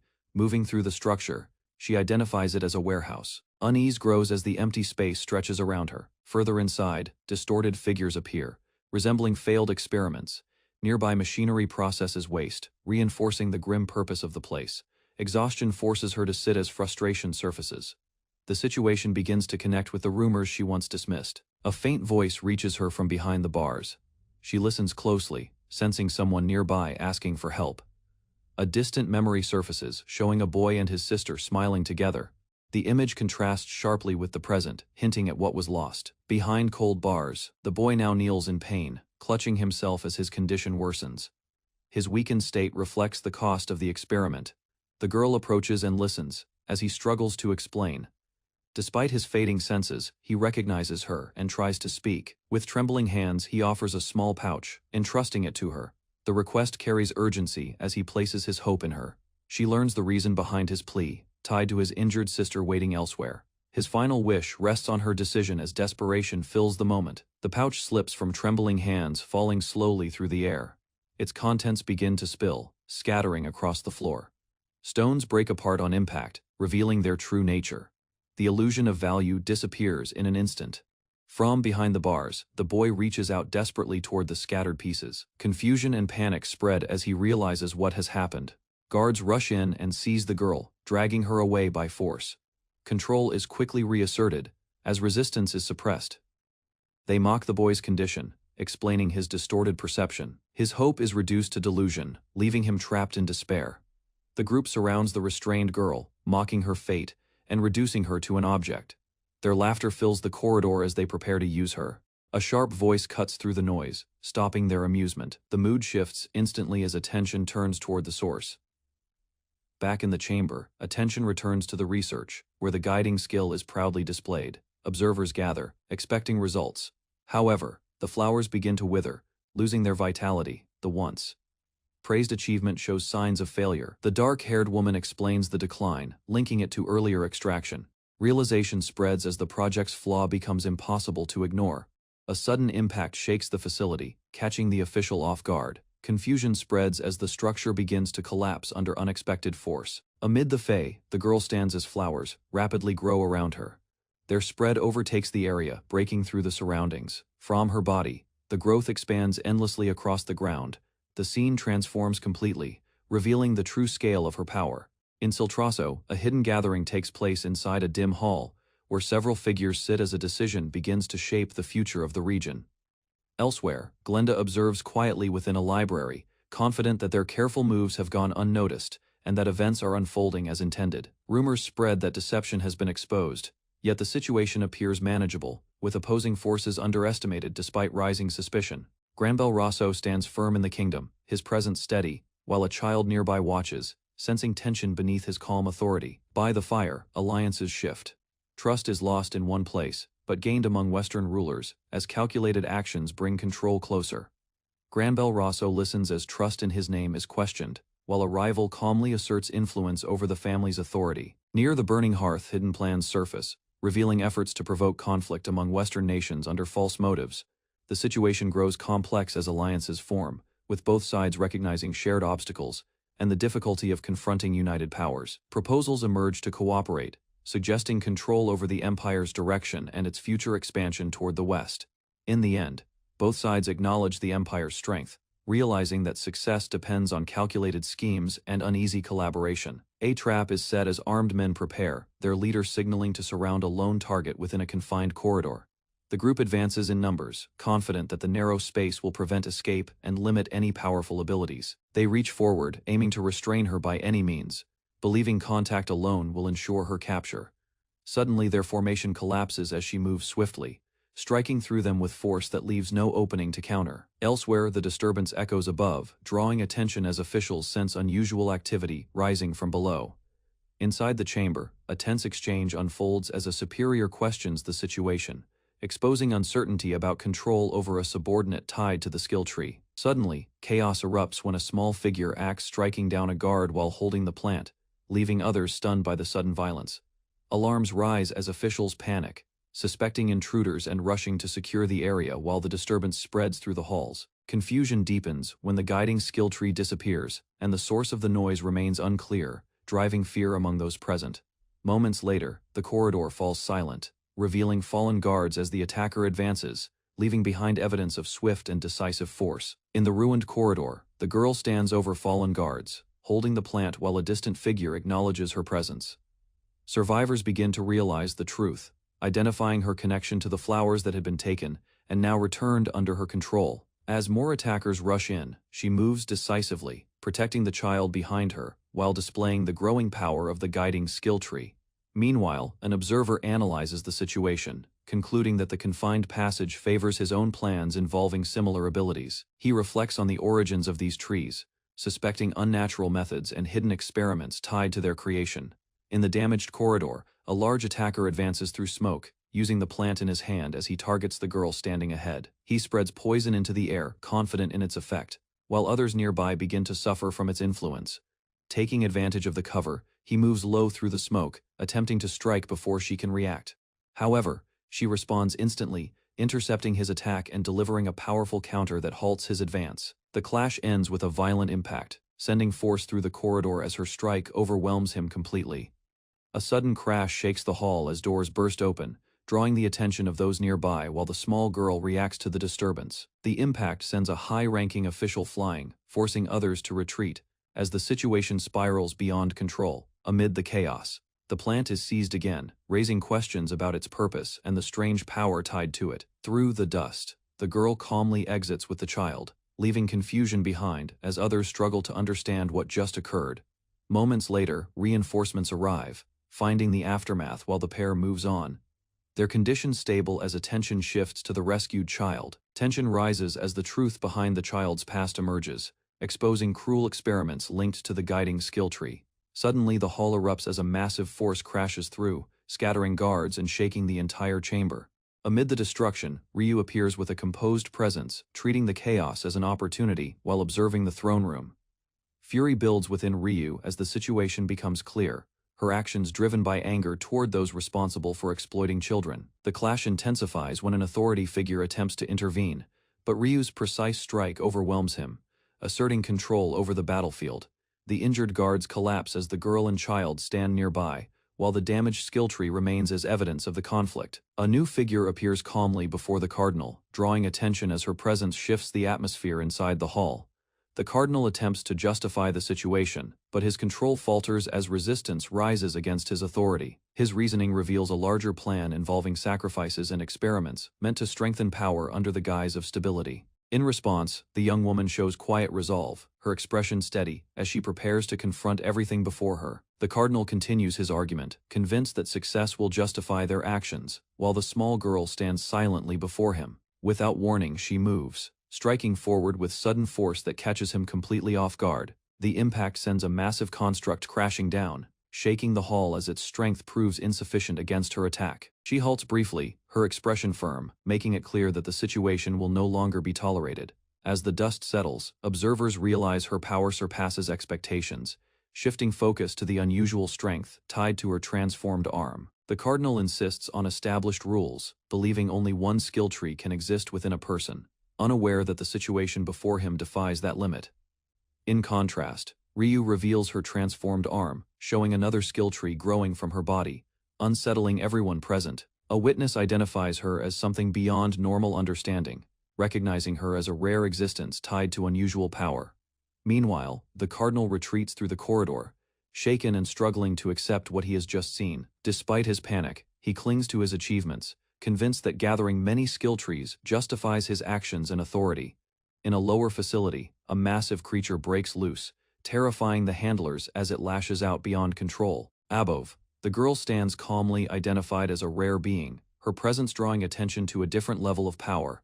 Explanations spread about such individuals, describing them as figures who appear during critical moments and carry knowledge from past lives. Further accounts link them to legends, suggesting they possess influence capable of changing the course of the world. Back in the hall, observers realize the truth, recognizing that her dual skill trees confirm her identity as one of these exceptional beings. Ryu confronts the authority directly, refusing to let the situation be dismissed while shifting focus back to those responsible.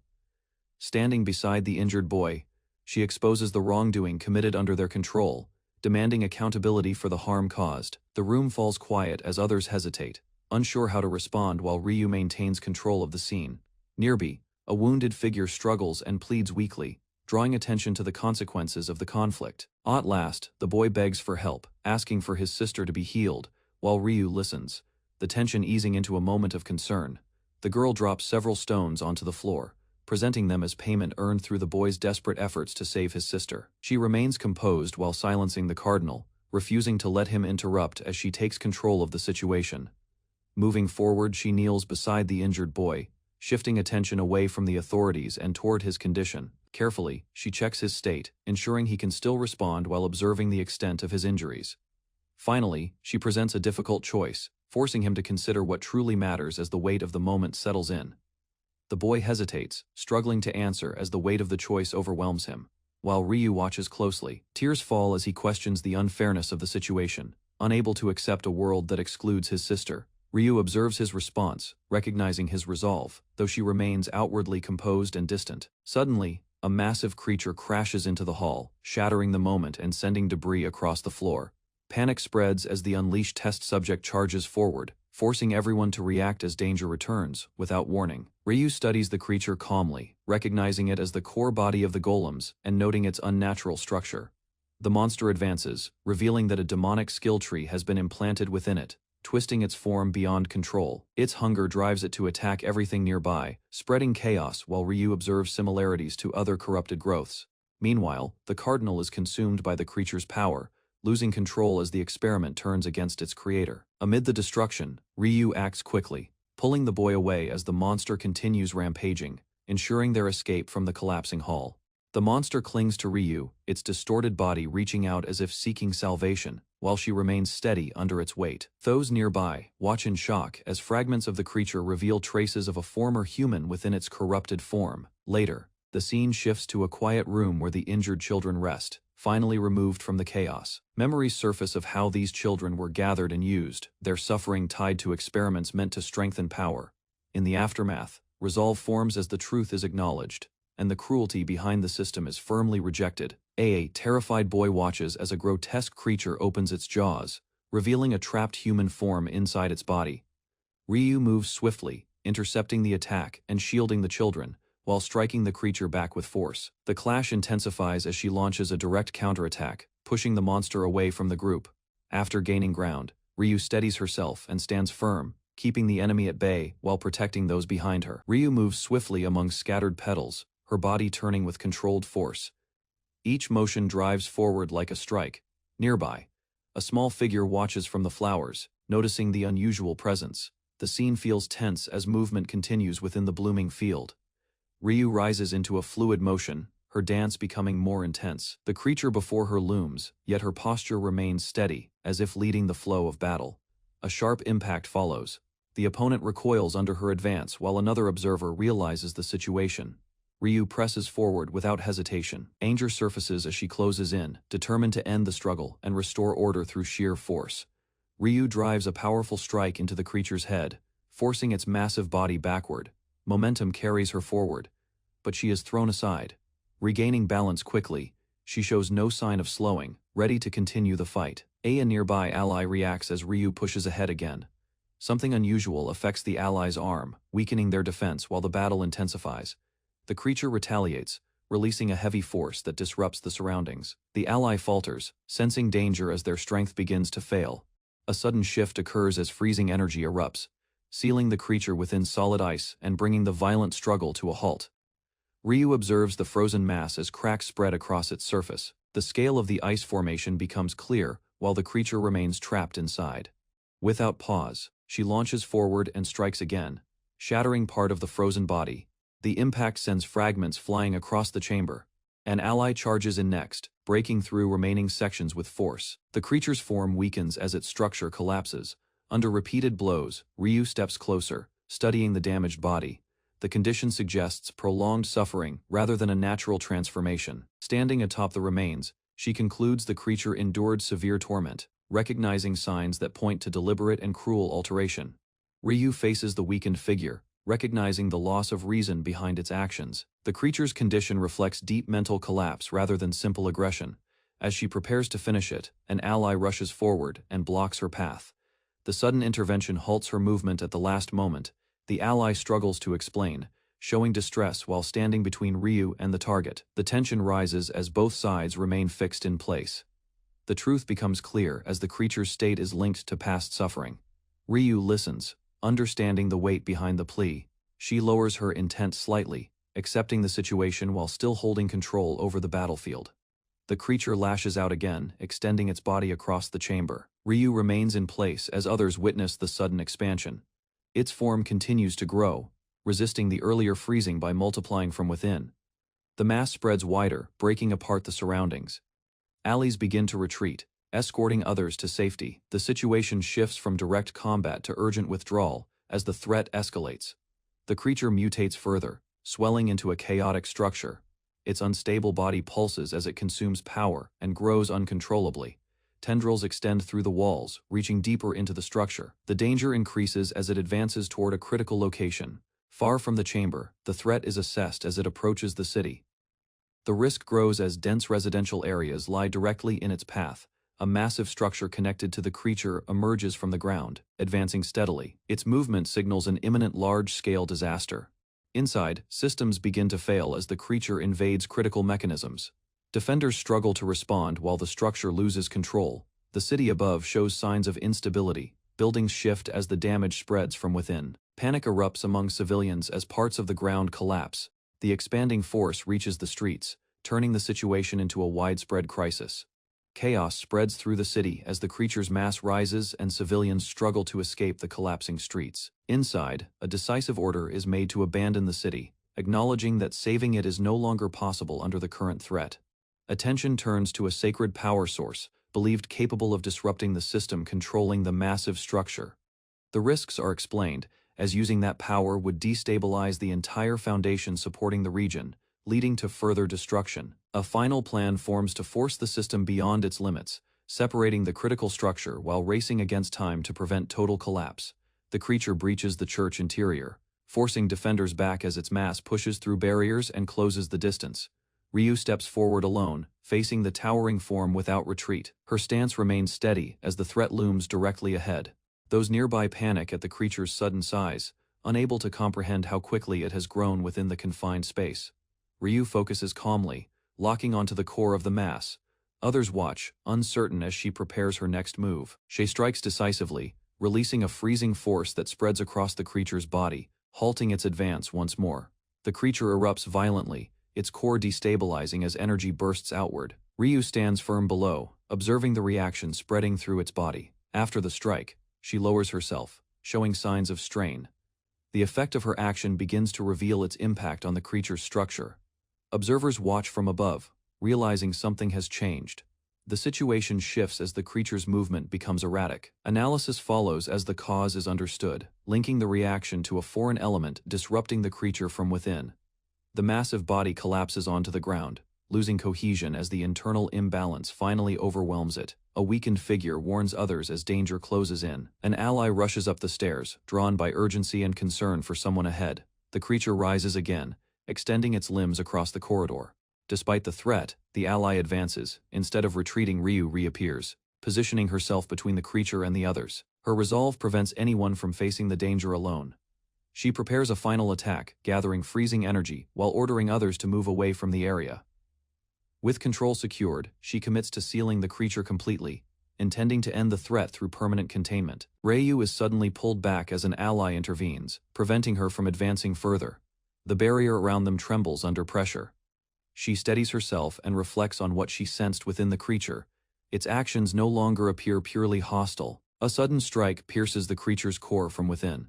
The impact disrupts its structure, drawing attention from everyone nearby. The massive body begins to break apart, losing form as energy collapses inward. Its movements weaken rapidly. With the threat fading, the creature dissolves into fragments. Silence follows as the danger finally subsides. After the battle, reports spread through the damaged structure. Survivors gather while officials assess the heavy losses and begin rescue efforts. An explanation follows, describing the incident as an artificial disaster caused by a failed experimental body. The scale of destruction becomes clearer. Ryu steps forward, rejecting that conclusion. She shifts the blame toward leadership, focusing on negligence rather than the creature itself. A figure stands apart, reflecting on those who avoid responsibility. The tension in the room deepens as the truth is confronted. Ryu delivers her final judgment, placing full accountability on those in power while acknowledging the one who stopped the disaster at great cost. Then she kneels beside the fallen figure, recognizing the connection between the victim and someone dear. She stands and looks toward those responsible, her focus shifting from battle to judgment. The weight of what happened becomes undeniable. Nearby, a boy holds fragments carefully, preserving what is left. Ryu acknowledges the importance of those remains in silence. Observing from above, she reflects on the events and listens to the aftermath unfold around her. Then Ryu rises with a steady expression, questioning the circumstances that led to such suffering and the life that caused it. Ryu approaches the grieving pair, requesting information about the fallen man. The quiet setting reflects the aftermath of the earlier destruction. The name is revealed with hesitation, carrying weight and sorrow. Ryu listens carefully, committing it to memory. The woman struggles with grief while holding what remains. Ryu acknowledges the loss, though the name holds no meaning to her past. She steps closer and places a hand forward, deciding to take on something left behind by the fallen man. Others react with concern as Ryu prepares to use the remaining power, accepting the burden despite the consequences. A vast light spreads across the sky, extending over the city as Ryu releases a powerful force. The energy flows outward, covering the land below. Citizens look up as the light reaches them. Injured people begin to feel its effect while the chaos slowly settles. The glow continues to pass through the streets, touching those affected by the disaster. Movement pauses as everyone reacts to the change. Ryu lowers her arm, exhausted but steady. Nearby, the boy watches as the power gently reaches him. The energy fades, leaving a calm atmosphere. What remains is a quiet sense of recovery after the destruction. Ryu stands in the quiet hall as petals fall, recognizing the final trace left behind. Others remain still, understanding the meaning carried within the remains. She steps forward and moves with calm purpose, allowing the final act to unfold without interference. Ryu moves along the castle corridor, troubled after losing the chance to continue her magic training. A maid explains the circumstances carefully, while Ryu reacts with anger and releases a brief flare of fire magic. Although born into a respected swordmaster family, she still fails to awaken her guiding power. Relying only on basic magic, the maid observes her closely, noticing her effort and sincerity. Unlike others who dismiss her, a sudden surge of magic spirals out of control. The maid quickly intervenes, summoning water to block the force and protect Ryu from harm. A burst of uncontrolled magic erupts, knocking Ryu down as water crashes over her. The impact leaves her shaken while the maid rushes to stabilize the situation. Soaked and embarrassed, Ryu brushes off the incident, treating it lightly despite the danger. Nearby, the maid watches closely, her expression shifting as she senses something unusual. Elsewhere, panic spreads as servants scramble through a damaged structure. Ryu lies in a bed inside the unstable building, surrounded by hurried preparations as others attempt to secure the collapsing area. Awareness returns slowly as she looks around, realizing she is in an unfamiliar place tied to the pig tribe, with uncertainty settling over her. Ryu's condition worsens after the incident, and the maid exhausts her strength trying to heal the damage. The maid struggles to process the situation, shaken by the scale of the battle and Ryu's survival.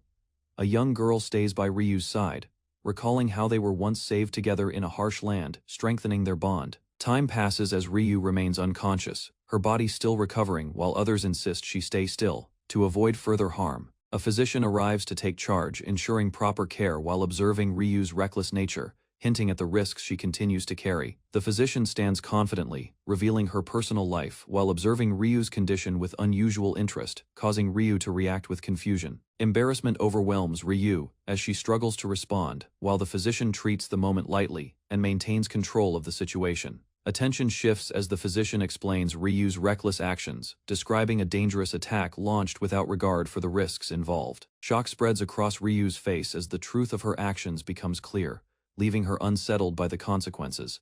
The scene expands to reveal the aftermath near Artemite, where the attack impacted her guiding power, leading to a desperate search for a way to restore it. A strange woman appears, speaking casually while observing Ryu, leaving her confused and unable to respond properly. The woman continues with a relaxed attitude, while Ryu struggles to process her behavior and the unsettling remarks about powerful authorities. Tension rises as guards and attendants gather, reacting to the situation while Ryu becomes overwhelmed by the sudden attention. Control quickly returns as the woman silences the others, asserting authority while hinting at deeper political involvement surrounding Artemite. She introduces herself calmly and approaches Ryu, requesting to examine her condition, focusing on the abnormal state of Ryu's injured arm. Fragments of a nightmare surface in Ryu's mind, showing monstrous forms and a hidden presence connected to a demon sealed long ago. The physician explains that the sealed entity reacted violently during surgery, linking it to Ryu's condition and the unstable power within her arm. Understanding the danger, Ryu pushes forward despite the risk, as the abnormal power begins searching for a new host within the room. Chaos erupts when the entity breaks free, spreading through the space while others try to escape. The physician moves decisively, intercepting the threat. A violent clash follows, ending with a powerful strike that halts the spreading force, leaving the room shaken and partially destroyed. Discussion begins about Ryu's true nature, suggesting her strength could surpass past swordmasters and oppose both demons and powerful orders. A warning follows that her existence must remain hidden, as her power could threaten the balance against the Demon King. Attention turns toward Ryu's identity, hinting at a connection to Demenkind, causing tension as her presence is closely examined. Ryu accepts the scrutiny, allowing others to investigate her condition if it ensures safety, despite the risks involved. Concern spreads as her weakened state becomes clear, while allies realize she is still injured and may have acted beyond her limits. Ryu suddenly pushes herself forward despite her injuries, determined to act, while others attempt to stop her from worsening her condition. Outside, activity continues as creatures and workers move normally, unaware of the urgency building around Ryu's situation. Concerned allies rush toward the outskirts, trying to catch up as Ryu heads toward a distant structure linked to earlier events. The area near Artemia grows crowded with caravans and reinforcements, creating confusion and making movement more difficult. From a higher view, the settlement comes into focus, and Ryu's location becomes clear, drawing attention toward the gathering point ahead.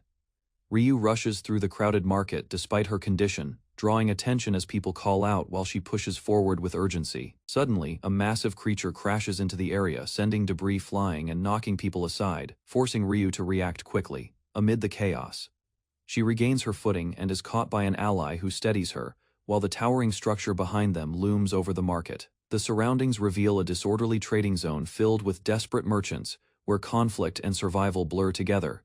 Attention shifts to valuable elixirs within the market, as their high worth becomes clear, hinting at the reason behind the turmoil. Ryu confronts a group in the market, pointing out suspicious goods, while a large man reacts aggressively to her accusation. The group denies wrongdoing, attempting to deflect blame and justify their actions in front of the growing crowd. Unmoved, Ryu stands firm, refusing to ignore the situation after seeing the harm caused, drawing attention from those nearby. Tension rises as the men respond with hostility, surrounding her and preparing to act, turning the confrontation into a threat. At a distance, her allies notice the disturbance and quickly move toward the scene, realizing Ryu has entered a dangerous situation alone. Ryu steadies herself and reflects on her past, realizing how this place once treated vulnerable people as expendable. A defeated man kneels nearby as the situation calms, while others witness the aftermath and Ryu's resolve begins to settle. Her focus sharpens, but a sudden strike interrupts the moment, catching her off guard before she can react. A violent force erupts again, sending debris across the area as a powerful attack tears through the surroundings. The scene shifts into a strange vision, where reflections in water reveal fragments of a possible future, leaving Ryu unsettled by what lies ahead. A distant figure analyzes the unfolding events, linking the recent destruction to wider disruptions and hidden truths about powerful forces. Questions arise about a foretold future, focusing on a girl whose actions have caused great calamity, raising doubt and concern. A vision reveals a brutal battle where a massive creature is struck down, while uncertainty remains about worthiness and strength. The figure reflects on the consequences, concluding that a decisive action may be required to prevent further disaster. Elsewhere, Ryu continues forward, unaware that her fate is being judged, as danger quietly builds beyond her sight. Ryu continues working in the market despite concern from others, choosing to stay active rather than rest, while helping with daily tasks. A sudden clash breaks out as a man lashes out, but Ryu reacts instantly, striking back and disrupting the attack. The situation escalates until her ally intervenes, using water magic to restrain the aggressor and prevent further harm. A powerful surge of water fills the space, forcing the conflict to stop as control is regained over the chaotic scene. Afterward, the tension fades as Ryu regains composure, while her ally remains distressed, overwhelmed by the outcome, despite successfully ending the fight. After the conflict, Ryu steadies herself and expresses a desire to clear her mind, while her companion watches her closely.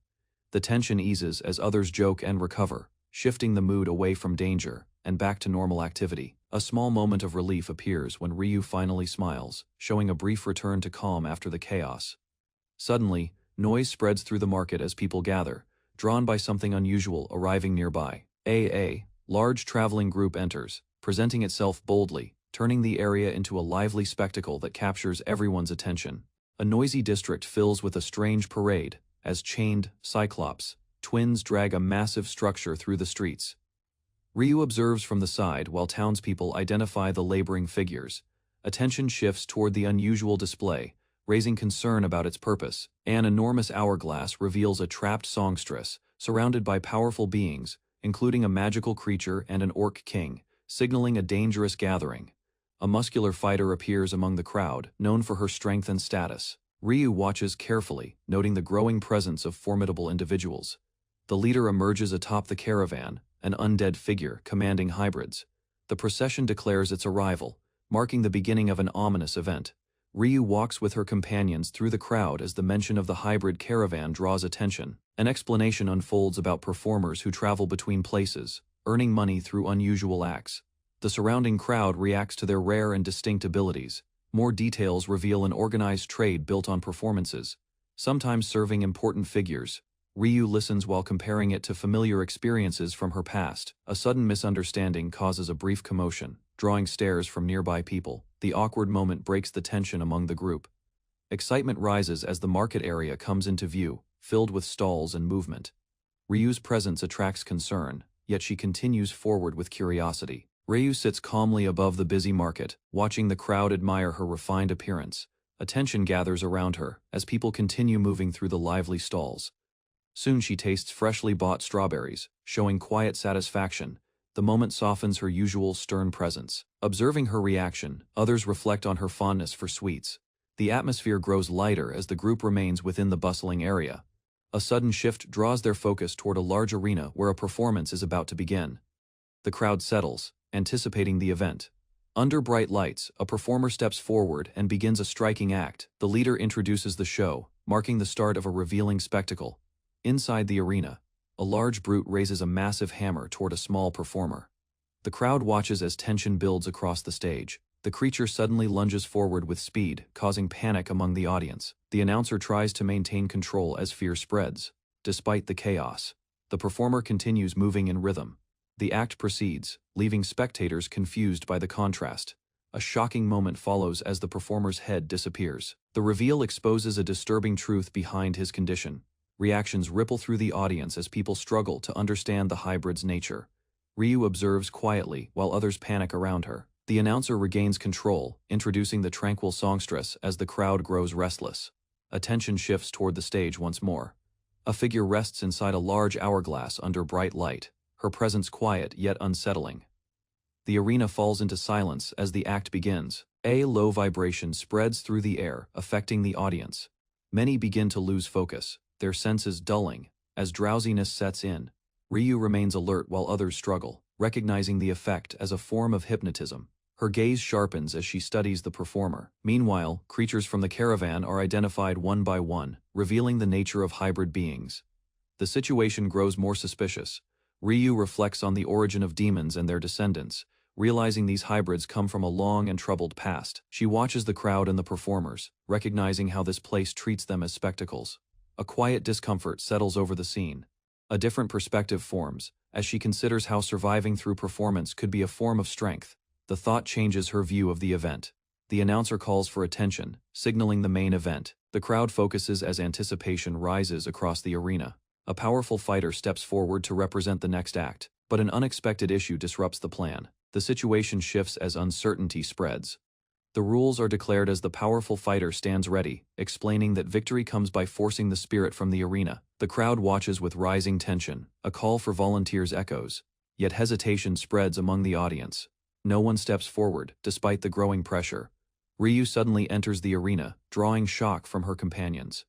Her decision shifts the mood as attention centers on her. The fighter accepts the challenge, studying Ryu with interest. The announcer observes the situation, sensing an unexpected turn. Both stand within the arena as the crowd reacts loudly. The match is confirmed, marking the start of a surprising confrontation. The terms are set as the crowd cheers, with a reward displayed to heighten excitement. Ryu prepares herself while attention remains fixed on the arena. She lowers into a strange stance, drawing confusion from the audience. The signal to begin is given, and tension sharpens instantly. Ryu bursts forward with sudden speed, striking with force that surprises everyone watching. Her movement disrupts the expected flow of the match. The opponent reacts quickly, recognizing her strength and experience. The exchange reveals that Ryu is far more skilled than anticipated. A swift counter follows as Ryu evades an attack and turns the momentum. The battle intensifies as both sides adjust to the unexpected challenge. The fighter launches a powerful strike, forcing Ryu back across the arena. The impact shakes the ground and raises tension among the spectators. In the exchange, the opponent's tail is revealed, catching attention as the battle grows more intense. The crowd reacts with surprise. Ryu lands hard but quickly regains control, pointing out the opponent's position. A decisive moment forms as the fight reaches its turning point. Using precise timing, Ryu counters from a blind spot and disrupts the opponent's balance. The move shows clear experience and control. The match concludes as victory is declared. The event ends with the crowd dispersing while the arena falls quiet once more. After the event, the crowd disperses while murmurs about the hybrids continue. Ryu and her group return inside, noticing uneasy looks from others. An older man explains how fear of demons has lessened, yet prejudice still lingers toward those connected to them. The atmosphere feels conflicted. Ryu quietly eats strawberries, her thoughts unsettled. A sudden apology breaks the calm inside the room. The fighter arrives and acknowledges the outcome, showing concern for Ryu's condition. The tension between them eases slightly. A proposal follows as the troupe offers cooperation, explaining their role in reducing discrimination. Ryu listens as a new possibility forms. The ringmaster explains his purpose, claiming to gather and support monster hybrids who suffer in silence. His words present the troupe as a place of refuge. An apology follows as the group reflects on their misunderstanding. The atmosphere shifts, yet unease remains beneath the surface. The ringmaster studies Ryu closely, recognizing her as something rare.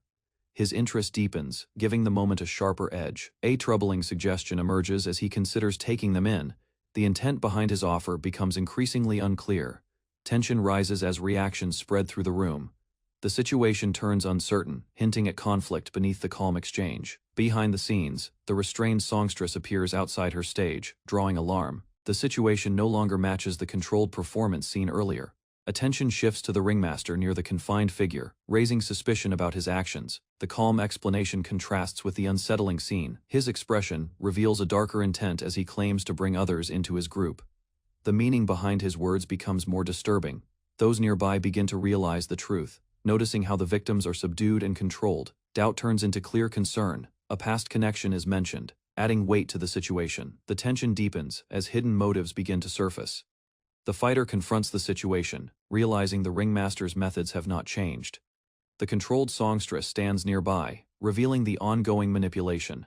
The ringmaster calmly explains his beliefs, insisting hybrids must be restrained. His words expose a harsh view masked as order. Details of the songstress's condition emerge, showing how her senses are limited while her suffering continues. The truth behind the act becomes undeniable. Despite everything, the songstress keeps singing under false belief. Her condition highlights the cruelty hidden behind the performance. The ringmaster shifts focus, considering a new subject for his control. The threat deepens as his attention turns toward Ryu. Inside a hidden area, cages filled with hybrids reveal the true scale of control. The ringmaster boasts while victims quietly beg for release. Ryu is seized and treated as another captive, with orders given to confine her. The situation turns openly hostile. The restrained songstress suddenly awakens and resists, breaking the expected control. The ringmaster reacts with surprise at the change. Determination spreads as allies move to act. Recognizing Ryu's strength, a decision forms to fight back against the situation. Power erupts as Ryu unleashes her ability, flooding the area with force. The moment marks a clear shift toward resistance and confrontation. The ringmaster seizes Ryu, attempting to assert control while commanding others to hand her over. The situation escalates rapidly. A violent surge of power erupts, tearing through the surroundings and breaking the controlled space. The force disrupts everything nearby. Despite the chaos, the ringmaster restrains Ryu and tries to manipulate the situation. His control remains firm, though tension rises. A sudden strike lands, sending him flying as resistance finally breaks through. The balance of power begins to shift. The songstress collapses, overwhelmed by the strain. The aftermath leaves the scene shaken as the conflict reaches a critical point. The ringmaster falters as the sound disrupts him, while the fallen songstress lies motionless nearby. Control over the situation begins to slip. He tries to justify his actions, claiming authority and purpose behind everything. His words attempt to restore dominance over the scene. A shocking claim follows as he reveals a powerful figure supporting him. The statement adds weight to his position. Ryu reacts without hesitation, rejecting the claim outright. Her focus sharpens as anger rises. She strikes with force, sending him crashing through the space. The attack marks a decisive turn against his control. Outside, a sudden disturbance shakes the area, drawing attention from nearby people. Concern rises as the source of the noise becomes clear. The impact continues, suggesting heavy damage from within. Onlookers realize the situation may escalate further. Inside, the defeated ringmaster sits in silence, while the hybrids gather nearby. The aftermath leaves a tense but quieter atmosphere. An explanation confirms deeper corruption tied to powerful figures behind the events. The truth reshapes understanding of what occurred. Relief appears briefly, yet a warning follows that the matter is not over. The consequences linger beyond the immediate conflict. The former ringmaster, beaten but defiant, tries to turn the situation around, accusing the monster hybrids and threatening them with punishment by higher authorities. Despite his condition, he continues rambling about harsh consequences, invoking the Pope's authority. The young boy, Ryu, stays calm and thoughtful, brushing off the intimidation and casually deciding to talk it over. Ryu immediately shifts control of the situation, giving instructions to others and delegating authority, showing a natural leadership presence while the elf looks on, slightly surprised. With confidence, Ryu declares a new order. The previous power structure is gone. He appoints Nui as Big Sister and proclaims himself the new ringmaster. She surveys a vast settlement, realizing the scale of responsibility ahead, while people gather below, awaiting guidance and a new future. A group of children hesitated inside a dark, abandoned structure, uneasy about staying as night approached. Fear spread among them, though one dismissed the danger and mocked the idea of monster hybrids. One boy suddenly pointed ahead, revealing activity deeper inside. He insisted what he saw earlier was real, mentioning a girl connected to the place. Ryu appeared and confronted them calmly. Behind her, large monster hybrids loomed, showing control rather than chaos. The children realized she worked alongside those creatures, challenging their assumptions. The dark elf girl stood with quiet authority, while others around her acknowledged her presence with respect. The dark elf hesitated while Ryu moved ahead with purpose, leaving the camp behind. Determination showed in his stride as he headed toward a new objective. The city stretched below a massive structure, marking the direction of his destination. His intent to confront Meowser remained firm. Elsewhere, a frantic man prepared to report his discovery, driven by ambition and fear. Guards and a small figure stood nearby watching closely. Inside a secured area, the man shouted desperately, trying to justify his actions. Panic grew as authority figures approached. A commanding figure silenced the chaos, recognizing the value of the captive plans, formed to extract information and uncover larger operations. Ryu listened as Meowser acknowledged a debt, yet questioned its meaning. Attention shifted when repayment was proposed, bringing focus to a larger matter within the Vatican of Artemia. An official stepped forward, revealing Ryu's identity with urgency. He emphasized a rare chance to prove something significant. Tension rose, but Meowser calmed the room while accepting the situation. The claim about Ryu began to take shape. Our account of past events described Ryu's journey, including accusations and conflicts across distant lands. The official insisted that examining Ryu's guiding power would confirm the truth behind those claims. Meowser refused the request, despite acknowledging the debt, leaving the official confused by the sudden rejection. He explained that interfering in another nation's royal matters without reason would cross a clear boundary. His stance remained firm despite pressure. Attention shifted to Ryu, whose identity carried dangerous implications. The accusations surrounding her involvement with rebellion and pursuit by powerful forces raised concern. Meowser considered the wider consequences, noting that confirming her identity could provoke conflict with major factions and disrupt fragile balance. Doubt lingered as Ryu's unusual nature deepened the mystery, leaving others questioning who was truly shaping the unfolding chaos. Ryu rejected the need for official approval, dismissing the authorities' concern. The official faltered, unsure how to respond to her firm stance. Meowser understood the shift and listened, as Ryu proposed an alternative way to settle the matter, changing the direction of their agreement. Meowser agreed to investigate the suspicious activities while overlooking Ryu's group, allowing both sides to proceed without interference. They returned to the settlement beneath the massive structure where familiar figures awaited their arrival. The group regrouped as daily life continued around them, and attention turned toward repairing the camp and preparing for what would come next. Attention turned to daily tasks, showing the settlement functioning steadily despite recent tension. Discussion shifted to a deeper issue involving human trafficking and its distribution network. Though progress seemed stable, underlying problems remained unresolved. Ryu outlined a cautious approach, allowing limited activity while monitoring the situation. At the same time, preparations were made for possible inspections. Orders were given to remove anything suspicious. The conversation moved toward communication delays with allies, raising concern. Focus landed on a missing medallion, revealing a mistake that could disrupt coordination and complicate their plans. The medallion was examined and revealed as a magical tool used to send messages through small summoned familiars. Once activated, numerous soundbugs appeared at once, releasing a flood of stored messages that overwhelmed the surroundings. The group noticed something unusual about one of them, sensing an abnormal amount of mana within it. A distant figure urgently warned them to leave immediately, recognizing the hidden danger tied to the device. Suspicion spread through the camp as tension rose, and the strange presence hinted that the situation had turned more serious than expected. A group of cloaked figures arrived at the camp, their presence heavy with intent. Their identity as the Swordmaster Chivalric Order signaled immediate danger. One among them declared their pursuit, confirming they had crossed into the territory to hunt their targets without hesitation. At the entrance, a guard tried to maintain normalcy and stall them, masking the tension within the camp. The situation quickly escalated as one intruder moved to strike, ignoring restraint and preparing to attack. A sudden blow cut through the air, sending the guard crashing away, marking the start of open conflict. The clash intensified as a strike failed to finish its target, revealing the opponent's resilience. A counterattack followed immediately, forcing the attacker back. A heavy blow landed with force, driving the enemy backward. The impact showed the raw strength behind the defense. Momentum shifted as the fighter pressed forward, striking again, and sending the opponent crashing into the ground. The attacker steadied themselves and rushed back into battle, acknowledging the toughness of the hybrid they faced. Observers recognized the fighter and warned that continuing the fight would place the entire group in danger, escalating the conflict further. The swordsman demanded the weapon back, treating it as sacred. Tension rose as he judged the hybrid for handling it improperly. Without hesitation, he struck with force, condemning the stain left on his blade. The hybrid was thrown aside under relentless attacks. From afar, onlookers dismissed the fight as staged, though unease lingered as the violence intensified. Nearby, a boy picked up an unfamiliar box left behind, unaware of its significance, while others questioned it. Suddenly, something burst from the box and seized him, leaving him helpless as panic spread among those who witnessed it. A child was pinned down as panic spread, while the attacker demanded answers and restrained the hybrid nearby.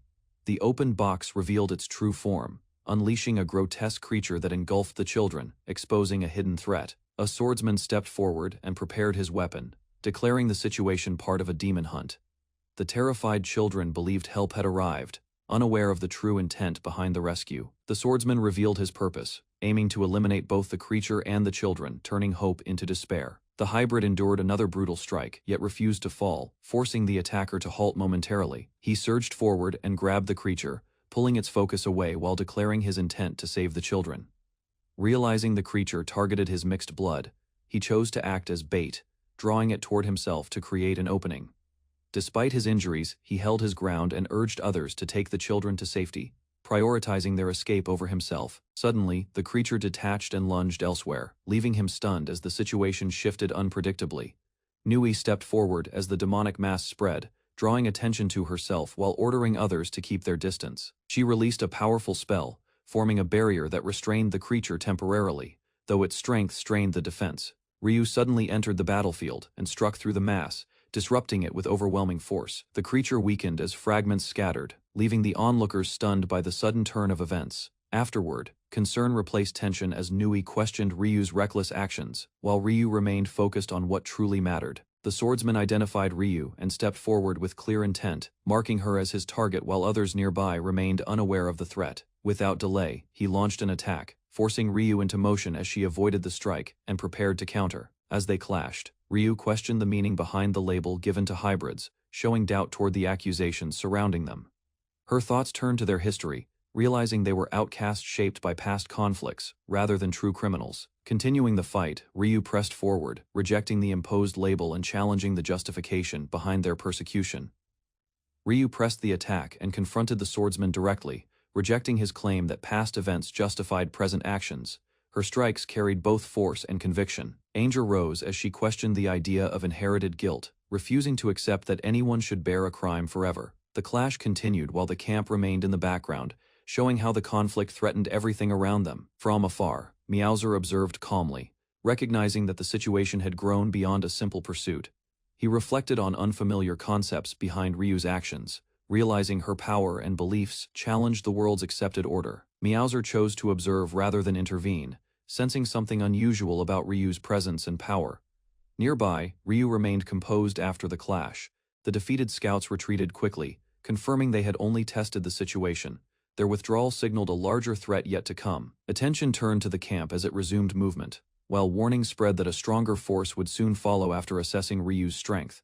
One of the defeated figures collapsed and was approached cautiously, showing the aftermath of the encounter. Ryu addressed the fallen man calmly, recognizing him personally, while others realized the conflict had deeper connections than expected. A wounded young man revealed his identity, showing determination despite his condition as he faced Ryu and the others.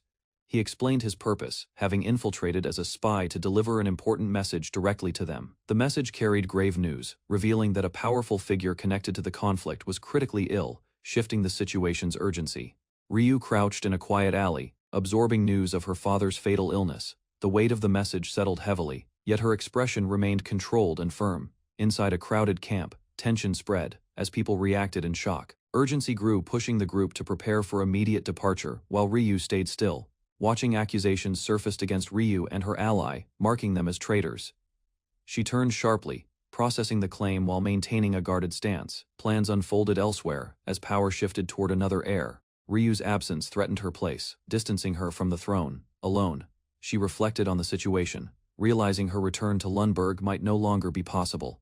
Ryu stood among the group as confusion spread over the mention of the crown. News arrived that the prince's faction was acting aggressively.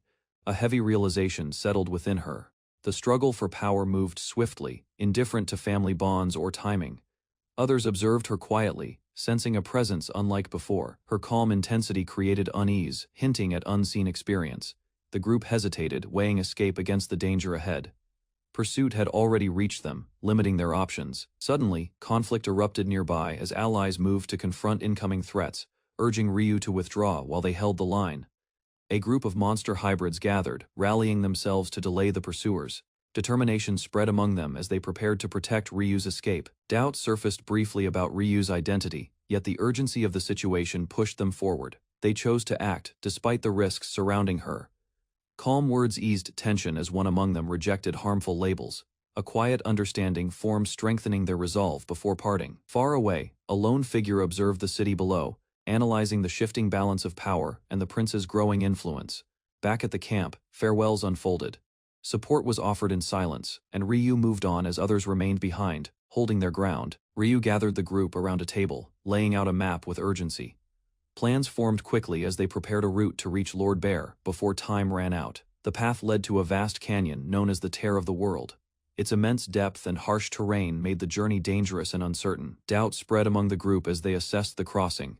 The unstable air and violent currents made any descent nearly impossible. Without hesitation, Ryu advanced first, shielding others as danger struck suddenly from the cliffs. A fierce hellhound emerged from the fog below, its presence confirming the canyon's deadly nature and forcing the group into immediate battle. Ryu stepped forward and took control of the fight, focusing her strength on the approaching threat. Her movements were sharp, showing skill beyond expectation. With a decisive strike, she drove the enemy back across the rocky ground. The force of her attack created distance and stunned those watching. Surprise spread among the group as they tried to understand what they had witnessed.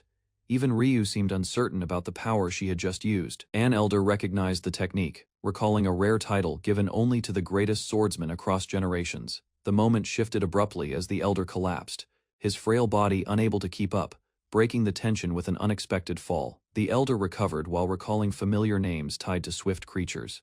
His words hinted at past connections, drawing quiet attention from those nearby. Gratitude was expressed for answering the summons, though the elder made clear his stance remained independent. Ryu acknowledged this without resistance. He criticized the state of the royal family, linking their condition to the lord's suffering. Ryu listened, showing little reaction. A brief moment softened his tone as he observed Ryu closely, noting her growth with a sense of recognition. The purpose became clear as he revealed his role as guardian of a hidden passage, the only safe route across the vast canyon. The elder warned that the hidden ferry bridge was extremely dangerous, stressing that crossing it could cost lives if handled poorly. He suggested a safer but slower alternative, though it would delay their arrival significantly. The group listened while weighing urgency against risk. News about Lord Bear's worsening condition increased the pressure. Ryu understood time was limited and hesitation could lead to failure. Concern arose over placing Ryu in danger, yet no better plan emerged. The group remained divided but continued forward. In the end, their efforts were acknowledged despite flaws. Ryu stood firm, accepting the burden as they prepared for the perilous crossing. The group paused briefly as tension eased, but unease lingered. Ryu remained alert, sensing that danger had not yet passed. A pack of hellhounds suddenly appeared across the cliffs, surrounding the area in overwhelming numbers. Their advance signaled a far greater threat. Shock spread among the group as the scale of the attack became clear. Even the elder struggled, his body slowing under pressure. The beasts closed in, forcing everyone to brace for another clash. Ryu stood firm, measuring the situation carefully. Without warning, the ground began to shake beneath them. The sudden tremor disrupted both sides, shifting the battlefield unpredictably. The ground shifted violently as a massive serpent emerged from beneath the canyon, revealing that the land itself was alive and moving. Its enormous form loomed over the group, forcing them apart as panic spread. The creature's presence overwhelmed the battlefield instantly. A crushing force pressed down, freezing movement. Recognition struck as the legendary being revealed itself, confirming the danger beyond anything they expected. Amid the chaos, a path was called out, guiding Ryu toward safety, while others struggled to move under the pressure. They hurried toward the indicated route, recalling the hidden bridge meant to cross the canyon, now their only chance to escape the awakening threat. The elder revealed that the ferry bridge had long been destroyed, swallowed by the giant serpent. The scattered ruins around them were the only proof it once existed. Ryu steadied herself while questioning the truth, realizing their path had been built on false hope. The situation grew more uncertain. The explanation continued, showing that they had been led here by instruction rather than certainty. Doubt spread through the group. The elder admitted another path might exist, but only at great risk. Ryu remained silent, weighing the cost. Before any decision formed, the serpent struck again, its massive jaws crashing down and forcing the group to react instantly. Ryu and the others were swallowed whole, falling into darkness as the creature's body enclosed them.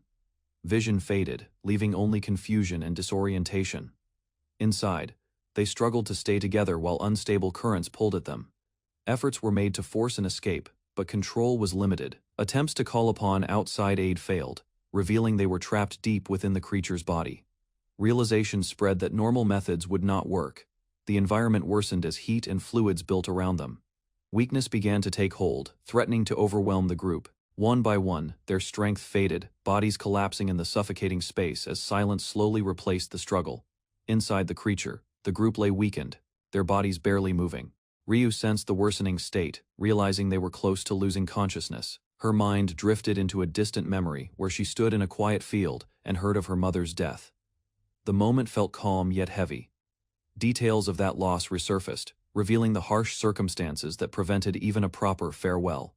The memory lingered with quiet weight. Figures moved in the distance, preparing rituals as authority stood watching. The scene reflected duty over emotion. A final image remained as an item was passed into her hands, symbolizing a connection to the past that shaped her resolve. Within fading consciousness, Ryu's memory deepened as she looked at the flower crown, uncertain yet drawn to its meaning. The scene shifted to her father, burdened by the weight of his crown, while watching her quietly. She smiled, unaware of the heaviness he carried. He accepted the simple crown, reflecting on responsibility and the strain it brought. The moment felt gentle, despite the unspoken weight. Ryu's gaze hardened as the memory settled, her expression sharpening with renewed awareness. Back in the present, she endured the crushing environment, holding on as her resolve pushed against the darkness closing in. Ryu forced herself forward through the suffocating space, her body barely responding. A faint thought of her father's final moments pushed her to keep moving. She gathered the last of her strength and struck, driving her power outward, despite the crushing pressure surrounding her. The serpent reacted violently as the force spread through its massive body. Its movements became erratic, shaking the entire canyon. A powerful rupture followed, tearing through the creature from within. The impact split its form, breaking the hold it had over them. The group was expelled into the open night, falling from above as the canyon echoed with the aftermath of the clash. Ryu slowly regained consciousness, her body aching as she opened her eyes. The elder stood nearby, confirming she had survived the ordeal. Around her, the group rested in a quiet camp. Relief settled as it became clear that everyone had made it out alive. Questions arose about their escape, but the elder dismissed credit. He pointed out that Ryu had already found the path forward. He revealed the truth behind the crossing, explaining that the true passage was hidden within the creature itself. The tunnel carved by the serpent stretched far beyond the canyon, forming a natural route that connected distant lands. Stories were recalled about those who once crossed the serpent, each relying on different methods to survive. None of those approaches could be repeated again. The elder explained that the trial tested more than strength. Ryu reflected on her actions, questioning why she alone endured. He concluded that her conduct and way of living had been judged. Something within her had drawn a reaction from the creature itself. A mark upon her body revealed a deeper connection, hinting at power tied to legends of dragon slayers. Ryu accepted the outcome quietly, recognizing that she had survived once more. Though the reason remained uncertain, Ryu declared her resolve to see her father's final moments, accepting any risk ahead. The elder listened, noting the weight behind her decision. She realized their path had already carried them far, crossing borders and distances within the serpent's movement. Standing before a massive underground space, Ryu faced the truth of their arrival. The creature's path had brought them directly beneath Lundberg, completing the crossing in an unexpected way. A towering structure rises from a deep pit near the city, shaped like a massive hand holding a sacred complex. Surrounding lands appear damaged. News spreads quickly through the streets as citizens gather, noticing monsters and unusual activity near the structure. The knights march confidently into the city, presenting captured creatures as proof of their success. Their presence reassures the public while reinforcing their authority. After the mission, discussions reveal political tension involving the royal family and recent unrest, hinting at deeper instability within the kingdom. A commanding figure abruptly halts the conversation, asserting control and silencing dissent to maintain order. A tense exchange unfolds as a sharp-eyed figure intimidates another, asserting dominance through threat. Attention shifts to hierarchy within the group as one member questions strength and status. Another intervenes, preventing escalation while nobles observe from a distance. From above, hidden figures monitor the scene. Information surfaces about a captured girl used for training, hinting at a calculated scheme involving the princess. The truth deepens as it becomes clear a false princess has been created and manipulated. The plan proves effective, benefiting those behind the deception. Concerns rise about consequences, as internal division threatens the chivalric order. If the plot and assassination attempt become widely known, a cloaked figure reflects on Lord Wolf's actions, noting his attempt to maintain peace while considering the swordmaster's condition. Another asserts that those aligned with the princess were never a concern, revealing a dismissive stance toward opposing factions. Crowds gather along the city walls as anticipation builds. The arrival of a powerful figure draws attention, reinforcing authority over the populace. Amid the display, control is tightened as plans move forward to elevate leadership, securing dominance through strength and influence. The towering structure remains central to the scheme, as doubts linger over whether suppressing unrest through force will truly calm the people. A young girl leans forward in surprise, noticing something unexpected ahead. Her reaction signals a sudden change in the situation. The group descends through a hidden passage beneath the structure, realizing their path does not lead to the castle but deeper underground. As they proceed, explanations emerge about the location's purpose, revealing it suppresses the effects of a powerful ability linked to the swordmaster. The condition of a certain figure becomes a concern. They enter a vast underground chamber within a magic temple where someone has been recovering in isolation. Tension rises as one member urges silence, sensing danger while the group cautiously advances further inside. Hidden beneath the structure, a small group moves quietly while observing stationed knights. One member explains that the passage leads to the deepest layer of the magic temple, a critical defensive point of the kingdom. Further details reveal the temple's true purpose as a sealing system. At its lowest level lies the prison of the Demon King, contained to prevent his power from reaching the surface. The burden of this system becomes clear, as the swordmaster's strength draws from it, causing severe strain on his body whenever overused. Understanding settles among them, as the group realizes someone important remains confined in this place, enduring the cost of that power.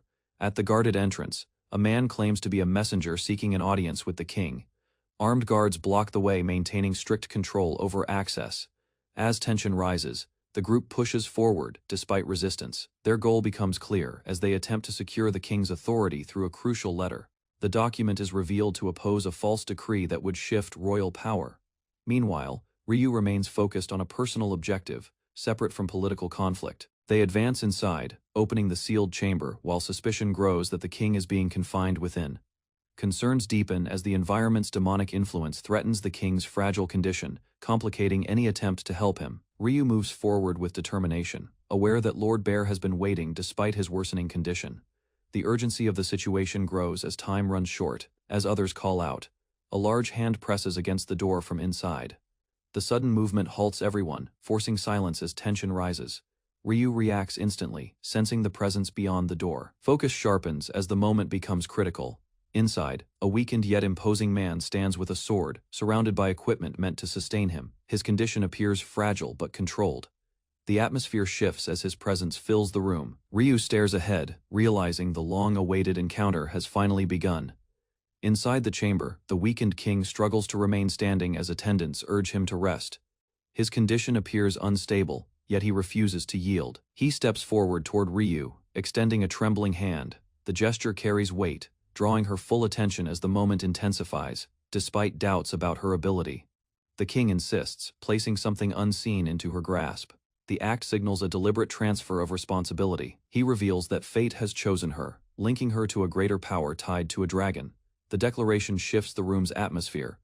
Others react with urgency, recognizing the significance of the choice. The burden now placed on Ryu threatens to reshape the balance of power. Before the gathered knights, a vow is declared to protect Ryu, marking a turning point as loyalty is publicly affirmed. Guided by authority, Ryu is urged to rise and accept the power within her. The weight of fate is placed firmly upon her shoulders. Under watchful eyes, the ritual begins as she grips the sword. Strength is demanded, pushing her to claim the role expected of her. Power surges through her, reflected in her widened gaze. The transformation begins to take hold, altering her presence. The moment turns violent as the king's body gives way, collapsing under the strain. Blood spills as his final act seals the transfer of power. The king collapses as attendants rush to stop the bleeding. Ryu holds him close, while his strength fades, the room falling into panic. As he weakens, he speaks of the past and the loss that shaped their lives. The power sustaining him begins to disappear. His condition worsens rapidly, yet clarity returns in his final moments.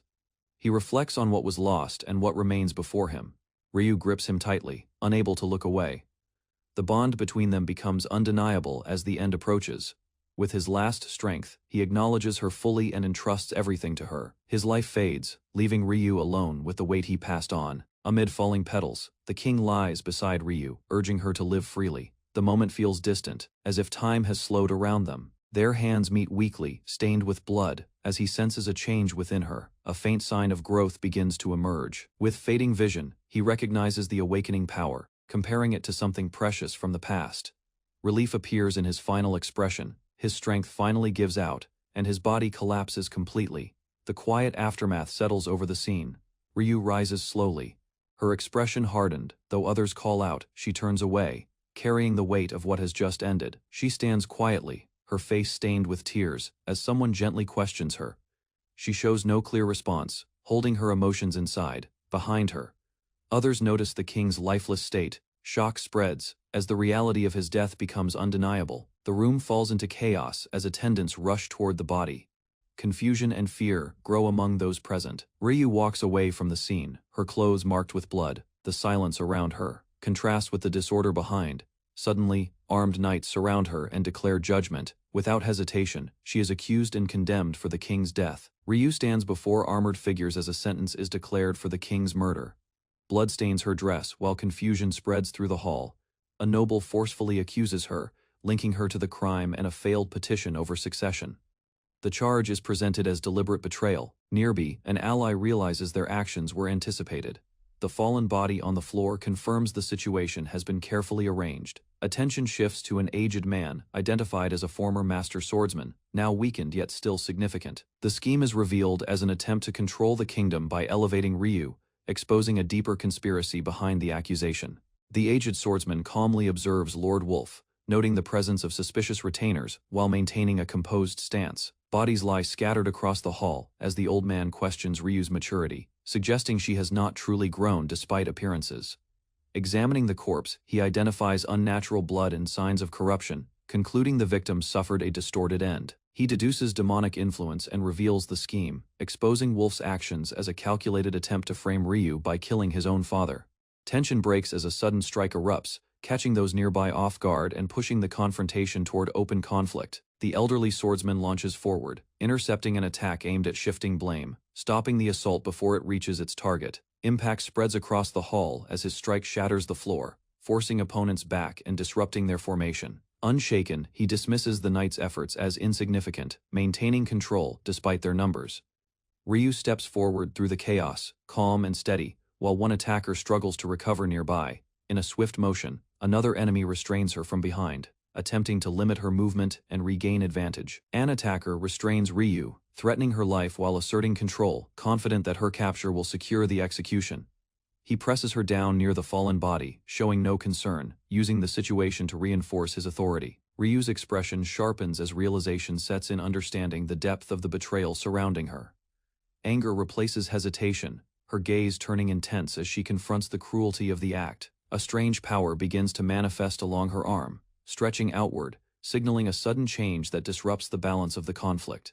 Ryu's torn clothing reveals a hidden crest embedded within her body, exposing a mysterious figure that shocks those nearby. Observers realize the crest is a complete guiding power, far beyond normal ability, hinting at something deeply unnatural.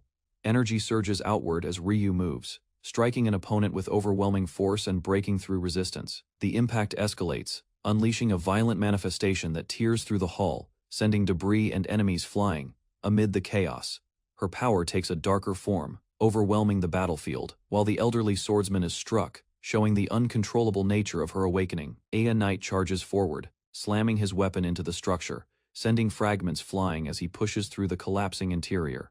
He follows with rapid strikes, cutting through obstacles while dark-stained hands reveal the strain and corruption spreading. Another armored figure advances, carving a path across the floor, maintaining pressure as debris scatters around him. The clash intensifies as powerful blows collide, splitting structures apart and overwhelming the space with force. At the center, the elderly swordsman reappears, intercepting the attack with precise timing, turning the momentum as Ryu moves alongside him. The elderly swordsman recognizes the trap closing around them, while Ryu remains composed amid the destruction, and a retreat is quietly decided. Allies gather near the wounded, urging her not to worry as they prepare to withdraw, confirming others have already moved ahead. Across the shattered hall, an opening appears, seemingly created to guide their escape, while both sides recognize the sudden opportunity.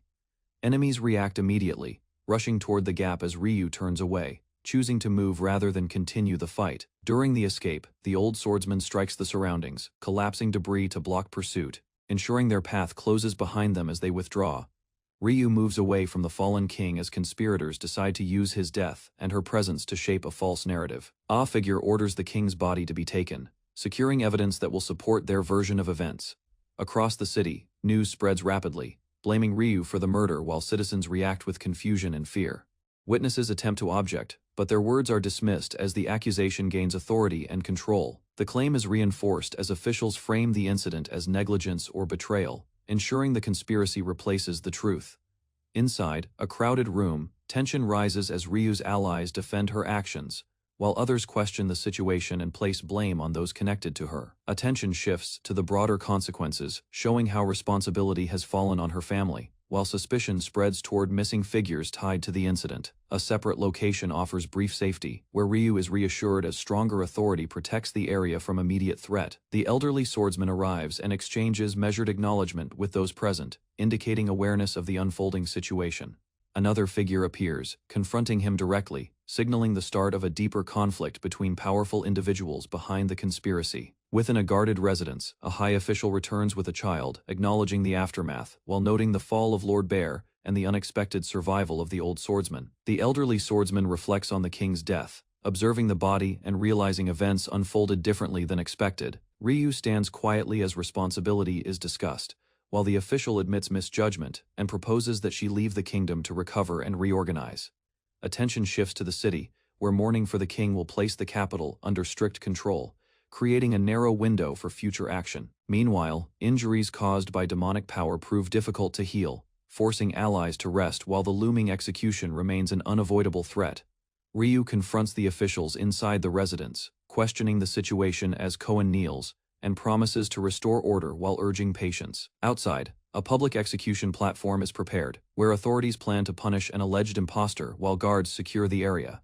Nearby, a knight reflects on the plan, noting the absence of the real princess and doubting she will appear to intervene. As tension rises, he grows uneasy, realizing the setup relies on her silence, while continuing to mock the possibility of her return. From above, another observer watches the platform, recognizing suspicious actions among the knights, and sensing the situation is not proceeding as intended. Ryu lies restrained as preparations begin, while high-ranking figures gather, signaling the start of a formal judgment led by Wolf. The situation reflects her past, recalling how she was once chosen to take a role she did not fully understand. Overwhelmed, she breaks down, unable to accept the fate forced upon her as fear and confusion take hold. Her origin is revealed, showing she came from a hidden village, burdened with unusual power that set her apart. Meanwhile, plans move forward to execute her, framed as necessary to prevent future conflict, reinforcing distrust toward her identity and existence. Ryu is restrained as the execution begins, threatened to ensure compliance while the sentence is prepared before the gathered crowd. Her identity is publicly declared, and the accusation of killing the king is announced to justify the punishment. The executioner raises his weapon, ready to carry out the sentence as tension fills the platform. In an instant, a powerful strike interrupts the process, sending force crashing through the structure and halting the execution. Amid the shock, Ryu breaks free, as the attacker is thrown aside, shifting the situation and preventing the planned outcome from being completed. Ryu faces someone identical to her, realizing the shared appearance has caused confusion and suffering. The other girl stands firm on the platform, taking control of the situation and preparing to resolve the conflict by sending Ryu away safely. A fortified barracks stands isolated within Lundberg territory, prepared as a temporary execution ground. Guards surround the structure, securing every approach. Inside, high-ranking figures gather. Commanders and officials observe calmly, while acting Swordmaster Wolf von Lundberg fixes a sharp, unwavering gaze ahead. A girl is suddenly revealed before the crowd. Her presence draws attention as her identity becomes clear, carrying significance tied to the Lundberg name. Nearby, Another young girl trembles and struggles to respond. Fear shows on her face while the situation tightens around her. Without delay, soldiers rush forward to seize the target. Their coordinated movement signals the start of a forceful capture. A sudden surge of water crashes into the grounds, sweeping soldiers off their feet. The controlled space turns chaotic as the flood spreads rapidly. Image 2 from above. The source becomes clear as water pours in from the canal. Observers notice the disturbance and begin to question the guards' actions. Confusion spreads among the officials as communication fails. Reports cannot reach the outside, leaving them cut off and uncertain. Orders are issued despite the disorder. Some are sent to retrieve Lady Ryu while others move to contact higher authority. Frustration rises within the hall as blame shifts toward Cohen. Priorities clash and tension grows among those responsible for the unfolding crisis. Amid the chaos, suspicion spreads as the attack appears too deliberate. Observers begin questioning the true purpose behind the sudden assault. Two identical figures of Princess Ryu appear, confusing everyone. Uncertainty grows as no one can determine which one is genuine. Ignoring the confusion, a commander orders both targets to be captured. Soldiers move in force, focusing on containment rather than identification. Strange creatures descend into the area, disrupting the soldiers' advance. The situation becomes more unstable as multiple threats collide. Amid the disorder, one princess reacts swiftly and strikes down an approaching attacker. Her decisive movement reveals sharp awareness within the escalating conflict. Inside a quieter room, Cohen regains composure after the chaos. His expression shifts, suggesting calculation rather than concern. A close gaze reveals his intent as he carefully weighs the situation. The unfolding events begin aligning with a deeper plan. Around him, others tend to the aftermath, while discussions turn toward framing Lady Ryu. The strategy focuses on shifting blame and securing control. Ryu stands firm, maintaining a calm presence, despite the scheme. Confidence shows as determination replaces hesitation. She steps forward with a bold resolve, challenging the situation through action. Her stance signals readiness to overturn the plan, regardless of the cost. Ryu refuses to comply, rejecting the pressure placed on her. Her stance hardens as she chooses not to follow their demands. Energy gathers around her, surging outward with intensity. Her presence shifts, revealing a force that unsettles those watching. Observers react to her gaze, recognizing something familiar within it. Unease spreads as her strength recalls a figure from the past. Cohen attempts to reshape the narrative, presenting his actions as restraint. His words aim to maintain control over the situation. Ryu moves decisively through the chaos, supported by powerful allies. Her rising strength and momentum signal a turning point in the conflict. Cohen continues manipulating the situation, proposing control while hiding his true intent. His words attempt to justify further action against the targets. Wolf steps forward, deciding to act personally. His resolve signals a direct and forceful response to the growing disorder. Meanwhile, Ryu and her allies break away, moving quickly through rough terrain. Pursuers close in as the escape turns urgent. They rush toward a river and distant forest, aiming to slow those chasing them. The path ahead offers a narrow chance to evade capture. Suddenly, danger approaches from behind, forcing a reaction. The group braces as the pursuit intensifies at close range. A violent clash erupts as the pursuing force finally catches up. The impact scatters bodies across the rough path, halting the escape. A powerful strike cuts through the air with precision. The attack forces the group to break formation under sudden pressure. Wolf arrives on the battlefield, leading the assault directly. His presence turns the encounter into a decisive confrontation. Ryu steadies herself and entrusts the others with a task. She prepares to face the threat while protecting those behind her. With calm focus, she confronts the attacker at close range. Her stance shows control, signaling she will not retreat despite the danger. An old swordsman steps forward, wounded yet steady. His presence shifts the battlefield as he places himself between Ryu and the advancing threat. With controlled motion, he draws a blade long kept hidden. The weapon carries weight, hinting at a past tied to power and exile. He reveals the sword's origin and purpose, standing firm despite his age. The ground around him bends under the force of his stance. Determination fills his expression as he prepares to act. He sees the moment as a chance to correct a failure from long ago. Ryu watches in silence as he advances. The scene settles briefly, holding tension before the next decisive strike. She watched the wounded swordsman kneel on the ground, while the others stayed silent behind him. His trembling face showed that he had already accepted defeat. The old warrior admitted that this battle was the limit of his strength. Leaves scattered across the field as he lowered his blade. Ryu stepped aside and allowed Giovanni to move forward. The group prepared themselves as the tension between both sides grew heavier. Suddenly, enemy soldiers rushed in to stop their escape. Dust and broken leaves flew into the air during the attack. Without hesitation, Ryu leaped forward and cut through the enemies in one strike, leaving the battlefield frozen in shock. Ryu's attack crossed the battlefield in a single step, leaving the watching soldiers stunned by the speed of the technique. The ruined corridor fell silent as bodies covered the stone floor. Even the skilled warriors admitted the power behind the Hermes step. An elder explained that the true labyrinth still waited deeper below. Wolf realized their current path was only the beginning. Queen Flora and Ellen revealed the secret beneath Lundberg Castle. At the deepest point rested the heart connected to the Demon King. The Swordmaster Order prepared for the ancient ritual again, while Wolf listened carefully to the duty carried by his family. Deep beneath Lundberg, the royal group explained that Ryu's younger sister would become the shield protecting the ritual if her power awakened. After Wolf completed his coming-of-age ceremony, he joined the Swordmaster Order and entered the underground labyrinth for the first time. Far below the castle, a dark figure stood motionless among the ruins, while strange energy spread through the empty chamber.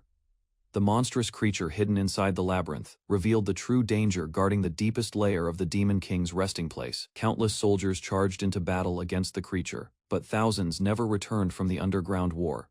The chamber became silent after the attack ended. Several members of the Swordmaster Order collapsed beside the wounded queen. According to the surviving records, the Swordmaster barely succeeded in sealing the heart that year. Wolf could only stare at the terrible scene before him. Bodies covered the ruined floor as the survivors searched for their fallen companions. Fear spread through the labyrinth with every step forward. The remaining soldiers pushed Wolf deeper into the corridor, while calling the names of allies who never answered again. Blood and broken armor filled the passage behind them. Countless names were later recorded to remember the soldiers who disappeared inside the underground labyrinth. Wolf struggled to stand inside the ruined corridor, while pain and exhaustion overwhelmed his body. The surviving elder reminded him that Lady Flora and the others had sacrificed themselves as shields to protect the ritual. Wolf lowered his head in grief. Despite the tragedy, the elder believed Wolf carried the talent needed to surpass the previous Swordmaster one day. Hope still remained inside the darkness. Blood covered Wolf's face as he accepted the burden left behind by the fallen warriors and the royal family. The final words of the dead stayed in Wolf's mind, pushing him to become stronger and never waste their sacrifice again. The dying Swordmaster repeated the same lesson in his fading mind, while blood covered his face and armor. Even as sickness weakened his body, the old warrior forced himself to keep fighting against the enemy before him. His blade struck with full strength as he protected the battlefield without fear of death or injury. The Swordmaster refused to accept weakness and continued moving forward, despite the pain spreading through his body. From the distant hill, the surviving warriors understood the final truth left behind by the old master.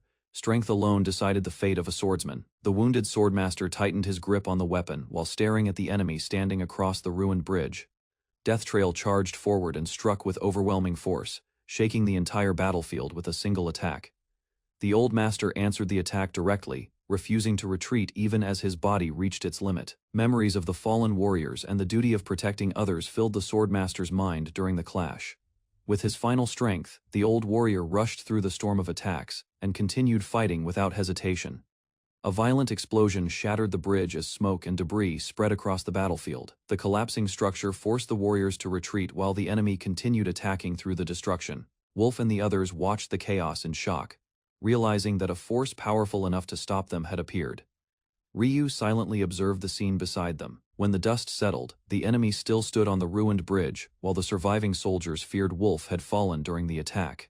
The old Swordmaster remembered the duty carried by every true master of the blade, believing they must remain strong enough to resist the darkness forever. The dying Swordmaster admitted that Wolf's hesitation came from his kindness toward others, even in the middle of battle, despite his injuries. The old warrior reminded Wolf that a true master must carry both the sword and the shield without fear. After giving his final lesson, the Swordmaster collapsed onto the ruined ground, while the survivors silently watched his last moments. The soldiers reported that Scenaria Ryu Lundberg had died during the battle, but Wolf refused to send anyone after the enemy. Accepting the heavy loss, Wolf ordered Death Trail's exile to end and commanded that the old master be buried beside his father. Ryu traveled across the ruined land of Lundberg with her companions. The group searched for a hidden village where monster hybrids once lived after the war against demons. Guided by old memories, she led everyone through a forest path beyond 3 large trees. The village was expected to be hidden behind thick plants. Instead, broken houses and empty roads appeared before them. Signs of destruction covered the abandoned village, Nearby tracks and shattered guiding stones revealed that armed forces had invaded the wetlands. Ryu realized the village had been attacked recently. Deep sword marks remained on the buildings. The damage suggested warriors from the southern garrison had arrived before them. Ryu examined the destroyed village, while her companion suspected the attack was led by a southern knight from the chivalric order. The enemy appeared to command many followers. A young survivor suddenly broke into tears after hearing the truth. Fear and anger spread through the group as pursuers approached the area. Moments later, a small girl rushed toward Ryu and embraced her tightly. Relief replaced the tension after seeing a familiar face alive. The child quickly guided everyone deeper into the forest toward a hidden shelter where survivors were hiding safely. Inside the refuge, frightened villagers slowly recognized their missing family members. They explained that everyone escaped after being forced from the village. The survivors reunited with their families inside the ruined village. A small child noticed that Ryu looked exactly like the noble Lady Ryu from the past. While listening to the villagers, Ryu learned that the violent attack had likely been carried out by members of the Swordmaster Chivalric Order. Hearing their gratitude made Ryu lower her head in guilt. She believed her actions had brought danger upon everyone. The villagers immediately stopped her from apologizing. They remembered how Lady Ryu once protected oppressed monster hybrids and welcomed them into Windmill Town. Soon, the survivors explained that nobles hated Lady Ryu's kindness toward hybrids, and one night eventually lured Nui away to the imperial capital. Missy broke down in tears after realizing she could no longer remain beside Lady Ryu. Ryu comforted her and reminded the girl that the true blame belonged to the attackers. Gently placing a hand on Missy's head, Ryu assured her that the girl's prayers and loyalty had never been meaningless. The villagers quietly watched the moment. Soon after, the group discussed asking the Pope's protection for the displaced villagers. The survivors also learned that advanced healing magic in Artemite might restore the injured woman's original face. Ryu immediately accepted responsibility for helping her. As preparations began, Ryu decided to escort the villagers safely while investigating Lundberg Castle and seeking answers from Lord Cohen. The injured woman accepted that her original face might never return. Even so, she decided to keep moving forward with the same strength Lady Ryu once showed. Ryu encouraged her gently, reminding the woman that she was already capable of smiling on her own despite the pain she carried. After leaving the forest, the group finally relaxed together again. Their reunion restored some hope after the destruction in Lundberg. Suddenly, magical soundbugs filled the air after the medallion's sealed power was reopened. The strange noise quickly caught everyone's attention. A message from Loki soon appeared through the magic. He informed Ryu that the Chivalric Order had already arrived at Artemite and requested an update on her situation. A series of magical soundbugs suddenly arrived with urgent news from Loki. He warned Ryu not to return to Lundberg after hearing rumors about the Swordmaster's illness. The message quickly became chaotic when Loki shouted that official reports claimed Ryu had already been executed in Lundberg. After the call ended, the travelers tried to calm down while continuing their journey. Ryu quietly joked with Loki's companion before noticing Eva nearby. As they moved forward, new reports revealed that Lady Ryu had become the main suspect in the Swordmaster's murder. The situation grew more dangerous after rumors spread that Ryu would be taken to the capital for punishment, while Lord Loki prepared to raid Lundberg in response. While resting during the journey, Ryu's companions discussed the rumors surrounding her supposed death. At the same time, many people feared that losing Lady Ryu would weaken humanity's protection against the demons. Her reputation continued spreading across the land. The group eventually arrived at Cradle Grave, a massive industrial city ruled by the Steel King. Eva secretly guided Ryu there while searching for help for Lady Nui, disguised among travelers. The companions carefully entered the city and observed its enormous structures and busy atmosphere. Nearby docks revealed giant ships loaded with goods, showing that Cradle Grave thrived through trade and industry. As the group explored Cradle Grave, they learned the city gathered goods from many regions through its massive trade network. The city's wealth came from endless mining, shipbuilding, smithing, textiles, and many other crafts. Every district was filled with artisans improving their skills and creating products for merchants across the world. Cradle Grave had become a city built around craftsmanship. While walking through the markets, Ryu noticed rare goods and unusual items being sold openly. The city appeared capable of producing nearly anything. Hearing this, Eva quietly wondered what kind of thing could possibly remain impossible to create inside Cradle Grave. While exploring Cradle Grave, the group learned that the city's artisans once abandoned their dwarven traditions to create powerful demonic swords. Moments later, Ryu suddenly disappeared into the crowded streets, while her companions continued talking about the city's history and trade. She eventually stopped at a tavern after noticing empty wine barrels. The owner explained that another customer had just purchased the final stock. Angered by the news, Ryu rushed outside and declared that she would confront the person responsible for drinking all the wine. Suddenly, someone crashed down from above. The fallen figure turned out to be Loki, bruised and exhausted. He realized his drinking contest with the Steel King had only just begun. Loki suddenly froze after seeing Ryu standing safely before him. The sight shocked him so deeply that tears immediately filled his eyes. Still drunk from the drinking contest, Loki struggled to believe that Ryu was truly alive, and not an illusion created by alcohol. Without warning, he charged forward and crashed into the street while trying to reach her. Eva quickly confirmed that the real Lady Ryu had survived Lundberg. Ryu calmly smiled at Loki, and admitted that her disappearance had caused everyone unnecessary worry. Relief slowly replaced his panic. Embarrassed by his emotional reaction, Loki loudly denied being worried at all while the others quietly watched his obvious relief. After calming down, Loki finally explained that the Steel King had caused trouble by buying every barrel of wine in the area. Loki pointed toward a giant figure, standing high above the streets. The Steel King had become notorious for challenging everyone to endless wine contests. Despite his strength and influence, nobody could defeat him in drinking. Loki admitted that even his own limits meant nothing against the man. Ryu listened quietly while Loki complained that his original mission to seek assistance from the Dragon King had completely failed because of the contest. Without hesitation, Ryu loudly challenged the Steel King to a wine match herself, shocking everyone nearby. The enormous Steel King finally appeared before the group while carrying barrels of wine. Loki proudly introduced Ryu as the future swordmaster and daughter of the current swordmaster. Moments later, the giant man broke into tears after hearing that both the swordmaster and Dragon King were believed to be dead. His loud cries echoed through the city. While everyone watched silently, the Steel King continued mourning dramatically and complained about carving tombstones for fallen heroes. Ryu realized the man became emotional very quickly. Soon after, the giant returned to drinking and demanded even more wine. Ryu stared at him in disbelief as the scene turned into complete chaos. Ryu watched the Steel King continue drinking terrible alcohol without hesitation. The sight left her completely confused by his tolerance. Curious, she asked for a sample of the same wine despite the merchant warning that ordinary customers could not handle it. After tasting the liquor, Ryu immediately called it cheap and unpleasant. Still, she decided to improve it by adding the strange falcon talons she had purchased earlier. The unusual ingredient slowly soaked inside the wine while the Steel King silently observed her strange experiment from nearby.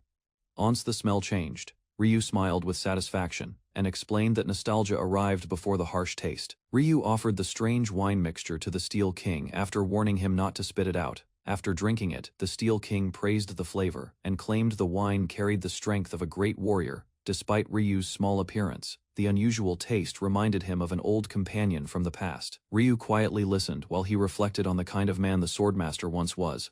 Moments later, the giant suddenly collapsed onto the street, while still clutching the bowl of wine. To everyone's surprise, the Steel King had completely fallen asleep after a single serving. Even Loki looked shocked by the result. The Steel King remained asleep after the contest, and everyone agreed that Ryu had clearly won the strange wine challenge. His peaceful expression surprised the crowd. While resting on the giant's body, a small messenger explained plans to restore diplomatic ties with Dunya and support the new Dragon King's request for aid. Another important matter was then revealed beside the sleeping Steel King. The guild planned to begin forging a completely new demonic blade. Hearing this, Loki reminded Ryu about his old promise to repair her weapon.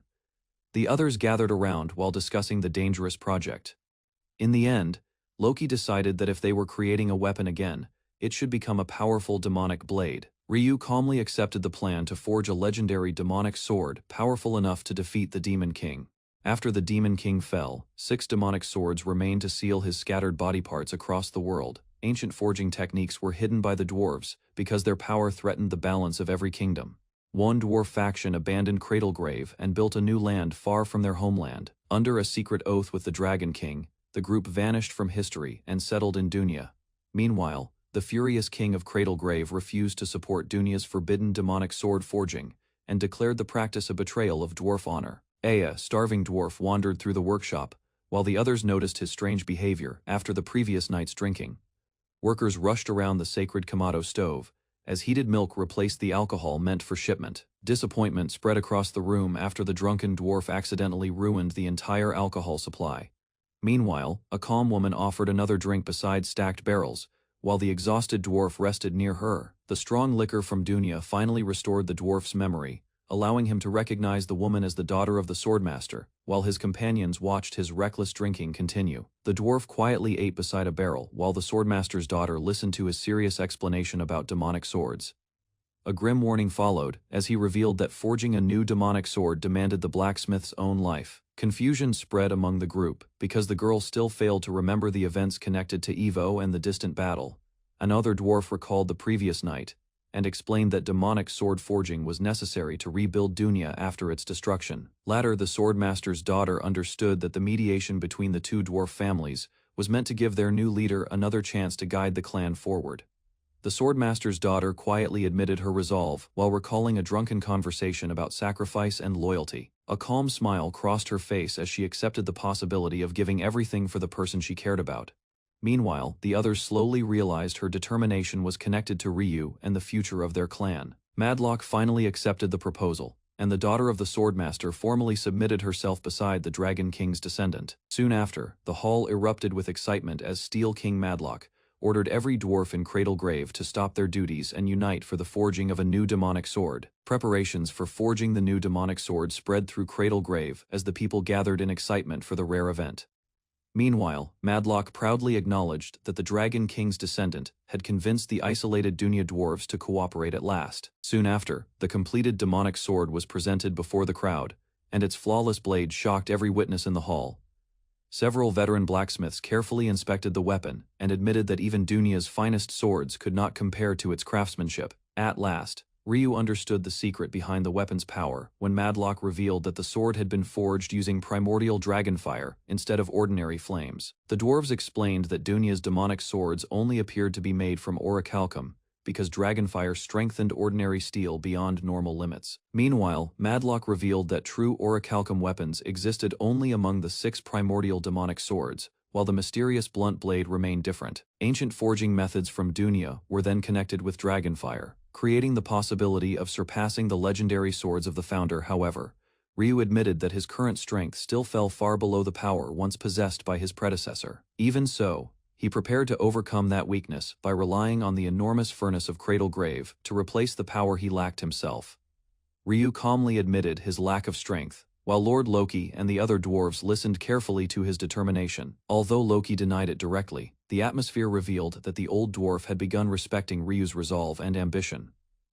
Soon after, the furnace preparations were completed, and Ryu declared that his current weakness would not stop his future rise as a Dragon King. With absolute confidence, he vowed to surpass both his predecessors and the legendary founder through the new demonic sword.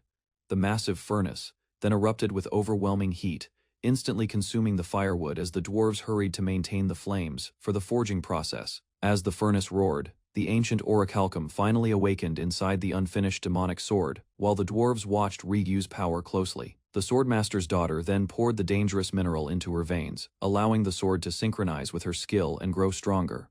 However, the dwarves warned that the process carried a deadly risk because the amount required exceeded a normal lethal dose.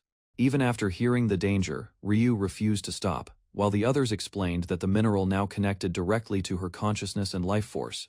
Soon after, strange memories and fragments of her past flooded her mind as the demonic sword reacted violently to the fusion process. Suddenly, the unstable power inside Ryu erupted, causing panic among the people gathered around the forging chamber.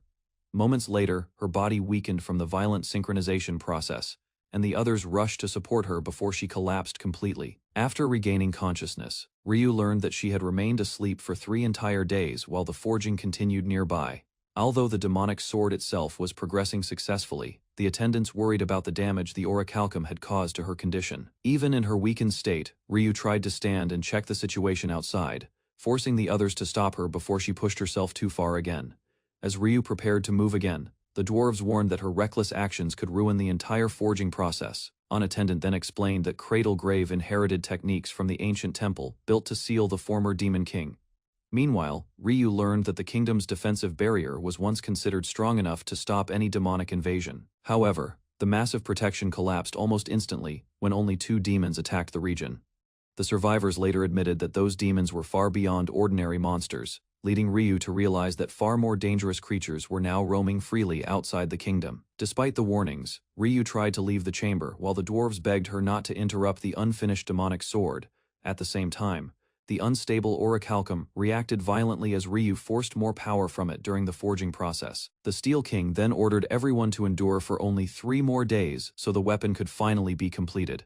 Before the work could finish, the demons shattered the kingdom's second barrier and invaded the residential district, forcing an emergency evacuation. Even after hearing the terrible news, Ryu was ordered to remain focused on the sword because losing concentration could cost her life and ruin their final chance of resistance. While the forging continued, Ryu reassured the others that Eva had already been sent to defend the kingdom from the invading demons. The dwarves then revealed that Eva carried the Dragon King's crest and was considered Dunya's strongest living weapon. Outside the city, Eva confronted a massive demonic creature while protecting the collapsing streets from complete destruction. Meanwhile, the enemy proudly displayed a monstrous crested arm, claiming it to be one of the strongest weapons possessed by their kind. As the battle intensified, the demon prepared to break the seal of the terrifying demonic sword, believing Eva's strength would eventually fail against the overwhelming power before her.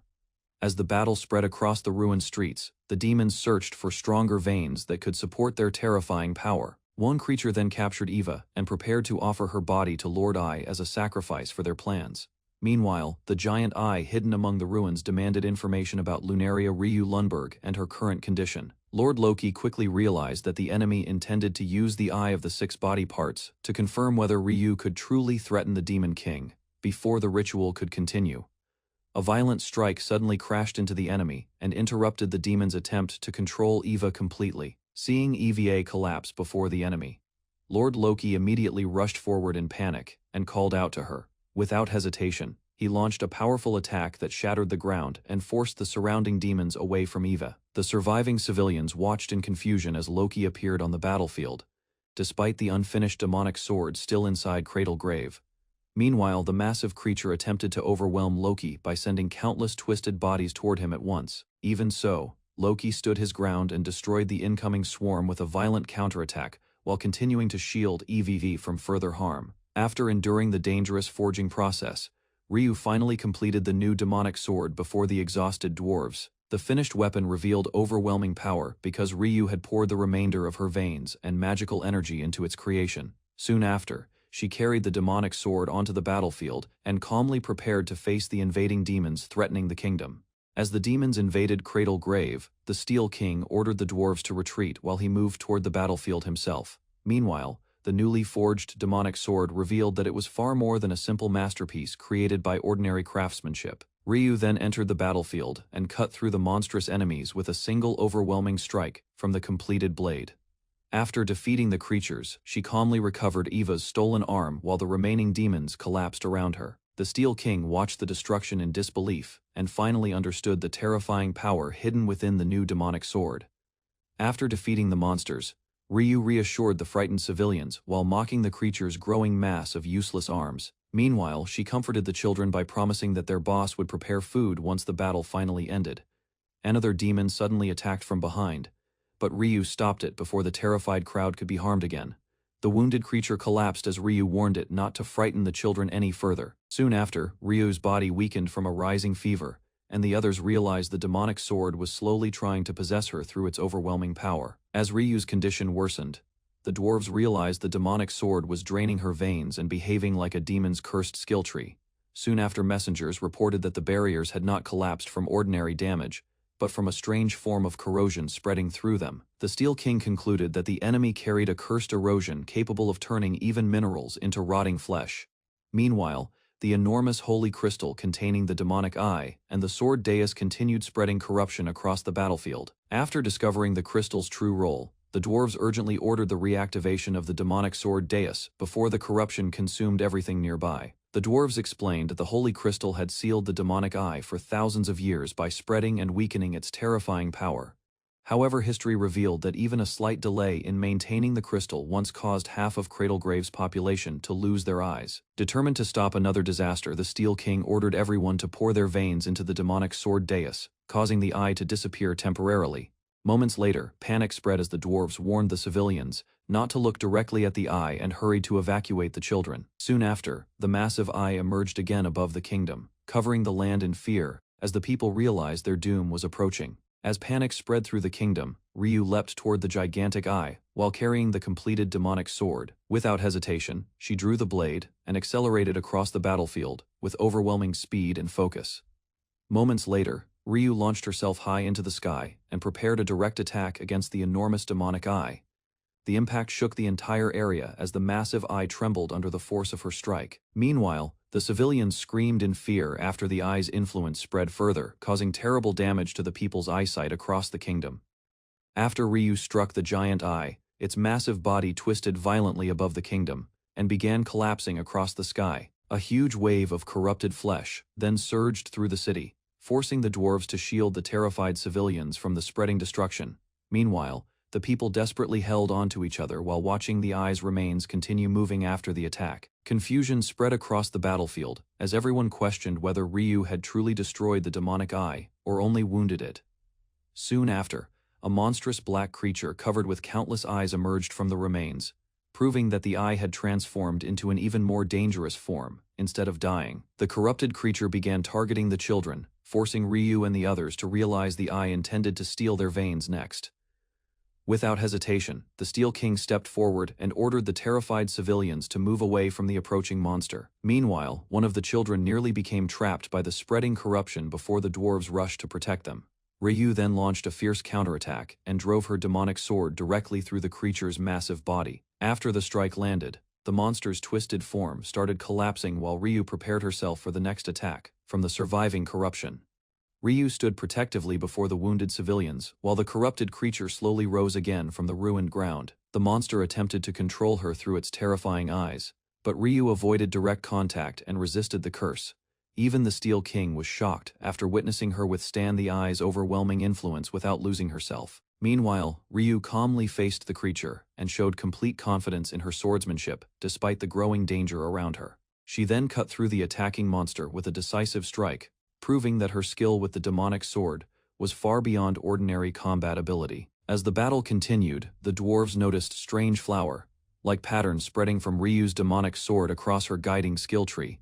The markings extended from her shoulder through her back and into her arm, forming a structure unlike anything the Dragon King had ever seen. Meanwhile, Ryu unleashed another powerful strike, while the blooming patterns around her body continued expanding during combat. The corrupted creatures hesitated as a blinding light began covering the battlefield and overwhelming the surrounding darkness. Soon after, the entire valley fell silent beneath the shining attack, leaving Ryu standing alone among the defeated remains of the monsters. After the battle ended, Ryu collapsed beside the demonic sword, while the others rushed toward her in alarm. The battlefield then fell silent as her companions called out desperately, unsure whether she had survived the exhausting fight. Several days later, Ryu finally regained consciousness inside a quiet room while the exhausted attendants celebrated her recovery. She soon learned that she had been unconscious for 3 days after losing a dangerous amount of blood during the battle. Meanwhile, the worried dwarves gathered around her bed in relief, while Ryu slowly noticed the familiar smell of alcohol filling the room once again. After waking up, Ryu was greeted by relieved dwarves who celebrated her survival and teased her about the smell of alcohol around her bed. The city slowly returned to normal as the residents resumed crafting and drinking, following their long-standing customs after surviving the disaster. Beyond the walls, the damaged kingdom remained in ruins. Reminding everyone of the battle, Ryu fought to protect the country and its people. Soon afterward, Eva and the others visited Ryu, explaining that the curse controlling Eva's demonic body had finally been broken. Although Eva lost her arm during the conflict, she accepted the outcome calmly while praising Ryu for enduring the dangerous struggle and saving everyone. The dwarves celebrated the completion of Loki's first demonic sword, while Ryu quietly listened as everyone praised the weapon and the battle they survived together. Later, Ryu stared at the strange inscription on the sword, sensing that the blade still carried mysteries connected to the recent conflict. To lighten the mood, the Steel King proudly brought out his treasured alcohol called Moondrop and invited everyone to enjoy the victory feast. After hearing about the rare drink's magical origins, Ryu became interested and accepted a cup, comparing it to sake from her homeland. However, the celebration quickly turned awkward when the bottle produced only a few drops, revealing that the others had already emptied it the night before. While the others continued celebrating, Ryu quietly asked where she could find more of the rare alcohol that had impressed her so much earlier.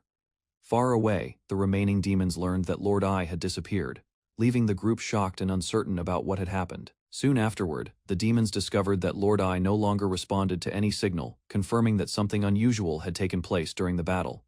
Fear and grief spread among the creatures as they realized their powerful leader had truly fallen in the conflict against the kingdom. At last, another demon leader declared revenge, blaming the Swordmaster's daughter for the deaths of Lord Ai and Lord Jaw, and preparing for another attack.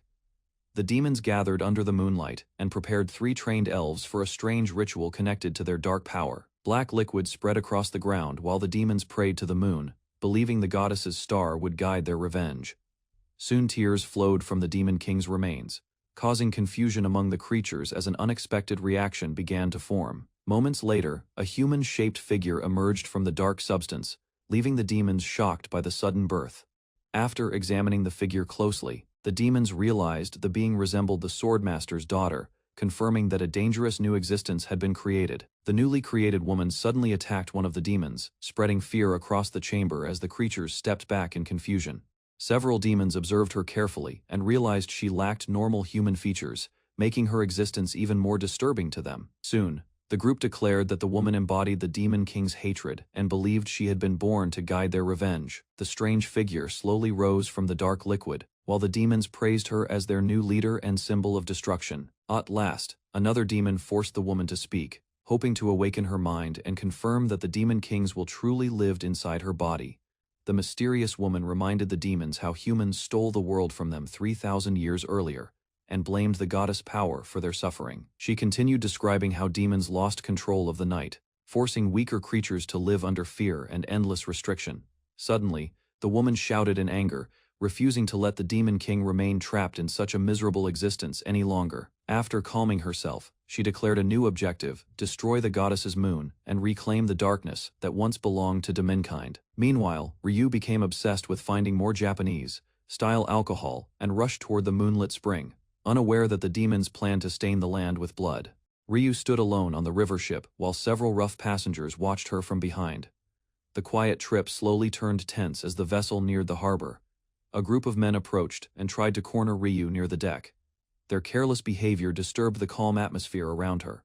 Suddenly, Ryu attacked without hesitation. Chaos spread across the ship as the violent men were beaten down one after another. After the fight ended, the ship finally reached the port. Ryu observed the town while thinking carefully about her next move. Soon she prepared to disappear from public sight and escape the danger surrounding her identity. The passengers discussed the recent battle aboard the ship, while rumors about the swordsman continued spreading across the harbor. Ryu calmly asked about a famous liquor called Moondrop, after hearing people mention its unusual reputation. An old map revealed the location of the miraculous moonlit spring, hidden deep within the northern mountains. The sacred liquor was said to come from that mysterious place.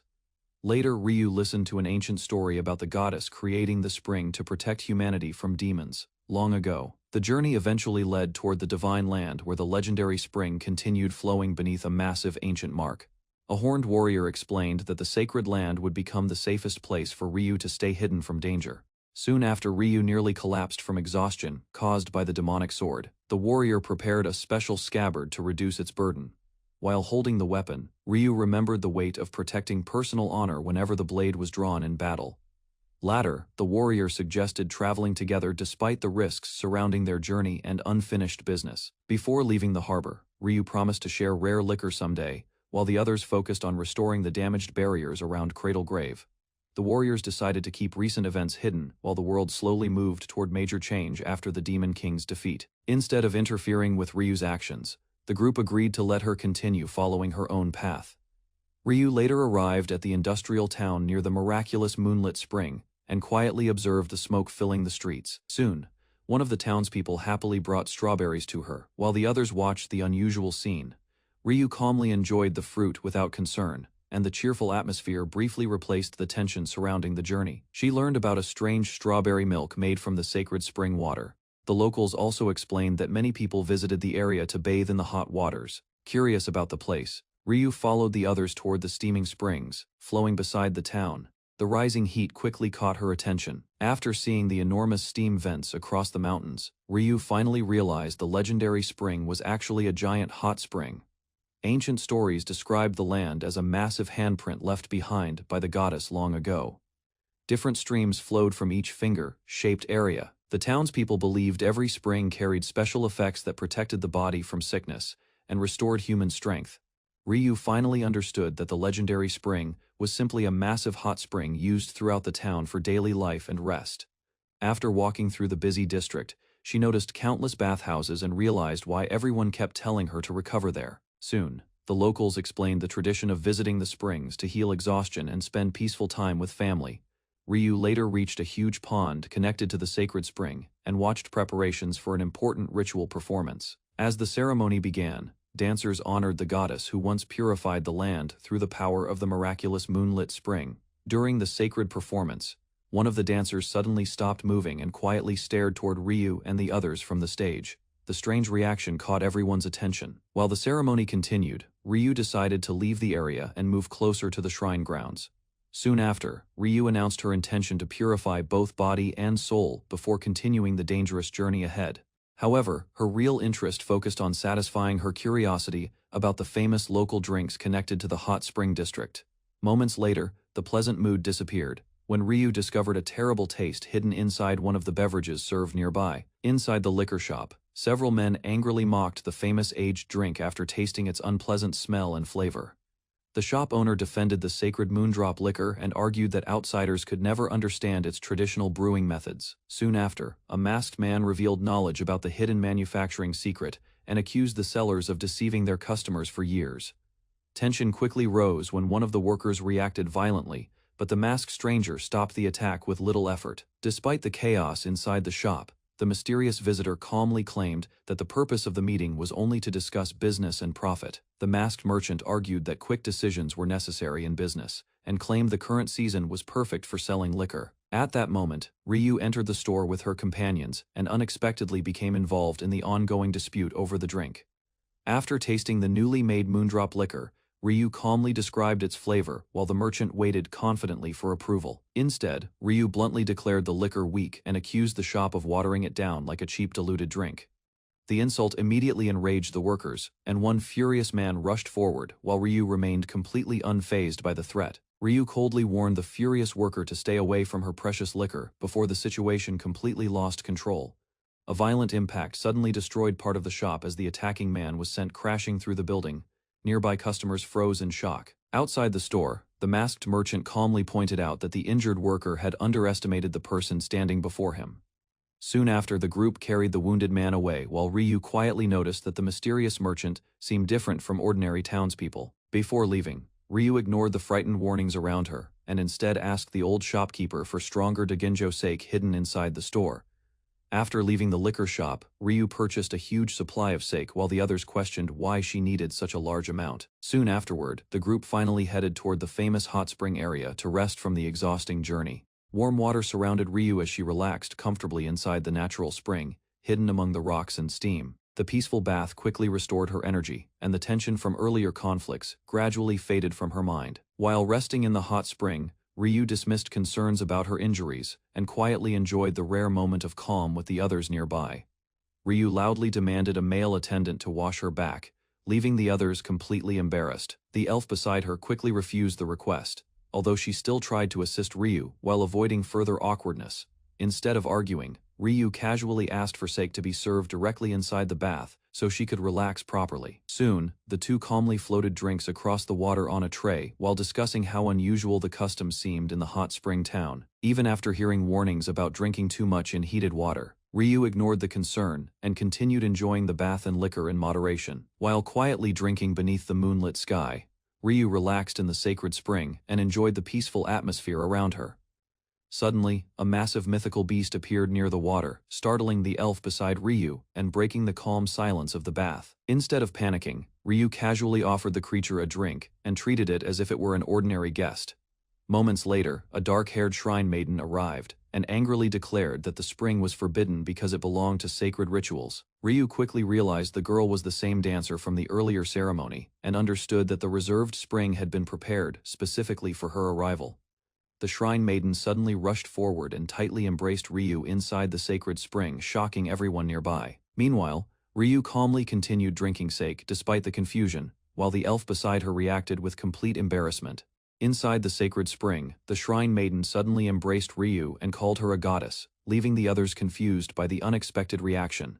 The attendants immediately panicked and warned everyone to stay away from the dancing princess, fearing trouble inside the ritual area. Soon after, the shrine maiden calmly revealed herself as Lady Yomi, while the great mythical beast quietly remained beside the spring. Although the guards questioned Ryu's presence, Lady Yomi insisted that the situation was acceptable, despite the restricted rules surrounding the sacred bath. After observing Ryu closely, Lady Yomi noticed a mysterious mark on her body and became convinced of her divine connection. Lady Yomi firmly declared that Ryu carried the presence of the goddess, while the others struggled to understand the strange situation inside the sacred spring. Meanwhile, an old attendant accidentally wandered into the bathing area and panicked after realizing he stood among the young women. The disturbance quickly exposed his presence, forcing him to desperately explain himself, while the great mythical beast watched nearby. Soon after, several guards arrived at the spring and complained that the timing of the incident could not have been worse. The attendant then revealed that the hidden palace group connected to the mythical beast was secretly responsible for producing the famous alcohol. Several men argued that the sacred spring should finally be used for business now that the goddess ritual had weakened over time. Soon after, one of the shrine protectors forcefully restrained a troublemaker and warned the outsiders not to fear the sacred beast nearby. The conflict quickly escalated when the guards refused to allow the spring water to be used for producing alcohol. Ignoring the warnings, the intruders entered the spring with strange creatures and insisted they only wanted to benefit from the water source. Lady Yomi immediately accused the group of stealing sacred spring water and secretly working together with the beasts for their own gain. One of the intruders grabbed Ryu inside the sacred spring and used her body to threaten the shrine maiden protecting the ritual area. The attackers continued harassing Ryu while mocking the shrine guardians for failing to stop the disturbance around the sacred bath. Soon after, the elf companion finally lost patience, after watching the men repeatedly touch and surround Ryu without shame. In an instant, she forcefully drove the attackers away from Ryu and shocked everyone nearby with her sudden fury. The violent impact scattered the intruders across the rocky spring area, while the remaining witnesses froze in complete disbelief. After the intruders were defeated, calm finally returned to the sacred spring, while the shrine members reflected on the earlier disturbance. Soon afterward, the shrine officials formally apologized for wrongly accusing the visitors and misunderstanding their connection to the Steel King. The group was then invited to remain inside the protected sacred grounds, so Ryu could peacefully recover from her injuries. Later that night, Ryu learned that an important ritual ceremony would soon begin under the supervision of the shrine leaders. As darkness covered the shrine, musicians and dancers gathered beneath the moon to begin the sacred performance honoring the night goddess. During the ceremony, one of the shrine musicians suddenly stopped the performance and declared that the sacred dance was being performed incorrectly. The disruption forced the dancers to halt while the shrine attendants nervously tried to calm the growing tension around the ritual. Soon after, the visitors learned that the angry man was Lord Takao, the strict chief priest responsible for overseeing the shrine ceremonies. The others quietly explained that Takao's personality had changed greatly after the death of his wife, Lady Fuki. As the ritual continued beneath the moonlit sky, the performance reminded everyone of the time when Takao, Fuki, and Yomi once danced together in harmony. While discussing the shrine's past harmony, the group mentioned how Lady Flora once shared a peaceful relationship with Lord Wolf. Those memories unexpectedly moved Ryu, and tears quietly formed as she listened to the story surrounding the young woman soon afterward. The others explained that recent troubles inside the family had slowly damaged the balance within the sacred land. Far away from the shrine, Lord Wolf intensely trained while attendants rushed toward him with urgent news. The report revealed that Owen had once again opposed the Swordmaster succession ceremony and demanded approval from all 6 rulers before it could continue. Inside a distant fortress, the warrior named Wraith prepared for deployment after receiving urgent orders connected to the sacred spring. Reports explained that the miraculous moonlit spring protected the land from demons through divine power linked to the full moon. However, the death of the true dancing princess half a year earlier caused the sacred protection surrounding the spring to weaken. As foreign interference increased and political tensions worsened, Lord Wolf finally authorized Wraith to take direct action without further delay. Before departing, Wolf declared that the coming battle would decide who truly possessed the strength to protect the world. Far from the shrine, a determined warrior declared his intention to become the next swordmaster while staring across the sacred mountains. Meanwhile, the chief priest angrily rejected the poor condition of the recent ritual performance held inside the shrine town. Soon after, the shrine elders questioned whether the ceremony could truly still be called a proper goddess invocation. The priests then admitted that years of comfort and neglect had weakened the spiritual traditions once protecting the sacred land. As tensions rose inside the shrine, an elder blamed Lady Yomi's reckless behavior and demanded stricter guidance to restore order and dignity. The shrine elders warned that the sacred palace was losing authority as outsiders secretly spread alcohol throughout the countryside. Soon after, the discussion turned toward Yomi's mother, Fuki, whose talent and marriage became the center of harsh criticism inside the shrine. The elders revealed that Fuki continued performing sacred dances, even after giving birth because Yomi had been born weak and fragile. Those words deeply hurt Yomi as the others accused her existence of placing unbearable strain on her mother's life. Before the argument could continue further, another elder interrupted the accusations and insisted that Fuki had actually died during a terrible epidemic. After returning from outside, Ryu walked into a tense meeting inside the shrine and quietly noticed the uncomfortable atmosphere around the elders. Soon afterward, the shrine attendants hurriedly apologized for the earlier conflict while trying to calm the embarrassed officials. Ryu chose not to involve herself in the argument and instead ignored the details surrounding the strange confrontation. Later, the group was guided to a protected lodging station managed directly by the shrine, where guards promised to watch over them. However, the peaceful night suddenly changed when the others realized that Ryu had disappeared after supposedly heading toward the lavatory alone. Under the bright moonlight, a graceful figure continued performing the sacred dance beside the quiet spring. Yomi carefully followed the ritual movements, while the mythical beast and the surrounding attendants silently watched the ceremony continue. Nearby, Ryu observed the strange performance and realized the ritual carried far greater meaning than she first expected. Moments later, Yomi suddenly noticed Ryu approaching from the rocky path and immediately reacted with overwhelming excitement. Ryu casually explained that the unusual creature beside her caused the misunderstanding, though Yomi remained completely amazed by her presence. Then Ryu proudly showed the finely crafted weapon she carried and explained that skilled artisans had forged it for her.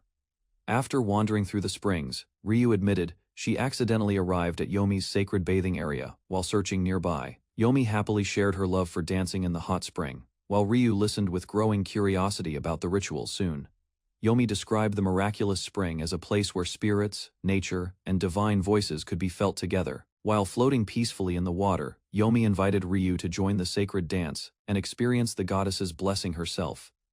Yomi guided Ryu through the spring and explained how the water's flow could move the body naturally during the ritual dance. Soon, Yomi demonstrated graceful movements across the water while Ryu carefully observed the strange technique. Ryu attempted to copy the motion and stepped through the spring with surprising confidence despite her uncertainty. Suddenly, a massive splash erupted across the spring, startling everyone nearby and scattering the peaceful atmosphere.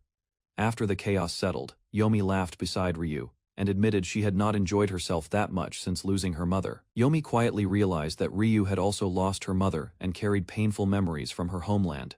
While speaking beside the spring, Yomi sensed that Ryu once shared a close bond with her family before everything changed. Ryu remembered happier days from the past, when her loved ones stayed together peacefully and supported one another. Hearing the story, Yomi admitted that her own family had once been warm and united as well. Moved by their shared experiences, Yomi suddenly embraced Ryu and eagerly asked to build a friendship with her. Yomi celebrated after Ryu agreed to continue learning the sacred dance within the spring. While resting in the water, Yomi admitted she believed one final step could complete her dance, though her father's condition troubled her deeply. Far away at the shrine, Yomi's father reflected on repeated criticism and quietly thought about Fuki's absence. Standing alone in the empty residence, he accepted that life without Fuki felt meaningless and lonely. Inside the silent hall, the grieving man questioned whether others also understood the emptiness left behind after losing someone precious. Yomi admitted she had been speaking more openly than usual while sitting quietly beside the spring. Elsewhere in the shrine, a lonely man remained inside an empty room and continued mourning Fuki's absence. A young girl noticed his strange laughter and became confused by his sudden emotional change. Back at the miraculous spring, Ryu and Yomi discovered terrifying monsters emerging from the sacred water, turning the peaceful place into a dangerous scene. The shrine guards discovered that monsters had appeared near the miraculous spring after their sacred tool reacted violently. Soon, the attendants urged Nui and Giovanni to remain inside the shrine for safety, while the situation worsened outside. Despite the danger, Nui insisted that unexpected threats had to be faced directly because similar events could happen again any time. Meanwhile, Ryu found herself surrounded by terrifying creatures, emerging from the spring, and struggled to understand their true nature. After observing them closely, the shrine attendants realized the monsters were sea-eaters, raised by criminals from the Hidden Palace faction. The group realized the strange monsters smelled of alcohol and behaved as if they had been corrupted by dangerous substances. Soon, the shrine attendants connected the attack at the miraculous spring to a forbidden demonic encounter from the past. After Yomi was injured, the others discovered a demonic scar on her body and feared the festival had been targeted deliberately. Meanwhile, a hidden observer believed the shrine had lost faith in the goddess and forgotten its sacred protection. Burdened by guilt, Yomi blamed herself for the shrine's decline and believed her imperfect dance had caused the growing disasters. The shrine attendants feared Yomi's demonic scar would prevent her from performing at the upcoming Spiritism Festival. Although others blamed the Imiya faction for the attack, Takao firmly refused to spread unproven accusations. Soon, the discussion grew tense as some members insisted the incident should immediately be reported to the shrine's higher authority. Takao instead ordered the shrine to close its gates and forbid visitors from entering during the dangerous period. In the end, the shrine leaders agreed to focus entirely on protecting Yomi and preparing for the sacred ritual ahead. The shrine elders believed Yomi's ritual dance would restore the sanctuary's spiritual power and strengthen the miraculous spring during the first moon ceremony. Despite concerns about Yomi's weakened condition, Takao dismissed the objections and ordered the attendants to leave the matter alone. Later that night, Hisei walked the empty halls, while secretly blaming the reckless Imiya faction for creating the current crisis. Meanwhile, preparations for the Spiritism Festival continued, as the sacred ritual was expected to send divine protection through the miraculous spring. In private, Takao reflected on his unforgivable actions and stared at the sacred mirror. Realizing the shrine's troubles had already gone too far, a mysterious visitor presented Takao with a sacred mirror capable of revealing hidden truths, causing him to question what the artifact truly reflected. When Takao looked closer, the mirror revealed Yomi's figure, while the stranger pressured him into cooperating with secret dealings. Fear spread across Takao's face after the visitor hinted that the shrine's crimes and corruption could easily be exposed. Elsewhere, Yomi quietly reflected on forgiveness and the meaning of unforgivable actions surrounding the shrine's growing troubles. At the same time, the shrine struggled with declining faith and festival expenses, leading Takao to secretly accept support from the Imiya faction. Fuki accepted the shrine's original vow and believed the Spiritism Festival would restore the people's faith in the sanctuary once again. While speaking calmly about duty and sacrifice, Fuki continued enduring the burden placed on her for the sake of the shrine and Yomi. Elsewhere, Takao sat alone in regret, wishing he could protect both Fuki and Yomi, despite his helpless position within the shrine. Later that night, Takao stared into the sacred mirror and quietly remembered Fuki as guilt continued weighing heavily on him. Soon after, the priests began the purification ritual beneath the full moon, hoping the ceremony would cleanse the miraculous spring of darkness. During the Spiritism Festival, the priests released water from the miraculous spring and praised the goddess while the sacred ritual began beneath the moonlight. Soon, powerful streams poured from the shrine, and the gathered crowd believed the flowing water carried divine protection from the goddess herself. As the ceremony continued, Takao watched the spring overflow and quietly wondered whether the miracle came from fate, the goddess, or Fuki's sacrifice. Later, Takao searched through hidden records and discovered secret documents explaining a ritual capable of returning ancestral spirits for one night. After learning the truth, Takao decided to bring Fuki back to dance beside Yomi, believing it would restore both the shrine's faith and divine protection. As the ritual dance continued, a mysterious voice promised Yomi that her mother would return for one night to guide and protect her. Soon afterward, the surface of the miraculous spring began changing, drawing attention from the people gathered around the shrine. Under the moonlight, the spring reflected the full moon perfectly, transforming into a mirror-like surface across the sacred water. The crowd praised the goddess after witnessing a glowing figure appear within the moonlit reflection above the spring. While the priests watched in shock, the projected figure descended gracefully toward the stage, reassuring Yomi as the ritual reached its climax. The moonlit spring reflected a giant image of Fuki, and Yomi realized the glowing figure before her was truly her mother's spirit. Nearby animals watched silently as the enormous projection moved across the shrine, filling the sacred area with awe and confusion. Takao gazed at the vision emotionally, while Fuki reassured Yomi that their family could remain together again, even if only for one night. Above the shrine, Fuki's spirit continued watching over the ceremony, while the gathered people stared at the miraculous sight in silence. Suddenly, the peaceful reunion shifted when the giant projection opened its mouth, startling the priests and drawing everyone's attention toward the stage. During the ritual, Yomi suddenly attacked the giant projection of Fuki, causing the glowing figure above the shrine to crack apart violently. Takao watched in horror as flower petals and fragments scattered across the stage while Yomi continued striking the projection. The priests shouted in confusion after seeing Yomi attack the figure she had called her mother. Only moments earlier, Yomi calmly removed the ceremonial crown and questioned whether the spirit before her truly deserved to be called her mother. Standing before the shocked crowd, Yomi declared she would no longer remain silent, while Takao realized something terrible had happened to the real dancing princess. After the failed ritual, the priests apologized for nearly postponing the Spiritism festival, but Yomi calmly insisted she could still continue dancing. Ryu realized the pressure surrounding the shrine was so severe that the elders had attempted desperate measures to protect the ceremony. Despite the confusion, Yomi defended her father and grandmother, while declaring she would never abandon the Spiritism festival or stop dancing. Yomi explained that the sacred dance performed during the festival was originally taught to her by her mother long ago.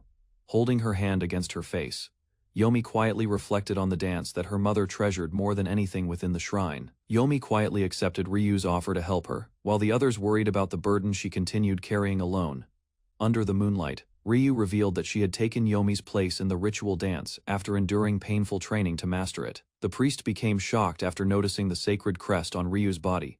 Realizing her connection to the goddess and Yomi's dance, fear spread through the shrine as the priest questioned where Yomi's mother had truly gone after the strange ritual events. Ryu angrily confronted the adults, accusing them of scheming selfishly while Yomi had sacrificed herself to protect the Spiritism festival. Takao denied responsibility for the disaster, even while blood poured from his mouth and the others watched in fear. The shrine guards accused him of attempting a forbidden ritual to recreate Fuki by using the mirror's hidden power. Desperate to defend himself, Takao claimed he only wanted the festival ritual to succeed and restore the shrine's future. Meanwhile, Ryu coldly exposed the truth, explaining that the mirror reflected only Takao's selfish desires and obsession. Filled with anger, Ryu grabbed Takao and declared that the illusion inside the mirror was nothing more than his own twisted wish. Ryu stared at Takao and exposed the cruel fantasy he had created while chasing the image of Fuki through the mirror. Dark liquid suddenly burst across the city, flooding the streets as frightened citizens struggled to escape the spreading disaster. Meanwhile, chaos surrounded the shrine while the ritual collapsed, forcing the priests to desperately search for a way to stop it. Takao panicked after realizing the situation no longer matched the forbidden ritual he believed he had performed. In the end, Ryu calmly dismissed his excuses, while the others finally understood that Takao's obsession had unleashed the catastrophe upon everyone. Ryu explained that Takao's survival was only possible because another person had unknowingly carried part of the curse for him. Moments later, Yomi collapsed beside Takao, covered in dark blood as the truth behind the ritual slowly became clear. Takao stared in horror after realizing the blood flowing from Yomi matched the curse connected to his forbidden actions. While the shrine flooded around them, Takao desperately denied that Fuki would ever sacrifice her own daughter for such a ritual. In the end, Takao broke down beside Yomi, finally accepting the terrible consequences of his obsession with bringing Fuki back. Yomi suddenly revealed a frightening expression as the curse continued consuming her body beside the terrified Takao. Ryu remained calm after noticing Yomi was only partially transformed, believing there was still a chance to stop the disaster. Without warning, a violent explosion shattered part of the shrine while Takao screamed in panic at the destruction around them. Meanwhile, the collapsing structure forced the others to retreat as debris rained across the ritual grounds. In the aftermath, dark water from the miraculous spring flooded the shrine, leaving Ryu and the survivors trapped inside the spreading chaos. As the ritual collapsed, the moon above the shrine slowly turned black, while the corruption from the miraculous spring spread further. The priests desperately ordered everyone to drain the spring water, fearing the disaster had already passed the point of recovery. Meanwhile, the darkened moon strengthened the chaos, and the corrupted spirits celebrated as the shrine continued falling apart. Yomi's body transformed further under the black moon, causing Ryu and the others to realize the curse was consuming her completely. At last, the transformed Yomi introduced herself to Ryu with a calm smile, revealing that a different being had awakened inside her body. A newborn baby rested peacefully, while the shrine seal appeared on her tiny hand for the first time. Fuki and her family happily welcomed the child, believing they would always protect and support her future together. Soon after, the baby tightly held her father's finger, filling the room with warmth and relief during the quiet moment. Meanwhile, the parents laughed softly as they admired the child's small hand and compared it to an autumn leaf. In the end, Fuki gently touched the baby's marked hand, silently accepting the fate and responsibility already placed upon her daughter. Yomi stood alone on the broken bridge, while the dark moon reflected behind her. Nearby, the others realized the figure resembled Lady Ryu. As the corruption spread, Ryu experienced the world through the spirit vessel's senses, and slowly understood its terrifying nature. Meanwhile, black liquid gathered beneath the vessel's feet, and Ryu realized forbidden knowledge had been passed into her mind.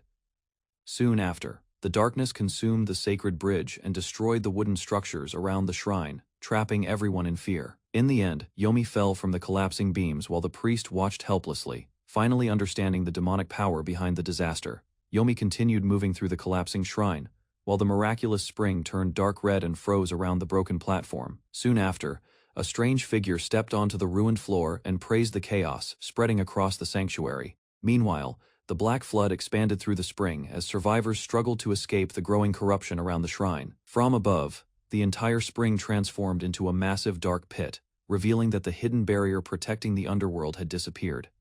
At last, Ryu realized the spirit vessel had begun to understand human emotions while the corrupted figure screamed beside her. Ryu walked through the corrupted spring while the priest begged Yomi to return. At the same time, Ryu began understanding what it truly meant to be human. Ignoring the danger, Lord Takao rushed across the ruined shrine and reached toward Yomi, despite the spreading black water. Meanwhile, the corrupted spirit mocked Takao for enduring the poisonous miasma, while his body slowly weakened from the infection. Even so, Takao moved closer and realized Yomi's presence still remained somewhere inside the monstrous form before him. In the end, Ryu encouraged him not to retreat, reminding Takao that Yomi was still watching her father's actions carefully. Ryu watched Yomi's corrupted form move through the ruined shrine, while the others compared her condition to spirit possession. Soon after, the creature called Ryu by name, and admitted the spirit vessel had briefly influenced its emotions and thoughts. Without hesitation, Ryu attacked the monster directly, refusing to let it continue controlling Yomi's body any longer. During the struggle, Ryu declared that the being inside Yomi was only a parasite feeding on the vessel's mind and feelings. In response, the corrupted entity questioned Ryu's beliefs and compared her own existence to the same parasitic connection between humans and power. The corrupted spirit claimed that humans and demons were alike because both created nests and depended on power to survive. While speaking closely to Ryu, the creature called them friends and tried to convince her they shared the same nature. Soon after, the monster attacked again and demanded that Ryu entertain it, treating the battle like a game. At the same time, someone nearby prepared a sword and moved to support Ryu during the dangerous fight. In the end, Ryu struck the creature directly and discovered the true weak point hidden inside the monster's corrupted body. Ryu drew a demonic sword from the black corruption surrounding the shrine, while the creature stared at her, in shock. The monster reacted with anger and envy after realizing Ryu could control a weapon born from the same darkness. Soon after, Ryu pulled the sacred blade from the lake, like corruption, and prepared herself for battle before the watching crowd. Meanwhile, the creature stepped forward through the ruins and welcomed the coming fight with excitement. In the end, both Ryu and the corrupted spirit faced each other across the shattered platform, ready to begin their final clash. Ryu launched herself toward the corrupted spirit as the creature excitedly welcomed the battle like a game. Meanwhile, civilians fled across the collapsing shrine while the monster mocked Ryu for struggling to control the dancing princess's body. Soon after, Ryu countered with her demonic spear and forced the creature backward through the spreading black smoke. The clash released intense heat and shockwaves across the platform, causing panic among the spectators watching nearby. In the end, the shrine guards ordered everyone to retreat behind protective barriers as the battle between Ryu and the spirit grew more dangerous. Priests and guards hurried civilians toward the worship hall, while dark creatures began emerging from the corrupted spring. Soon, black water spread across the shrine grounds as smaller monsters crawled out from the surface in growing numbers. Before long, the once beautiful monolith spring transformed into a polluted lake filled with twisted creatures and panic. Meanwhile, Wraith observed the disaster in confusion as the corrupted beings marched through the streets once protected by the goddess. At the same time, the leaders realized the spreading miasma resembled the dangerous energy hidden deep within the labyrinth, making the situation far more serious than expected. The moon darkened further above the shrine, and Wraith realized the goddess's protection would disappear once everlasting darkness covered the sky. Without wasting time, he ordered the citizens to return to Lundberg, while panic continued spreading through the streets near the corrupted spring. Soon after, Wraith urged the remaining soldiers to report the disaster to Lord Wolf before the situation became impossible to contain. At the same time, he understood the growing corruption could become a calamity, capable of changing the entire world. Meanwhile, Scenaria Ryu Lundberg continued fighting fiercely against the monsters, forcing Wraith to finally recognize her presence in the middle of the chaos. Wraith warned the group that only 1 hour remained before the moon and the miraculous spring completely fell into darkness together. As the corruption spread further, the spring slowly transformed into a gate that allowed abyssal demons to emerge into the world. Fear quickly spread among the priests because the goddess invocation ritual could no longer stop the disaster from growing. Meanwhile, the survivors realized Yomi had already been consumed by a demon, forcing them to search for a way to confront it directly. At the center of the shrine, Cenaria faced the monstrous creature from the abyss alone, while the corrupted darkness continued swallowing the sacred grounds. Cenaria tightened her grip on the demonic sword while preparing herself to face the corrupted Yomi directly. Nearby, the priests questioned why she refused to draw her blade fully, believing the monster before her was no longer human. Even so, Cenaria continued advancing without hesitation, determined to protect Yomi despite the dangerous miasma surrounding her body. Moments later, Yomi attacked fiercely and forced Cenaria backward across the collapsing shrine platform during their violent clash. Still refusing to retreat, Cenaria countered the assault and pushed herself forward once again, trying to break through the darkness consuming Yomi's mind. Wraith admitted he could no longer ignore the growing corruption after seeing the disturbing figure standing before him. Without hesitation, he prepared his weapon and decided to destroy the enemy regardless of its true identity. Meanwhile, the creature sensed the hatred, fear, and envy hidden inside Wraith's heart as the darkness around it intensified. The monster mocked his loyalty as a knight and questioned whether he truly belonged on the side of justice anymore.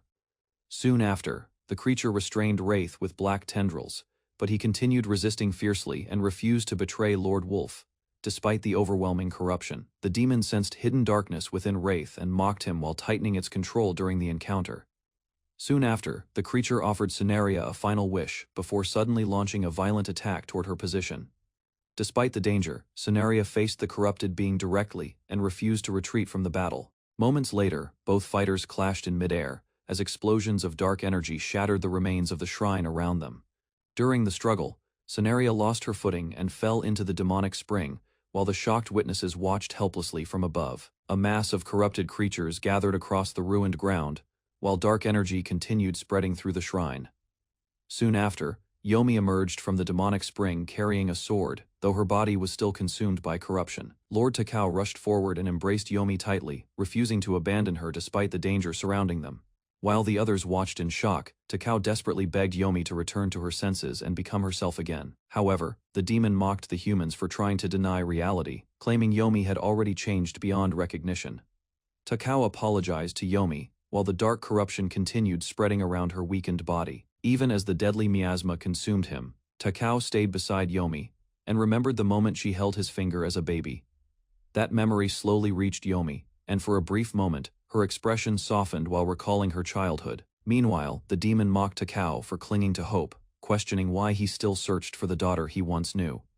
Despite the danger, Takao refused to let go of Yomi and prepared himself to face death if it meant bringing her back from the darkness. Takao held tightly onto Yomi, while the dark creature collapsed nearby, believing a parent should never abandon their child.